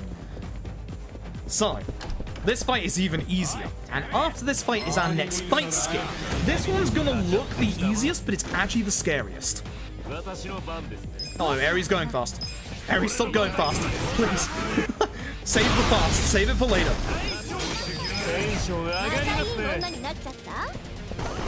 This is the fight skip. That's it. It's done. The problem is, if you fail that fight skip, you lose a minute and a half. The fight that you get into there has a couple of really nasty enemies that really resist all of your stuff. For some reason, sometimes my furniture doesn't fully load in on this floor. I don't know why, but here we have a furnitureless floor, mostly. Plant's still here. Don't know why. I honestly don't know why the furniture doesn't load in sometimes. Thankfully, Ichi has enough MP on him to cast one more Taxi Mess to Mayhem. This might miss one of the darts because he's in the corner. It's okay if it does because it usually gets around to Adachi anyway. She's wasting that crystal. Okay. Okay. And you catch it as well. It's so weird, isn't it? It's like, where's the furniture? Like, sometimes I'll have runs where I have full furniture, and sometimes I'll just be able to run through the floor. Now, the next fight spawn requires you to get up here really, really fast. We're not going to grab the Quixotic armor because we don't actually need it.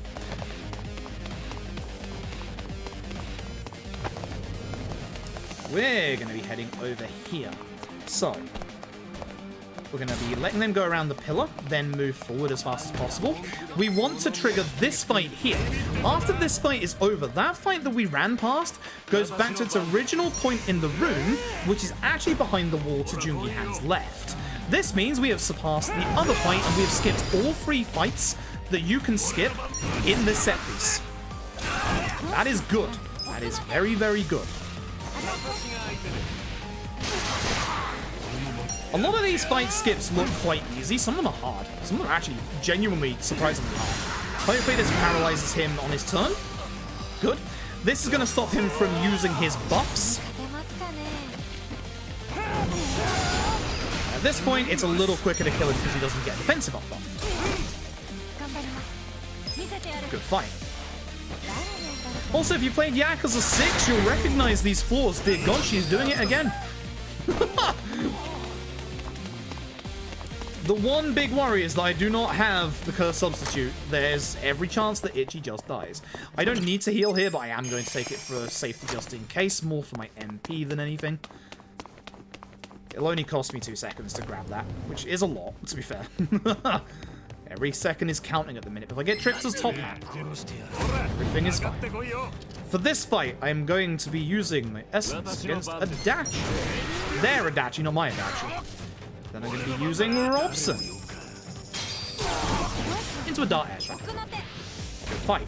Now, if you die, this is very important to say here, if you die at any point before the boss, you go back to the very beginning of the set piece. And unfortunately, the next fight, which is the last fight in this set piece, can very easily kill you if it aims for Ichi. If they use specific moves, Ichi can die. If Ichi gets hit by the first guy, I will take a safety heal. I am 1000% taking a safety heal because of that hit. If I perfect guarded it, I might not have, but you're darn right I'm taking a safety heal. I am not risking this. It's going to take me an extra turn in the fight, which is fine. Ichi will live. That's the important part. Okay, I need to remember my level up for the next fight. I'm going to be... Oh, fuck you. Because this can AoE spread, by the way. So yeah, that could have hit Ichi as well. Now, I want to make sure that I choose Eri, Weapon Jungi Han. Probably should use the Essence there, but it's fine. Weapon Jungi Han, choose Eri, Accessory Psycho. Right. I was hoping you'd get it. This is why, obviously, not attacking with Ichi is a bit problematic. But, alright, so let me focus on this menu real quick. Ichi doesn't need anything because he's got everything now. You need the fast shoes, which Adachi has on. Adachi, you get the iron guitars. Jungi Han, you get that. Yep, that's fine. And the lightning bandages. Sayako, you get... Where are we? The jewel bracelet for 20 magic. And, of course, the silver bracelet for 15. At this point, that actually comes into the party for Sayako.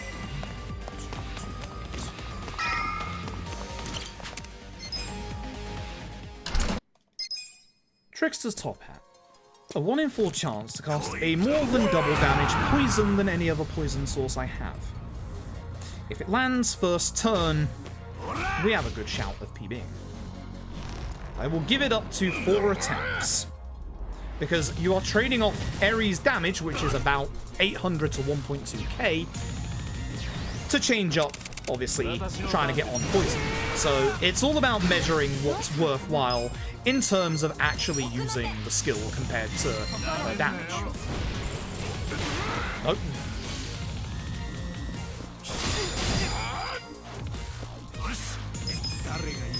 No Mascus bonus is a shame, but that's fine. Now, Sayako also does a lot of very good damage in this fight. Very good damage.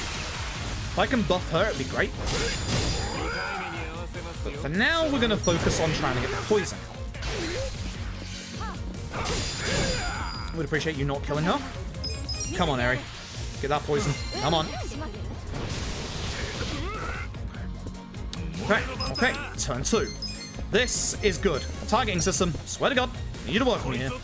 Good start. Alright, so we now attack with Eri. This is where the fun begins. Alright. We just need you to not use the right hand on Ichi, or at all. So he's actually weak to lightning, which is why we use the lightning bandages on Japan. This is fine. I want to buff Psycho, but with 2 of them on low HP, I can't do that in good conscience, so I will heal with Ichi. Ichi is your support in this fight. And this is the reason why Eri is so... Wait for it.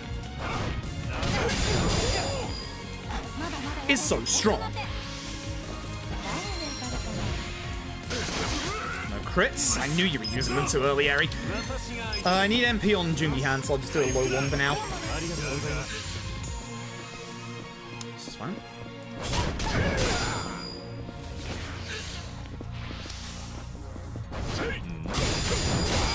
You are... Relentless is a good word for you today, Tendo.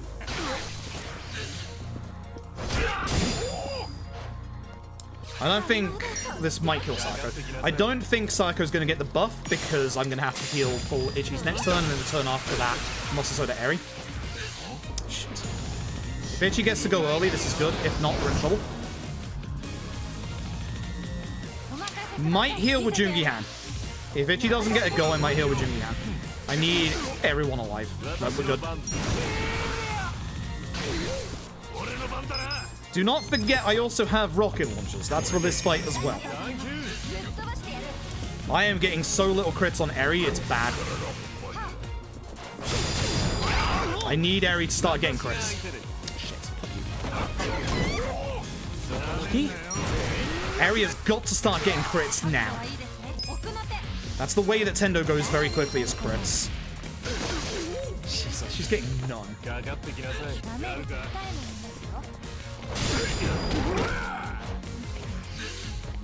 This is fine. About time you hit the guy with the most HP. I think you've forgotten about him for a second there. I need to heal, though. I need to get the buff back on Eri, but I need to heal as well. This sucks. Actually, next phase is going to phase transition. No, I need to heal. Should have done it before.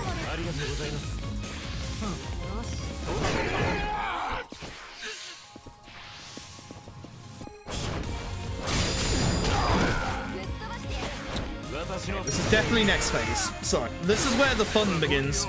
This is where Tendo starts doing 2 different attacks. The left hand and the right hand. The left hand is massive damage. The right hand is an almost guaranteed insta-kill. Common misconception, you can perfect guard through it. Wrong, it is random. Good luck. So if you see the words God's Warning on Ichi, runs over.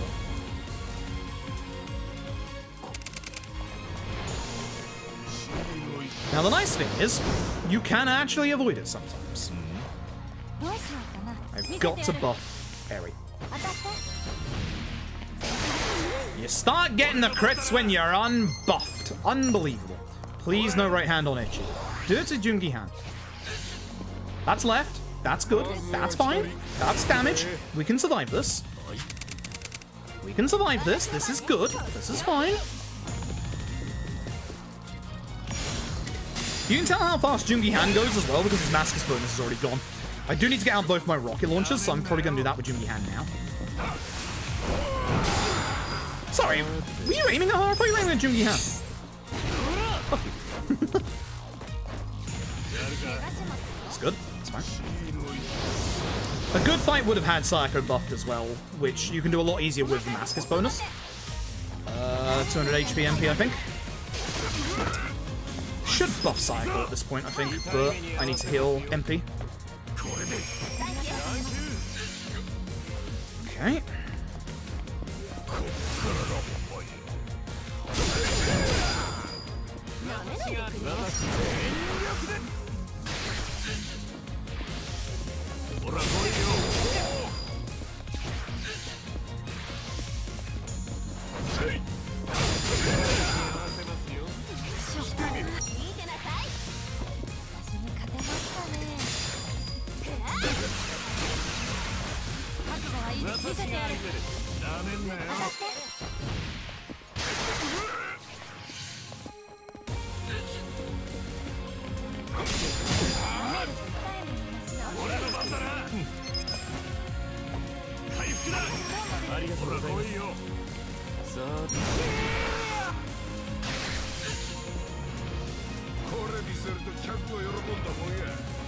I'm getting very lucky.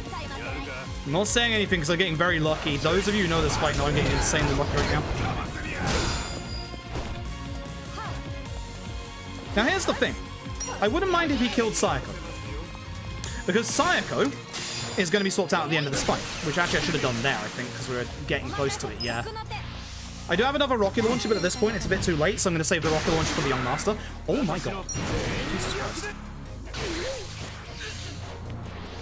It's over. It's over. It's over. Holy shit. Tag out Sayako for Adachi. I was hoping that would tick over. It will on his next turn. We have a poison win.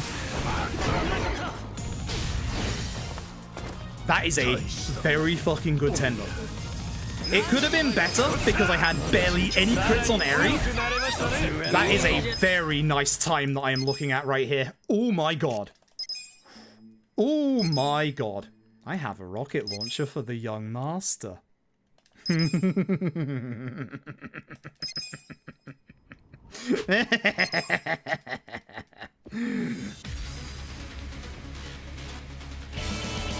This is looking potentially like our sub 332.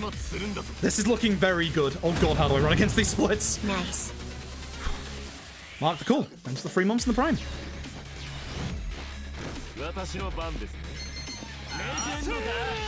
I'm gonna do the Saijima summon here. We do our best single target against the Young Master, bar one thing.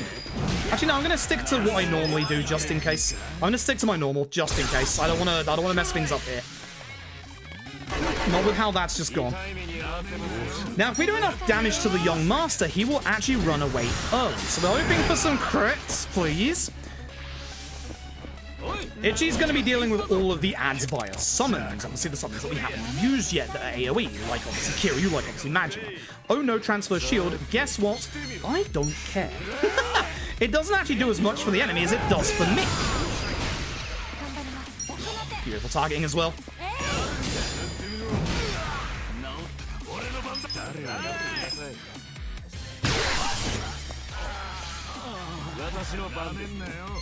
Patience. Headtrauma's a bit more damage than the Essence. I don't think this is enough damage unless it double crits, which is a shame. No. Fair enough. Fight's over. Fight is at least over. I keep forgetting you actually have that. I'm going to do AoE attacks now because I just need to get rid of the ads. The AoE will also deal enough damage to the Young Master that the fight will just be over. And that. I think the fight is over at this HP. To be doubly sure, I Essence and then we're done. Yeah. I think we were good before, but just in case. Just don't die to the Young Master, for fuck's sake! Just don't fucking die to the Young Master, for fuck's sake! And remember, you have a fucking rocket launcher that's hit him in the face with. Yeah, so fun fact, you can die to this next fight. I'm doing very dumb damage strats. You can very easily die to the Young Master in this next fight. I'm not joking. You can die to the Young Master in this fight. You could genuinely die to this guy in this fight. I'm not joking. It's happened. It's happened to me.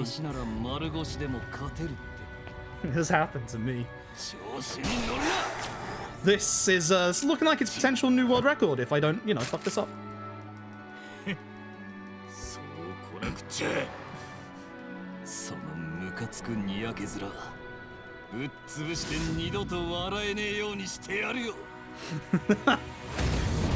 I'm actually a little worried, I'm not gonna lie. We're gonna start this fight off by using Saejima, which is gonna help me a little bit because it's gonna also knock down his HP. His attack even. It knocks down, no, his defense, which... Young Master's gonna get pissy. I'm going to use everybody's favorite feline, the Robson. Because Robson does as much damage as Saejima for some reason. Then I'm going to use my spare rocket launcher. Hi, Young Master! Not often I have one of those. That's gonna make this fight go fast. Ah, I got the slow one, that's fine. Sir, please don't. Thank you. Don't want to get hit by that. Nice! Let's go. Yep, that's it. Guaranteed. Holy shit. What a good finale. Holy shit. I gotta run against that. Oh no. Oh no, I gotta run against that mid-game as well. Bro. So as I said, my chapter 14 guaranteed time loss. At least that makes chapter 14 nicer to run against.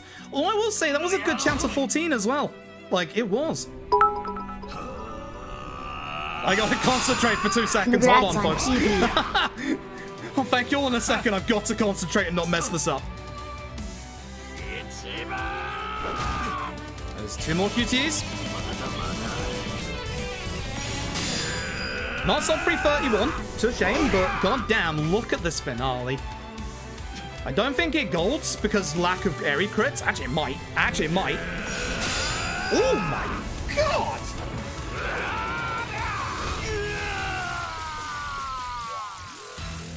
Spicy. Actually, is that better than Scala's run? Because it was Scala's a 322. It was still a 322, right? Let me check. I'm fairly certain that's right. Where are we? Yeah, Scala's got a 332.01. So yes, that is world record. What a, like, even with the chapter 14, what an endgame. That was good. Holy shit. Jesus. I would like to point out again that in that fight against Tendo, Eri barely crit. Now, the more you crit with Eri, the more damage you do, the faster it goes. That still has finale room for improvement. But those of you who know how insanely lucky I just got against Tendo. Not a single right hand and a singular left hand. Fucking hell. Jesus. Oh no, I have cursed strats as world record. Oh.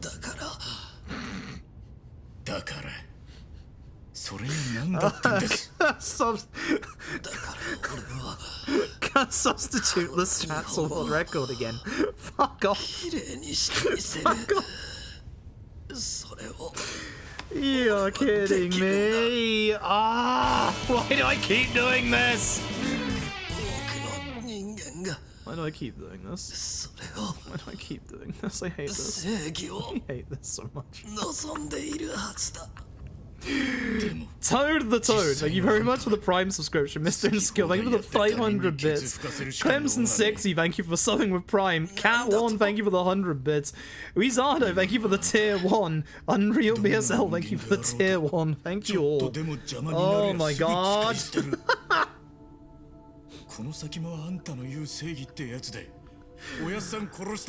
Oh, that's gonna be nasty to run against. Jesus.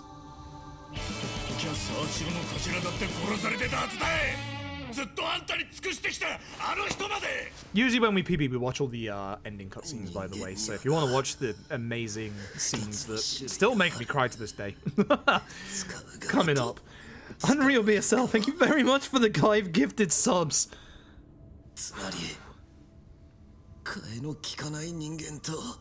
I can still do better. Remember in the early game, we were like 20 seconds behind at one point. Like, I can still do way better than that. Like, my summer best, I'm curious what my summer best is. It's gonna be a little nasty and might actually be a 325.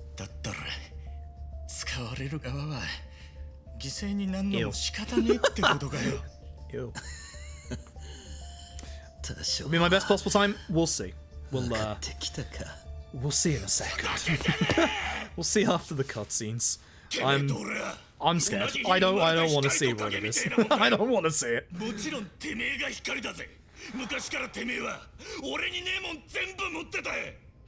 Just want to point out, it's very rare that doing dumb shit like that actually pays off. It pays off more than I would like to admit it does, but skipping the... I could have still got the curse substitute and still got PB world record, but like, that was some dumb strats. Ew. DX Pig, thank you for gifting a sub to Toji of all people. Thank you very much, I appreciate it. This run was so much fun. I'm glad. Like, I hope that everyone who's come from GDQ can see via that run how much I love this run, because it might not be an action game like the other Yakuzas, but I'm hoping you can see from this the depth that this run actually goes into and the highs and the lows that this run goes into. It is literally a bunch of massive RNG bits that just basically say you're either gonna PB or you're not gonna PB. Simple as that. And it's fun. I love this run to bits. This run is great. Sunday trip time. Same with this and the one in the next scene after this. Or, you know, that scene. Oh.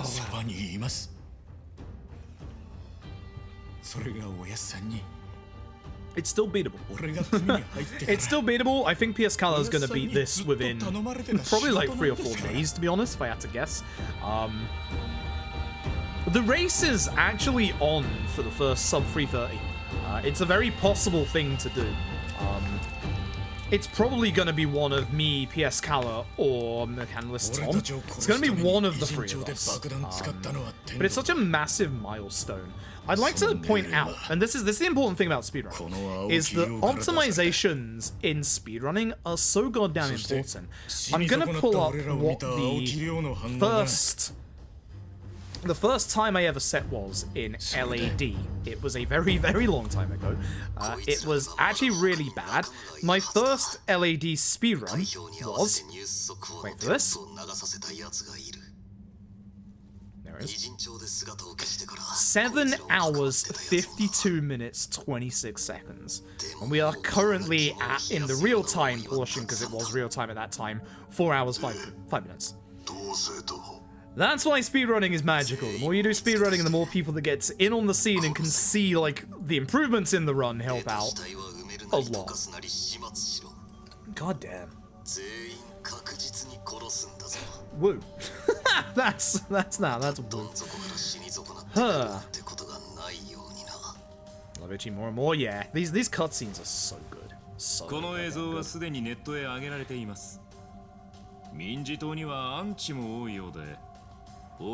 was a good run. That was still a good run. There were actually a couple of really good golds in here as well. Yeah, this is the world record. Yep, this is world record. Again, I think it'll be beaten in a couple of days, probably 3 or 4 days time. But, yeah, it's world record. I love this run. I really want to do this run at a GDQ one day or an RPG limit break. I love this run. I love this run so much. This is pretty much my only submission that I've got currently for SGDQ, so I am kind of putting it all on that. So we'll see. They might take a break from RGG games again, because that's what they did. They did K2 then 6, They might take a break from it again because obviously we just had Lost Judgment. So there were a couple of little things here and there, but it was better RNG in a lot of places for sure.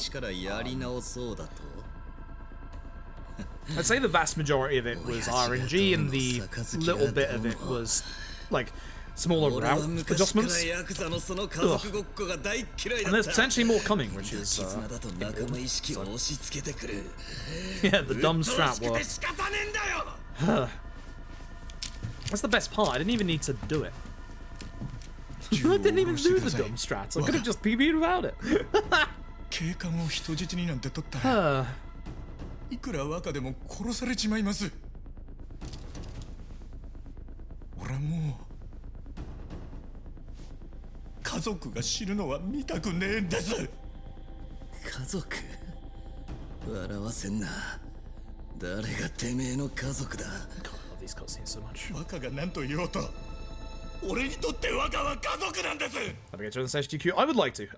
Again, I'm not games committee. The thing with this is that for pretty much most GDQs, you'll only ever get one big RPG. And for AGDQ, it was obviously Final Fantasy 13, which again, I'm biased about. I'm very happy about that.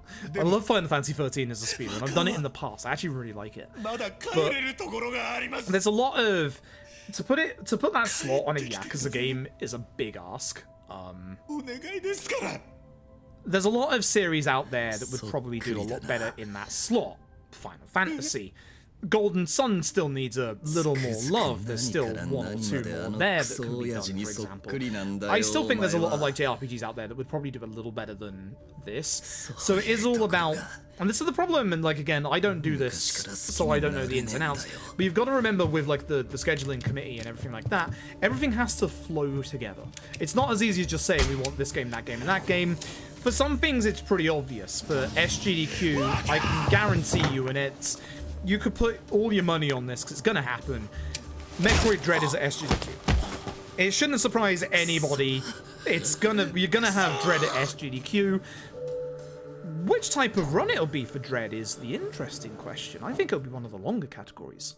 But you're definitely going to get Dread at SGDQ. You'll probably get a couple of other Metroids there as well to build up a small mini Metroid hype block. I think Super you could see again. You could see one of the Primes.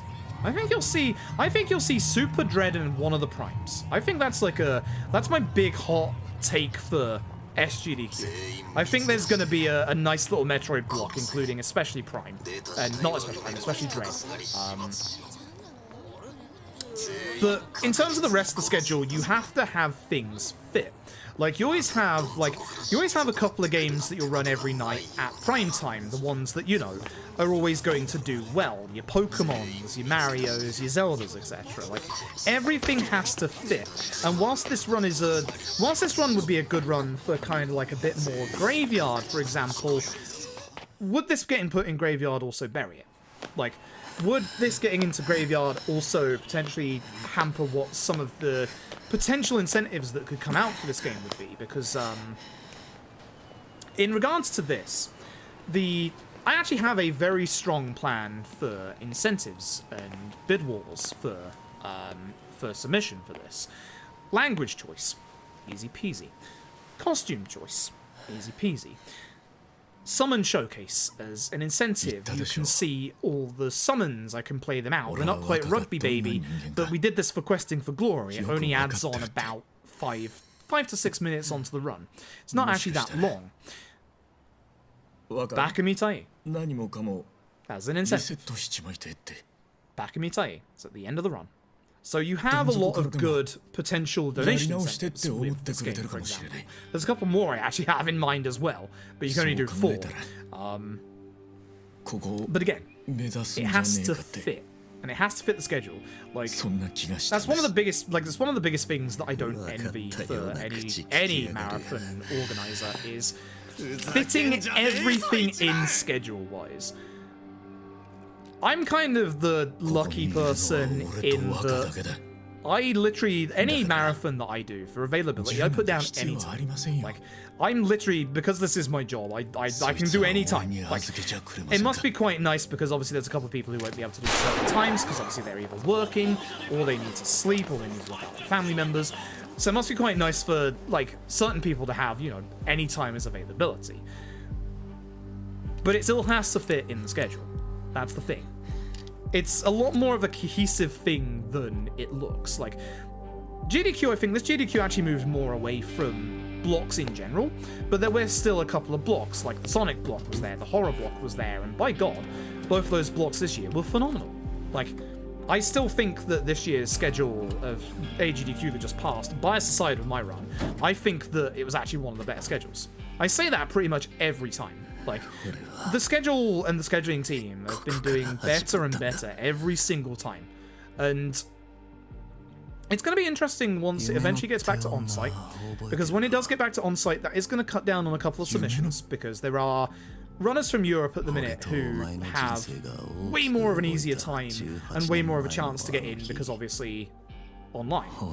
Now, one of the things that I've really liked about these online GDQs is all the rhythm stuff, like your Stepmania that we just saw, the not ITG. That was stunning.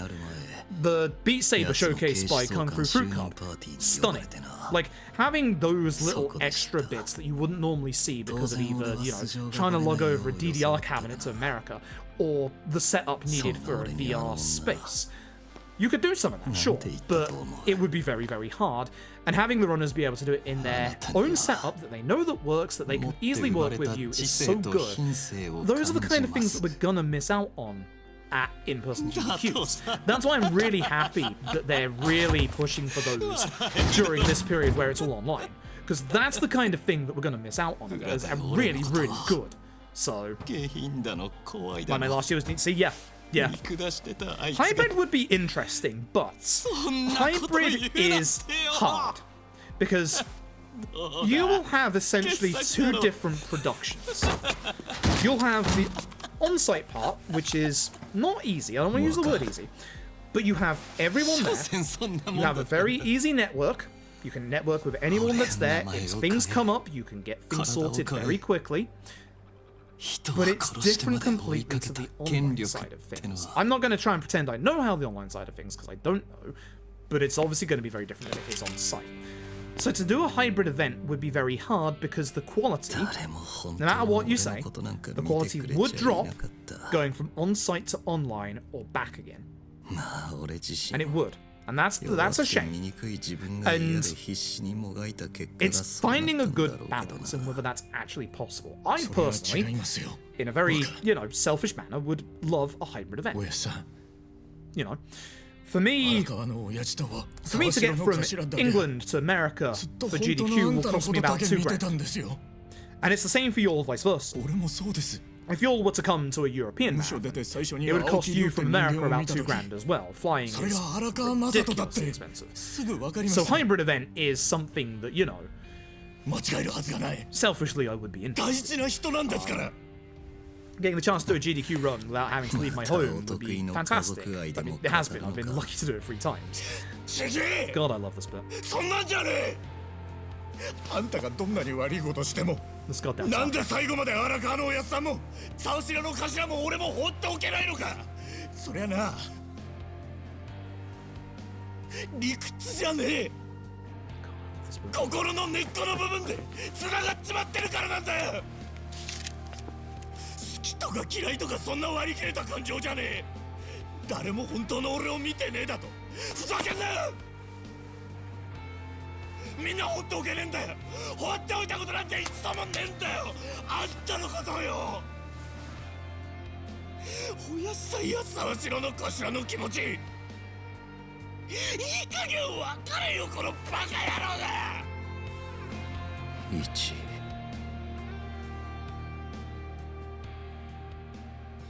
あんた嫌がるかもしれねえけどよ、やっぱり若と俺は兄弟なんすよ。だから若には死なないでほしいんすよ。best part of this that surprises a lot of people is that if I say it, you'll hear it. Ichi's VA is Nishiki's VA. Some people don't actually know that. But you can hear it. When you're told it, you can hear it. He does such a good job. At first I wasn't sure about him being in a main role after Nishiki, because I thought, I'm not going to be able to unhear Nishiki. But god damn, he actually slays in this role. And even better, the English dub completely slays it in this as well. Like, the dub of this game is actually fantastic as well. Like, the dub of this, the Japanese dub, everything, the localization is absolutely fantastic. Like, that's why it annoys me. Like, I don't care for sub versus dub arguments because it is literally just, the dub has been added for accessibility, and literally the accessibility for people who can't read subtitles for 40 hours is obviously way nicer. It doesn't matter, you can have your own personal preference, but there's no reason to shit on other people's personal preference. Like, the dub is so good for getting people into these games. Like, they said that it was a massive success, and look at, like, Judgment and Lost Judgment. We're still getting those dubs, and high quality at that. They are fantastic. Like, I like both the dubs for this game and Lost Judgment. In fact, for Judgment, I actually think I like the dubs, the English dubs more, for both games. I'll take. Yeah, fuck you too.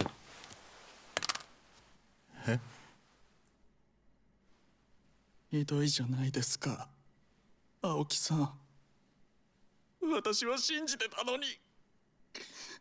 青木さんの正義は漂白された真っ白なものだと信じてたの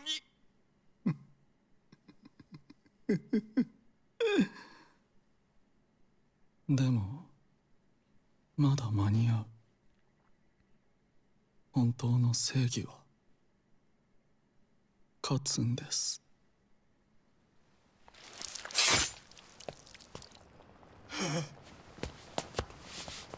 That's why we're happy this fucker's weak to every attack in the game. God damn. Sorry now. this bit actually hits so hard. God. Fuck Kume. Simply fuck Kume. Yeah, Dr. T-Chops, that's an interesting take. I saw it going by there. Honestly, I would not disagree. I think having online runners as well allows there to be even more of a diverse schedule. When you go back to having on-site GDQs, you're obviously going to get less submissions from people that can't make it to the event.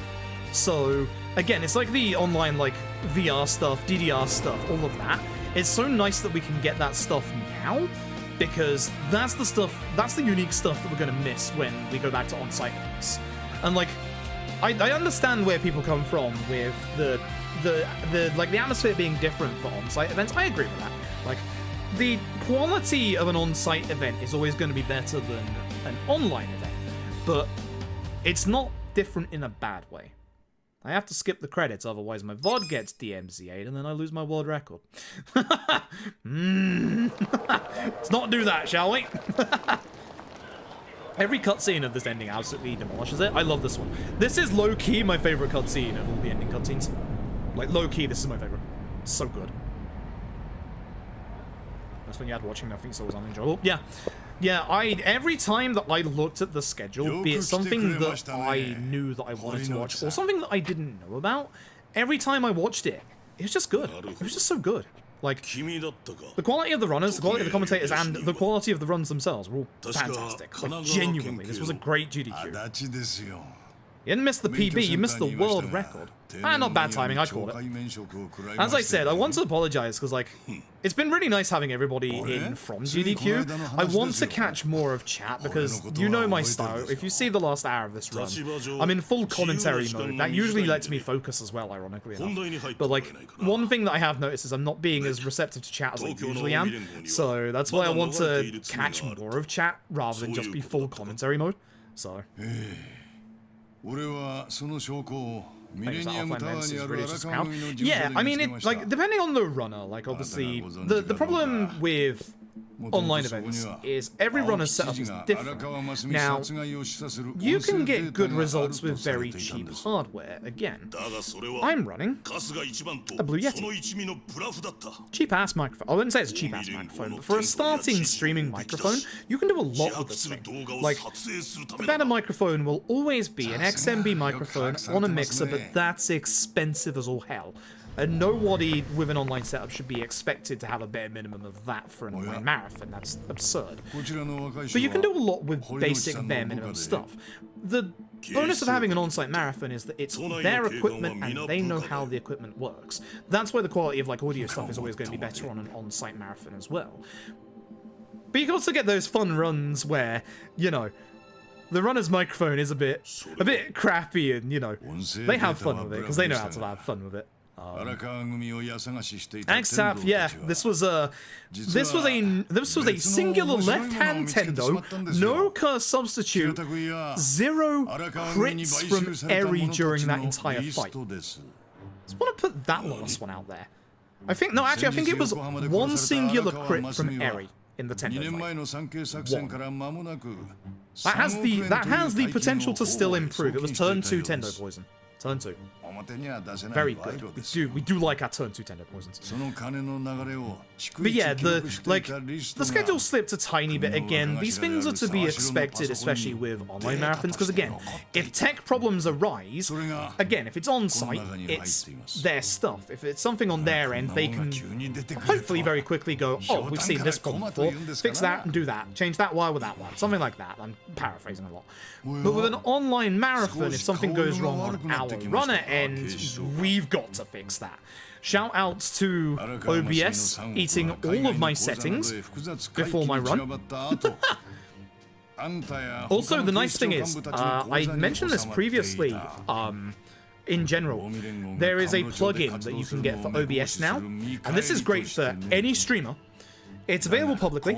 It is a plugin that allows you to isolate audio sources. You can isolate the audio from, say, a web browser to listen to music and make sure it doesn't turn up in the vault. You can tell OBS, don't record this specific piece, but record everything else.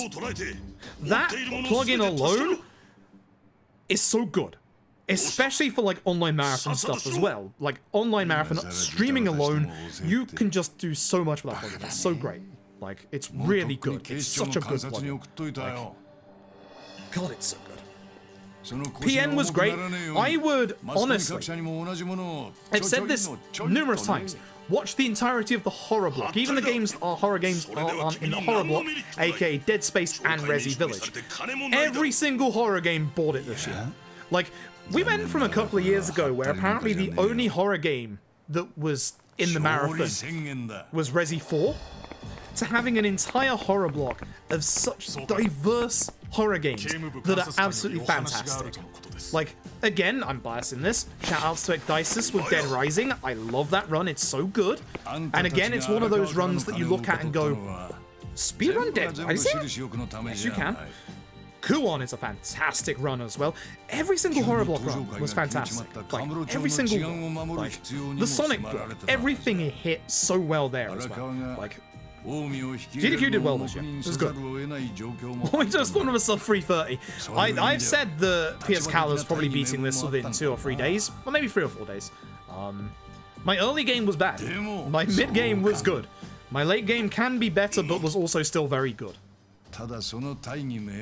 And also, I don't have to worry about running up against a double masochist bonus chapter 14. I have a hard endgame to run against, it's still a good chapter 14. But I have a free-ish chapter 14 with no masochist bonus. I just have that finale to run against. Which sucks.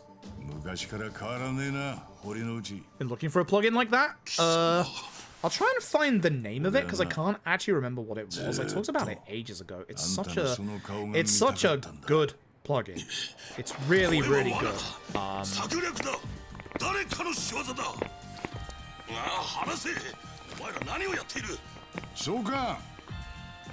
最後に一つ聞いていいですか Oh wait, I'm looking in the wrong place. 18年前の大晦日の晩無礼なヤクザがカムロ町のクラブで絡んできたのを覚えていますか何の話だ Should have it here somewhere. いや結構です I actually don't think I've got the name here, which sucks.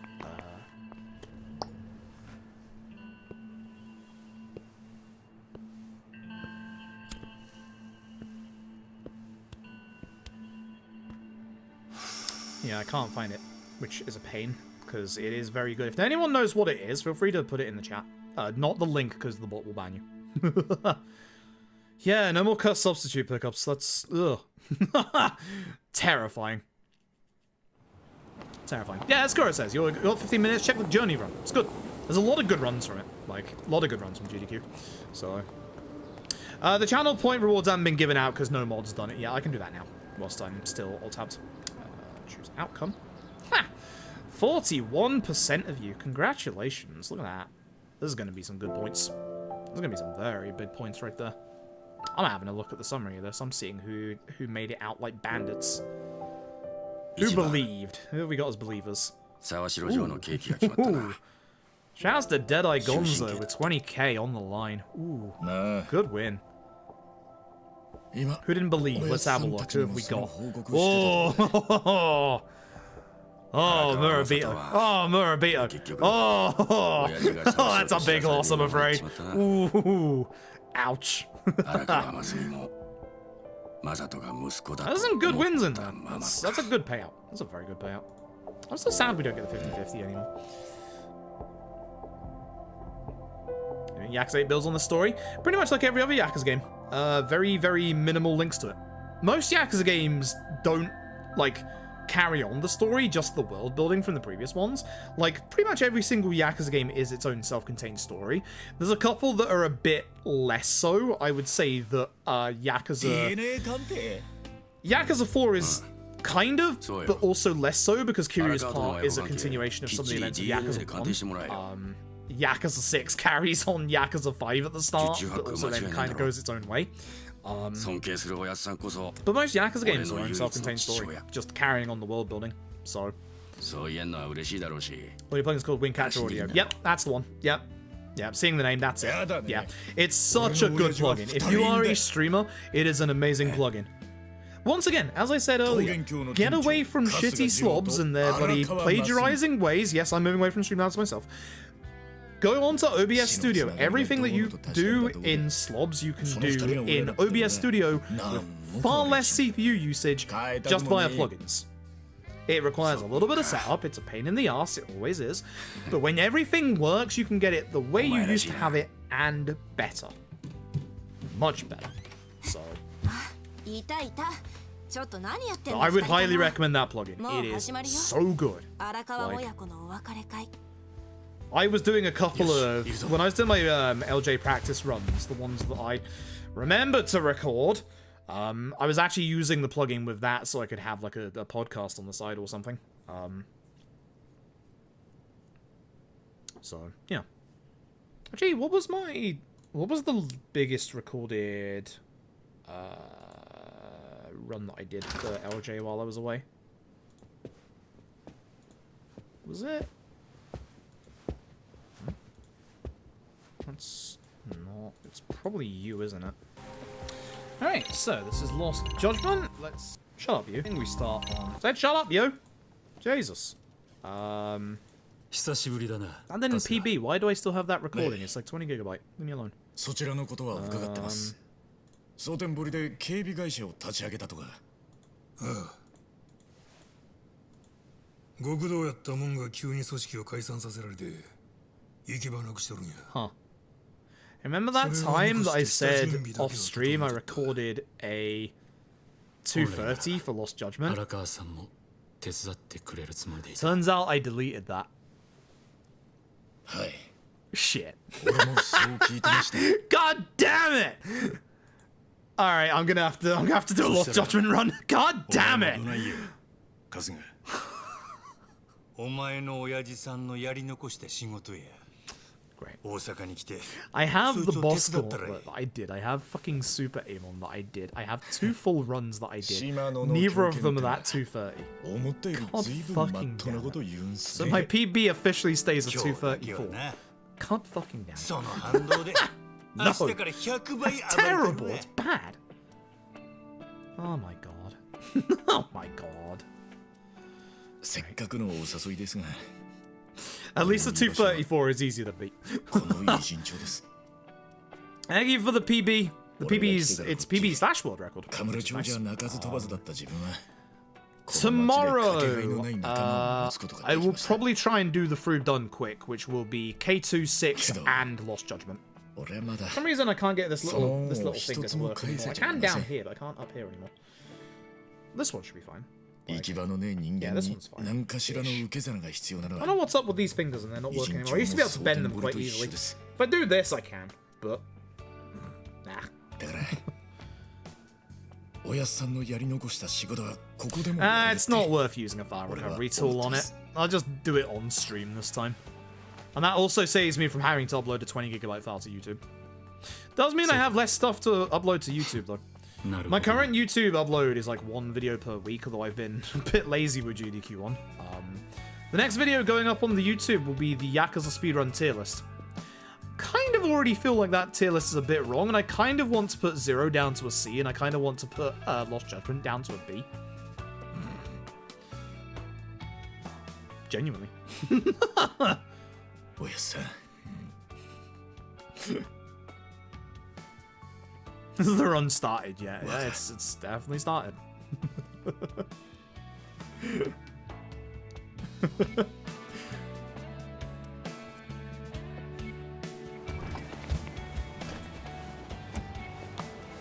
Hottest Yakuza characters. There is a tier maker tier list for all Yakuza characters. Hold on. Let me find it. I had it a while ago. It's got every fucking character. And I mean every fucking character. That would be a multiple hour stream, and I'll tell you what. Kind of want to. Yakuza characters 0 to LAD. Oh my god. Wait, that's not everybody. I ain't the list. Where are we? Yakuza free character tier list. Go away. さっちゃん It was 代 here わりに言 somewhere. っとい Where て was くれ it gone? There was a big one. 何度も It was シ a ラフで言え giant る one. かよあんなこと There it is. There it is. There it is. Here we go. Here we go. This one right here. I'll drop it in the chat. This one right here. Here we go. That's the one. Good lord. Don't tempt me. Don't tempt me. I will. 本当にそんな風に言ったのか。 They even have like a separate entry for Zero Majima. 春日さんらしいではありませんか。 I don't like Tendo being もし fourth か on して this その list. か Fuck け off, がえの Tendo. ない仲間たちって俺らのことかもちろん私も入ってんだろうね。 It's so many characters. I'm fairly certain I've seen one that has more than that as well.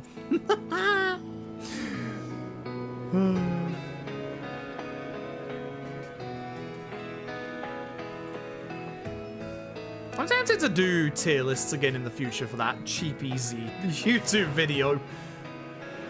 I might actually at some point. Actually, I'll tell you what. Tell you what. We haven't done one of these in a hot minute, because I still owe a couple of these.